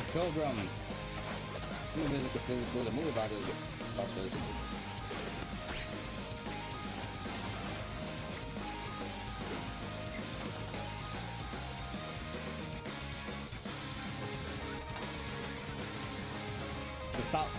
Scott Pilgrim versus the World for a movie, or Scott Pilgrim Save the World, something like that.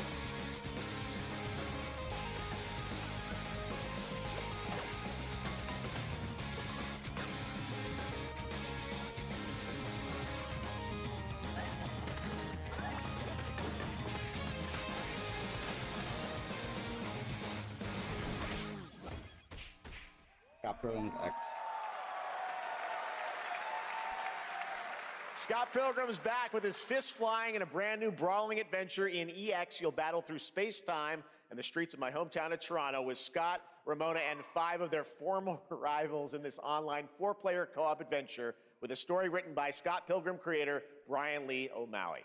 All right, we're going to be right back, but first we have a very special message from Maggie Robertson, TGA winner in 2021 for her performance in Resident Evil Village.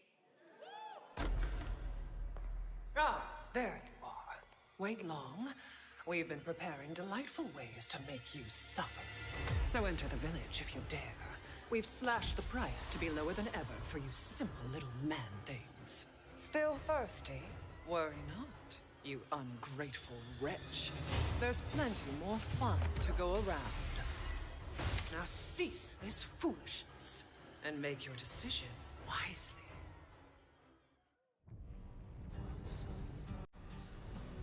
Everything starts ascending.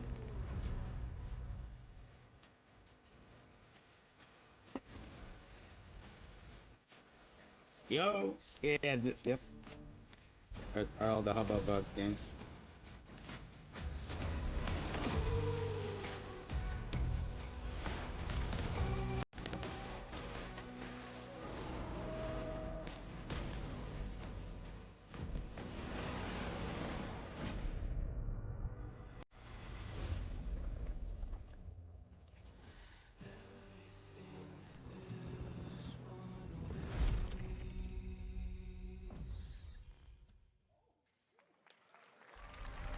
Since the dawn of time, humankind has been obsessed with the hard.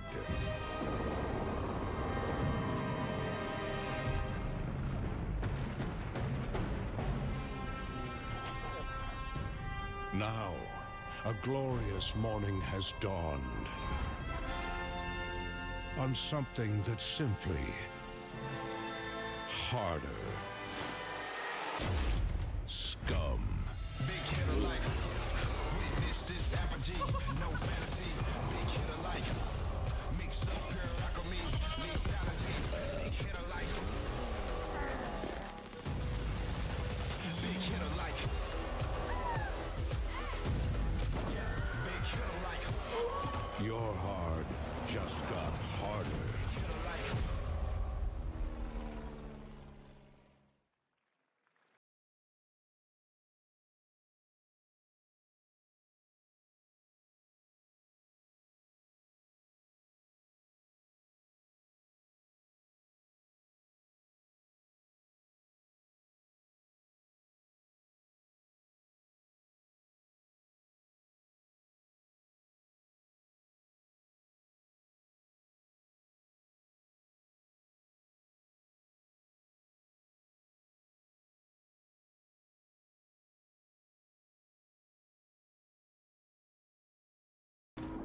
Part of me that's been buried down deep feels like it's just knocking to get out. I'll be seeing you around, Charlie. Maybe this is the real me.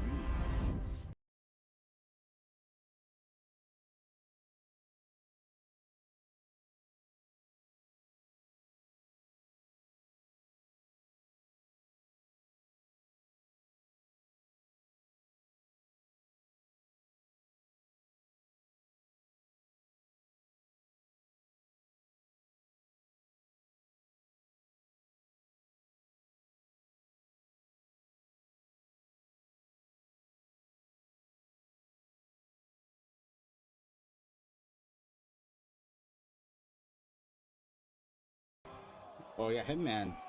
Collab going? Hi everyone, I'm Hakan Abrak, CEO of IO Interactive. We can't wait for you to discover Mindside when it launches on June the 10th from Builder Rocket Boy, and IO partners. We're coming close. And yes, you may have noticed Agent 47 will be contracted for a very special assignment in Red Rock City. This week,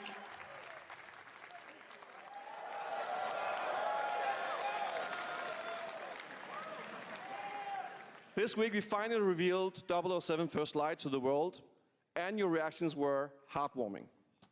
It's coming in 2026, but we want to make the wait more exciting. We are bringing someone into Hitman, the world of assassination, who is very dear to the Bond universe. Let's take a look.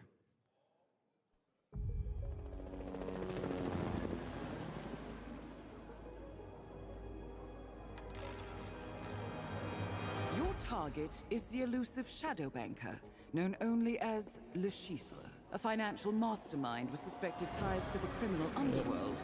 He has arranged a high-stake poker game at the Casino Monarchique in Paris. Our clients have deemed this unacceptable. I've invited these people for a reason. I know their weaknesses. Mr. Rengang, he's too impatient, and Miss Bai, well, she likes a drink. Okay. Don't know about the newcomer, Mr. Smith, though. He's the only wild card. Well, this is turning into an interesting evening. Welcome to the VIP room here at the Casino Monarchique. Reaper. Unusual name. Names are for friends. Wouldn't you agree, Mr. Le Chiffre?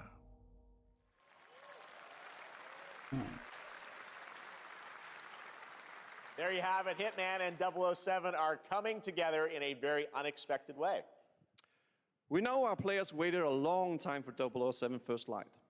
It's just around the corner, coming out next year. However, Hitman is live right now. So I thought, why wait? And I asked a fellow Danish friend to join me here. As a matter of fact, he is here with us today. That's right, everyone at Summer Game Fest, please welcome the great Mads Mikkelsen. His face looks pretty familiar, though. Good to see you, Mads. Thank you for joining us. Thanks for coming to Summer Game Fest. The actor. Mads, you are Cliff, but you're also Agent 47's next target as Le Chiffre, the villain we know from Casino Royale.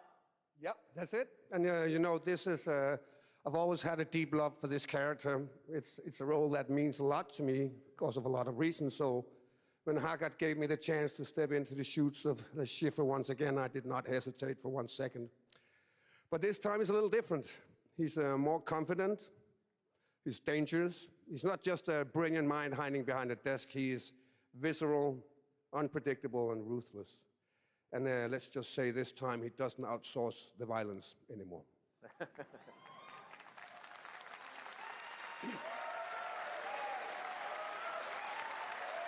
So this mission is set in a casino in Paris. We want to make an homage to the movie Casino Royale while keeping surprises for our players. James Bond and Agent 47 have very different set of skills, and the mission will be handled in very different creative ways. Yeah, he's not going to beat me in poker. He's going to figure something else out. So I guess it is not just about the shot, it's about the bluffing around the table this time? Yeah, sure, exactly. It's the Chiffre is always like 2 steps ahead of you. He reads you before you read him, so it's a little like bringing a chess player to a poker game. We built the mission to allow several parts, unexpected characters, appearances, and even custom poker mechanics. Wow, all right, well, when do we get to play this? That's the best part. We wanted to surprise you, so the team is updating the game as we speak. Le Chiffre, Elusive Target mission starts today in a few hours. For only 30 days, and if you play it, you will unlock a unique reward in 007 First Light. Amazing. All right. Well, Hakan, Mads, thanks for joining us for Summer Game Fest. Appreciate it, guys. Thanks for having me. Thank you so much. Thank you. Great to see you.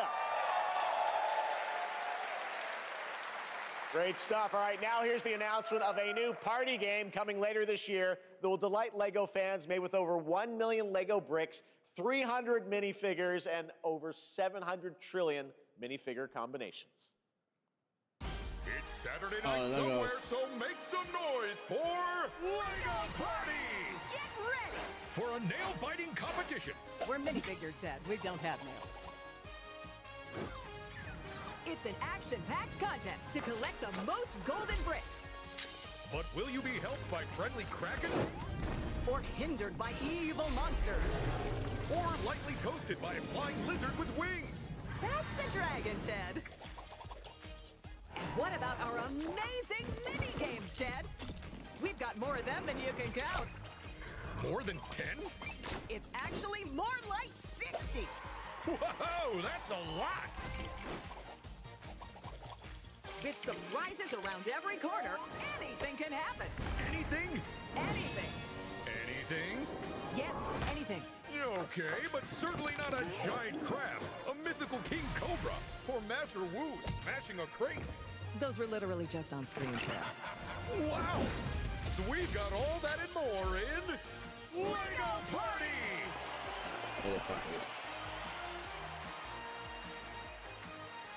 Whoa, that is looking mighty tasty.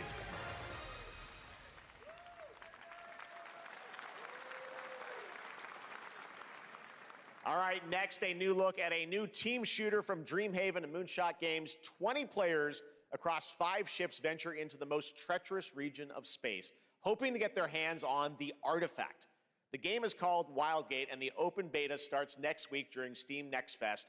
And we're also very happy to announce the game will launch on July 24th for PC, PlayStation 5, and Xbox. Let's see what it means to get into some serious space shenanigans.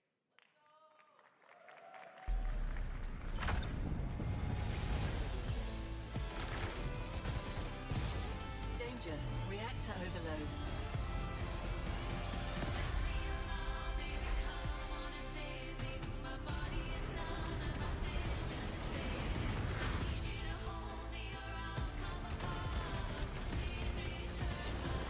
I've got the artifact!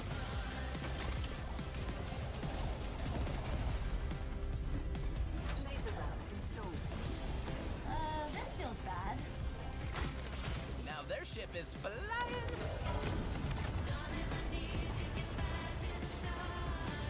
Is that the artifact? Safe with me. This'll be good. Good thing that wasn't our ship.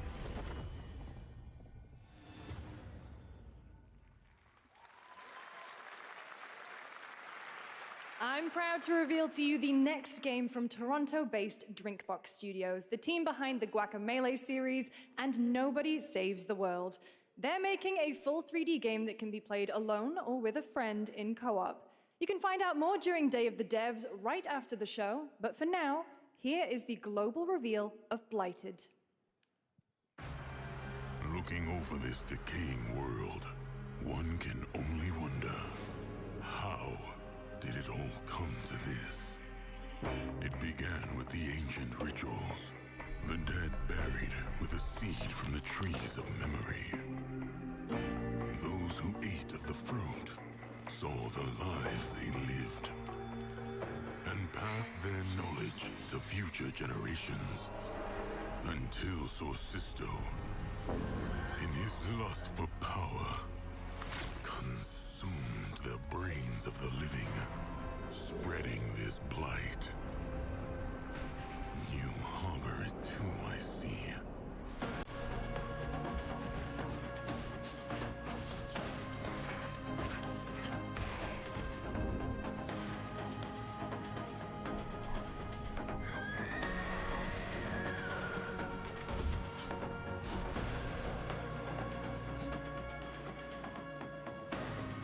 Should you fall, pray the vultures consume you before the blight does. Like it.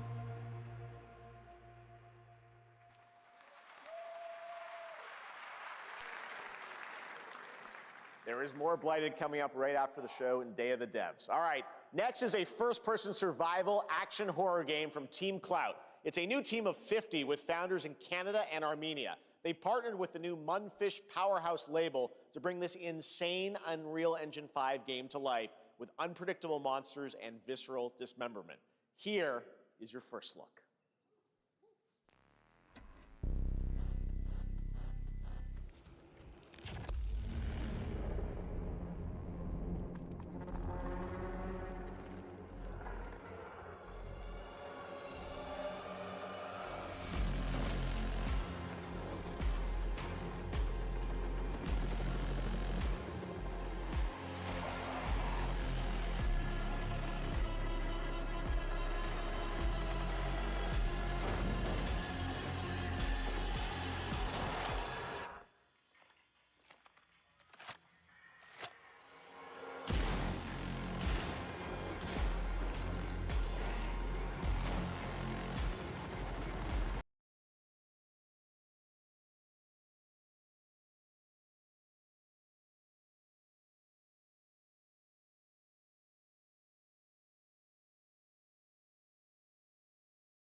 Over 300,000 concurrent players on Steam and 3 million players in total. In this game, you explore a sci-fi universe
First one.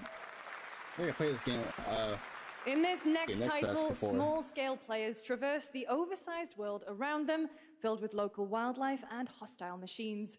Built by a small 8-person studio, this is Infinitesimals.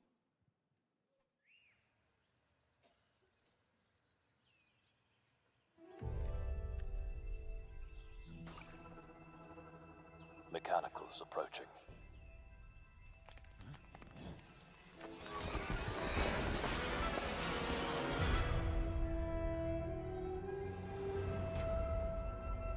We must now face a stark reality.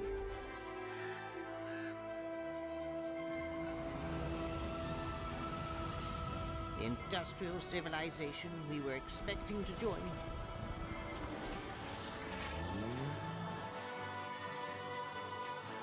There's no more.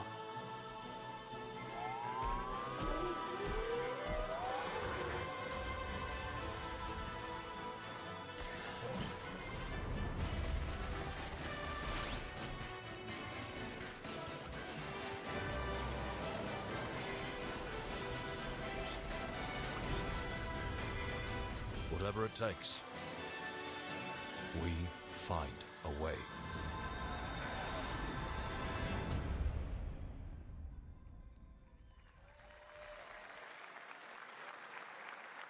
"2026 marks the 30th anniversary of a legendary video game franchise that I think we all know very well. Please check this out.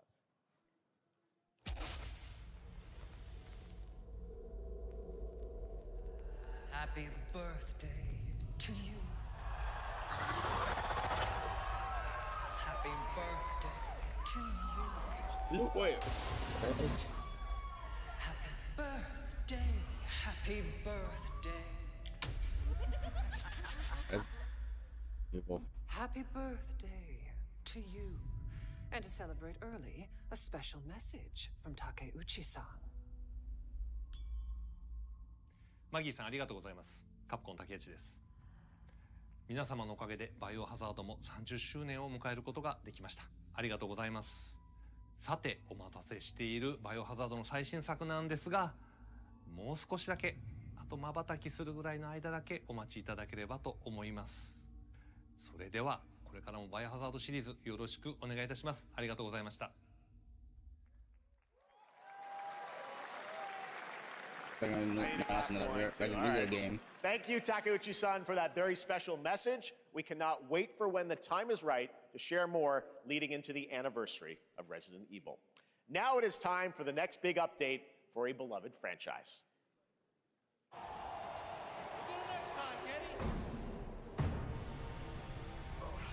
Kenny Omega? It's an AEW game. Let's rumble.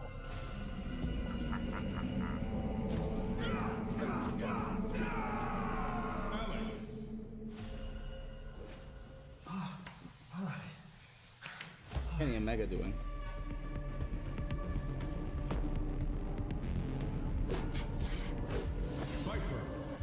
I don't think it's another AEW game.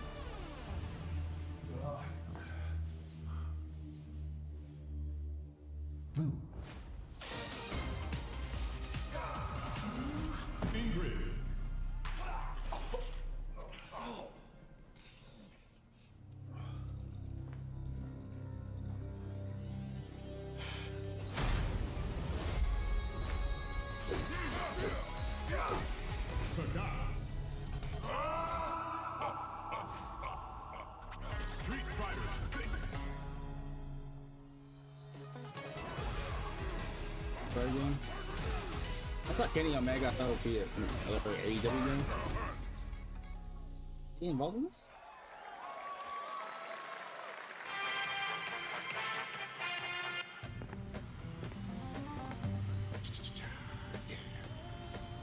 Flag time, baby.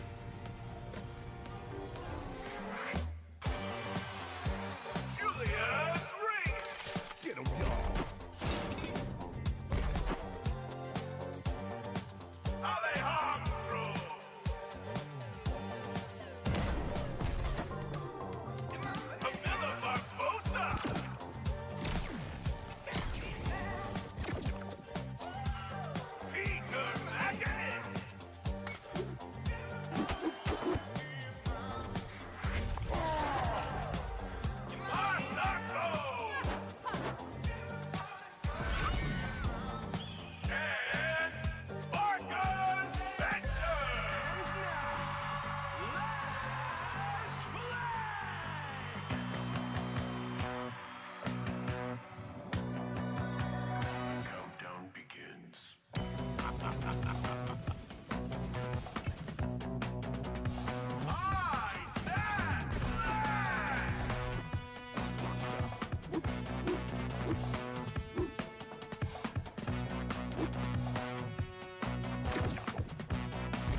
That's Flag.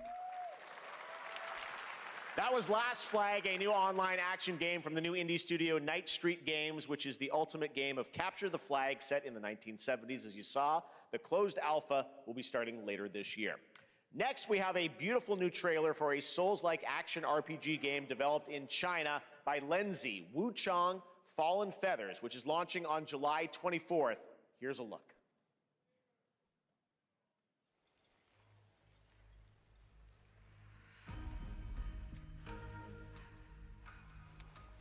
Is this bloodshed really what you wanted?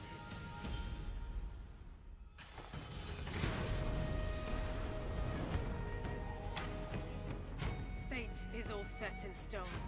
You can't change how it ends. Solo again here. Come back to Wukong right here. So it feels like something like hey.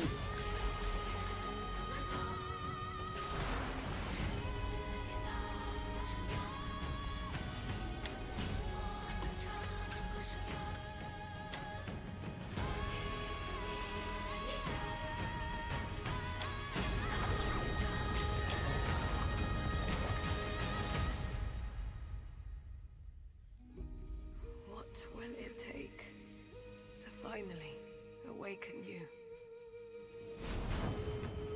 Wuchang Fallen Feathers.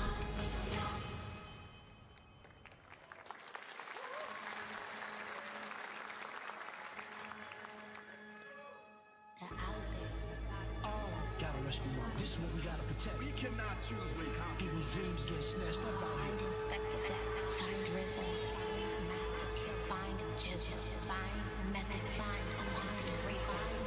You find Cabot. Find Ghostface Killer. Where is the Wu-Tang Clan? Find them.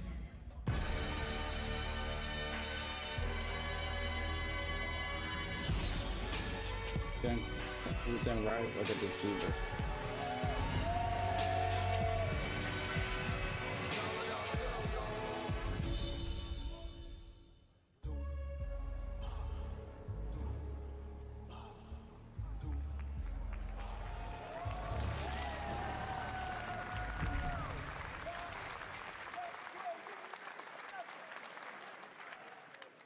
Ghostface Killer is calling on you to rescue his Wu brothers. Wu-Tang Rise of the Receiver is a new co-op action RPG with anime-style fighting, and it's the debut title from the 53-member Brass Lion Entertainment. Now, here's a new look at Guild Wars 2, which has new updates, including player housing, and is free to play. This weekend, to celebrate SGF, you can take advantage of double XP all weekend long.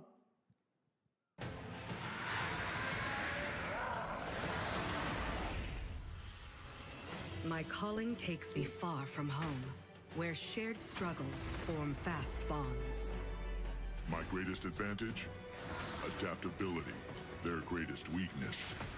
Me. My story. My story, my story is yours. Alright. Okay.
I First album, died. two standard. I came back. They're making it.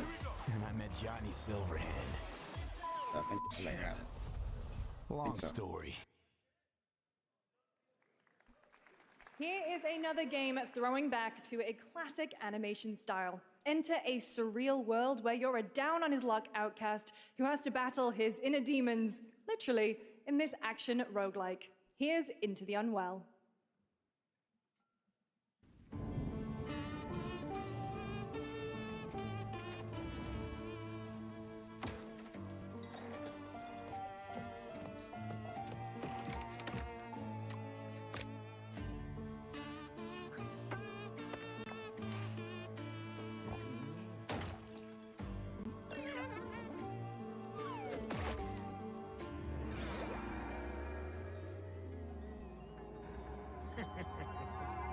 Another relapse, huh?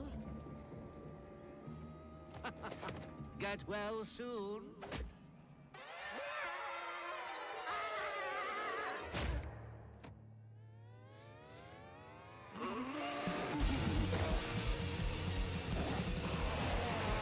Maybe it's too much for someone like you.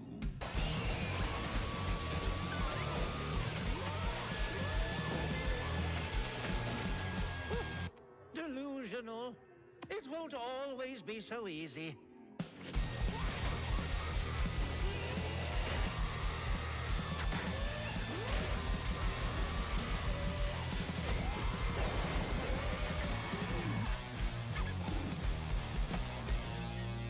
You still look a little unwell.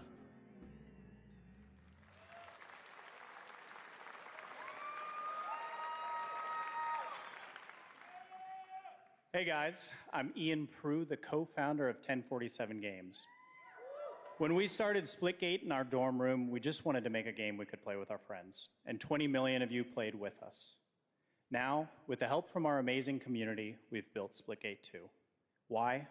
Because I grew up playing Halo, and I'm tired of playing the same Call of Duty every year, and I wish we could have Titanfall 3. With Splitgate 2, we asked ourselves, how would we take portals to the next level? What if you could portal to entirely different worlds? So we combined the action, movement, and gunplay of arena shooters with the scale and intensity of something much bigger. Splitgate Battle Royale launches free right now, and it's fucking awesome. Splitgate Battle Royale?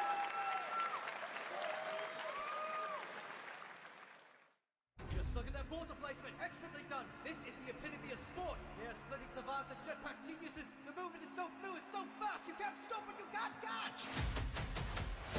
And he complete the comeback, he's going to try. He shoots, he gets the kill. Now that's how you portal. They're not done yet. They got one, they got another. They're going to do it. They're going to see all the way. Oh my God, they did it. They actually did it. And you're standing on the edge, face up, 'cause you're a natural.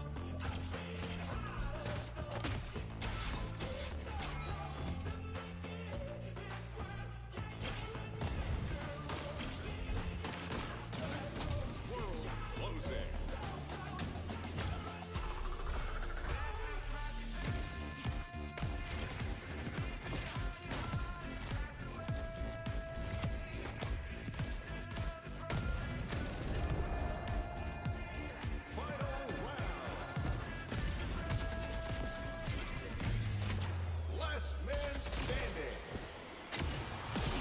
Victory. This is Splitgate.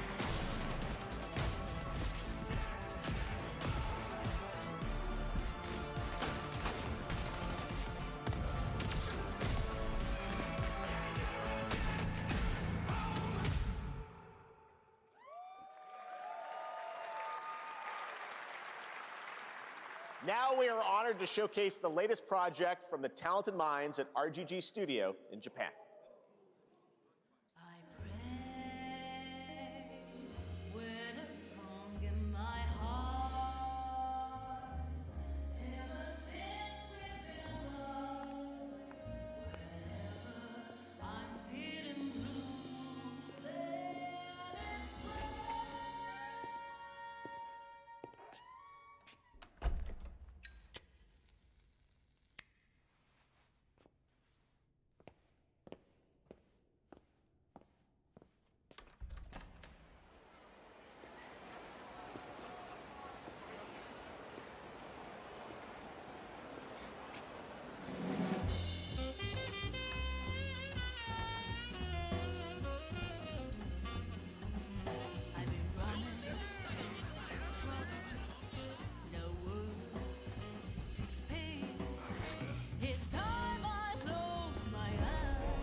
shit.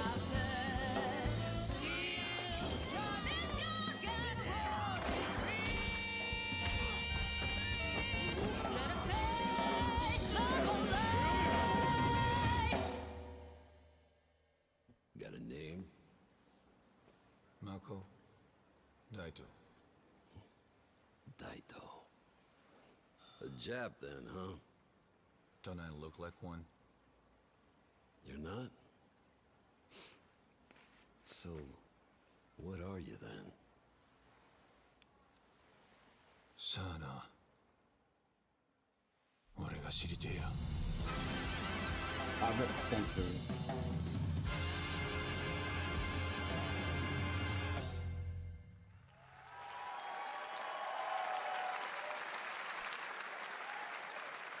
You saw it at TGA last year as Project Century set in 1915, and now the full name has been revealed. Stranger Than Heaven, the brand new title from RGG Studio. This time it's now 1943, and knowing RGG, I'm sure more surprises are surely on their way. All right, well, we're almost done here, but we do have one final, very special global game announcement to share with all of you. GTA 6. Today, we've showcased a lot of projects from teams around the world, including many brand new studios, and we're proud of that. But this one comes from a studio that is no stranger to delivering blockbuster games time and again. When I first got a glimpse at this project last summer, I was absolutely blown away by the scale, scope, and ambition of this developer's vision.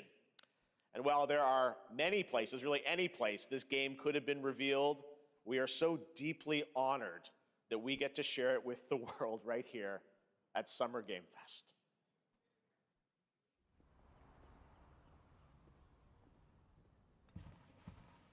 Nope, thank you. That was a long shot for GTA 6. What is this?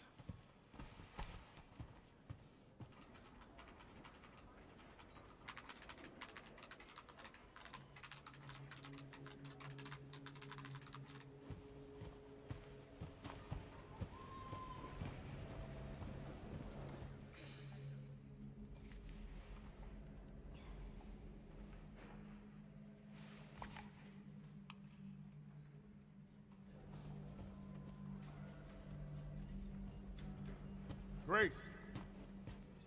Grace. Grace Ashcroft. Yes?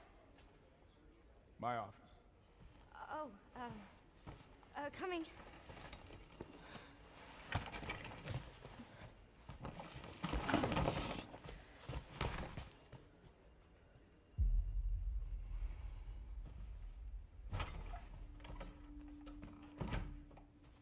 If this is about the report you asked for yesterday, it'll be ready in 3. No, 2 days, tops. Put a hold on that for now. We found another body. One that exhibits the same pathology as the others we've been investigating. Now, I need a good technical analyst on this. Okay.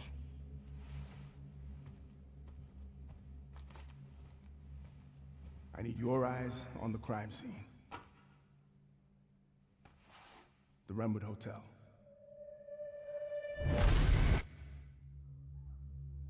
I know that's where your mother was murdered. Alyssa died 8 years ago. Perhaps it's time for you to face the past. Grace.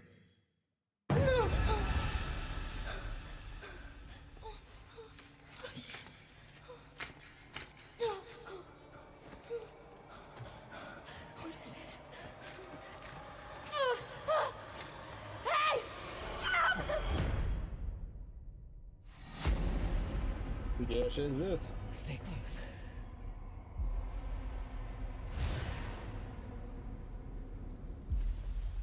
They're coming. I know now that you're the one that I've been searching for. The special one. The chosen one. Miss Ashcroft. Investigating all these strange deaths, huh? We need to keep our voices down. Have you seen the same shit I've seen? Please know that you are my hope. Everyone's gone.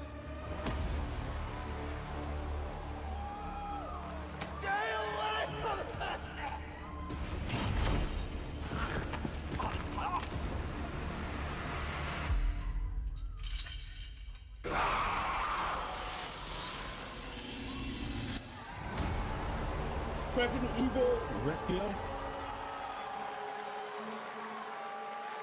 Another Resident Evil game.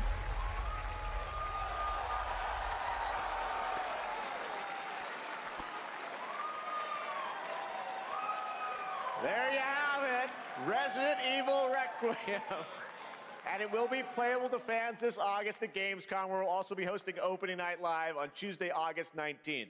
Resident Evil Requiem marks a bold shift for the franchise, both in tone and gameplay, and today's reveal isn't just about survival horror. Expect high-stakes cinematic action too, with much more to share soon leading up to its launch on February 27th, 2026.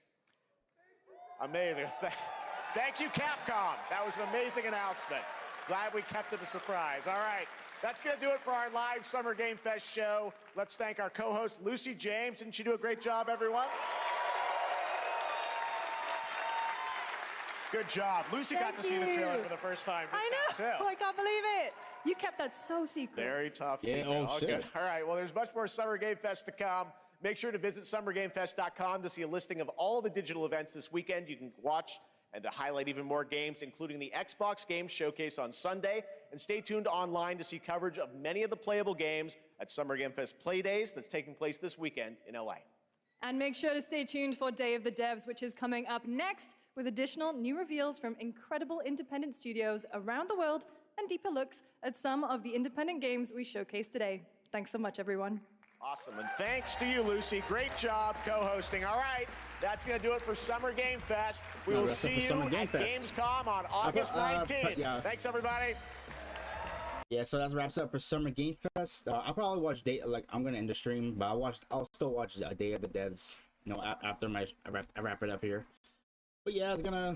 So that was it. Summer Game Fest, chat. How would you grade it? And some hit and misses, but I'm glad I decided to make this day my return stream. I couldn't pick any day, but this time I wanted to watch, play Fortnite and watch what up and coming games there is in Summer Game Fest. But yeah, I'm glad to be back, and I'm planning on streaming more, and I'm planning on streaming tomorrow for the Fortnite Star Wars event. I'm gonna play it. I think well, it starts at 2, so I think I'm gonna start my stream tomorrow around 1 p.m. So yeah, I'll be back tomorrow, and like I said, it's back to business as usual with the streams and the content, and I'll see the future lies ahead. But yeah, I'm back. It's good to be here. I miss y'all. And one thing, I totally understand, like, if you were used to watch me before my streams, but since I've been away for a long while, I understand if you moved on. That's 100% okay with me. But if you decide to you come back and chill and vibe with me, that's cool too. Hopefully I can win your view. But yeah, it's good. One thing, it's good to be back. Back to business. So yeah, tomorrow I'll be streaming. I'll be streaming tomorrow at around 1 p.m. ET. So I could play watch the Fortnite Star Wars live event. And yeah, it's gonna be lots of fun. Alright, chat. Take care. I'll see y'all tomorrow. Peace. Love y'all. Take care of yourselves.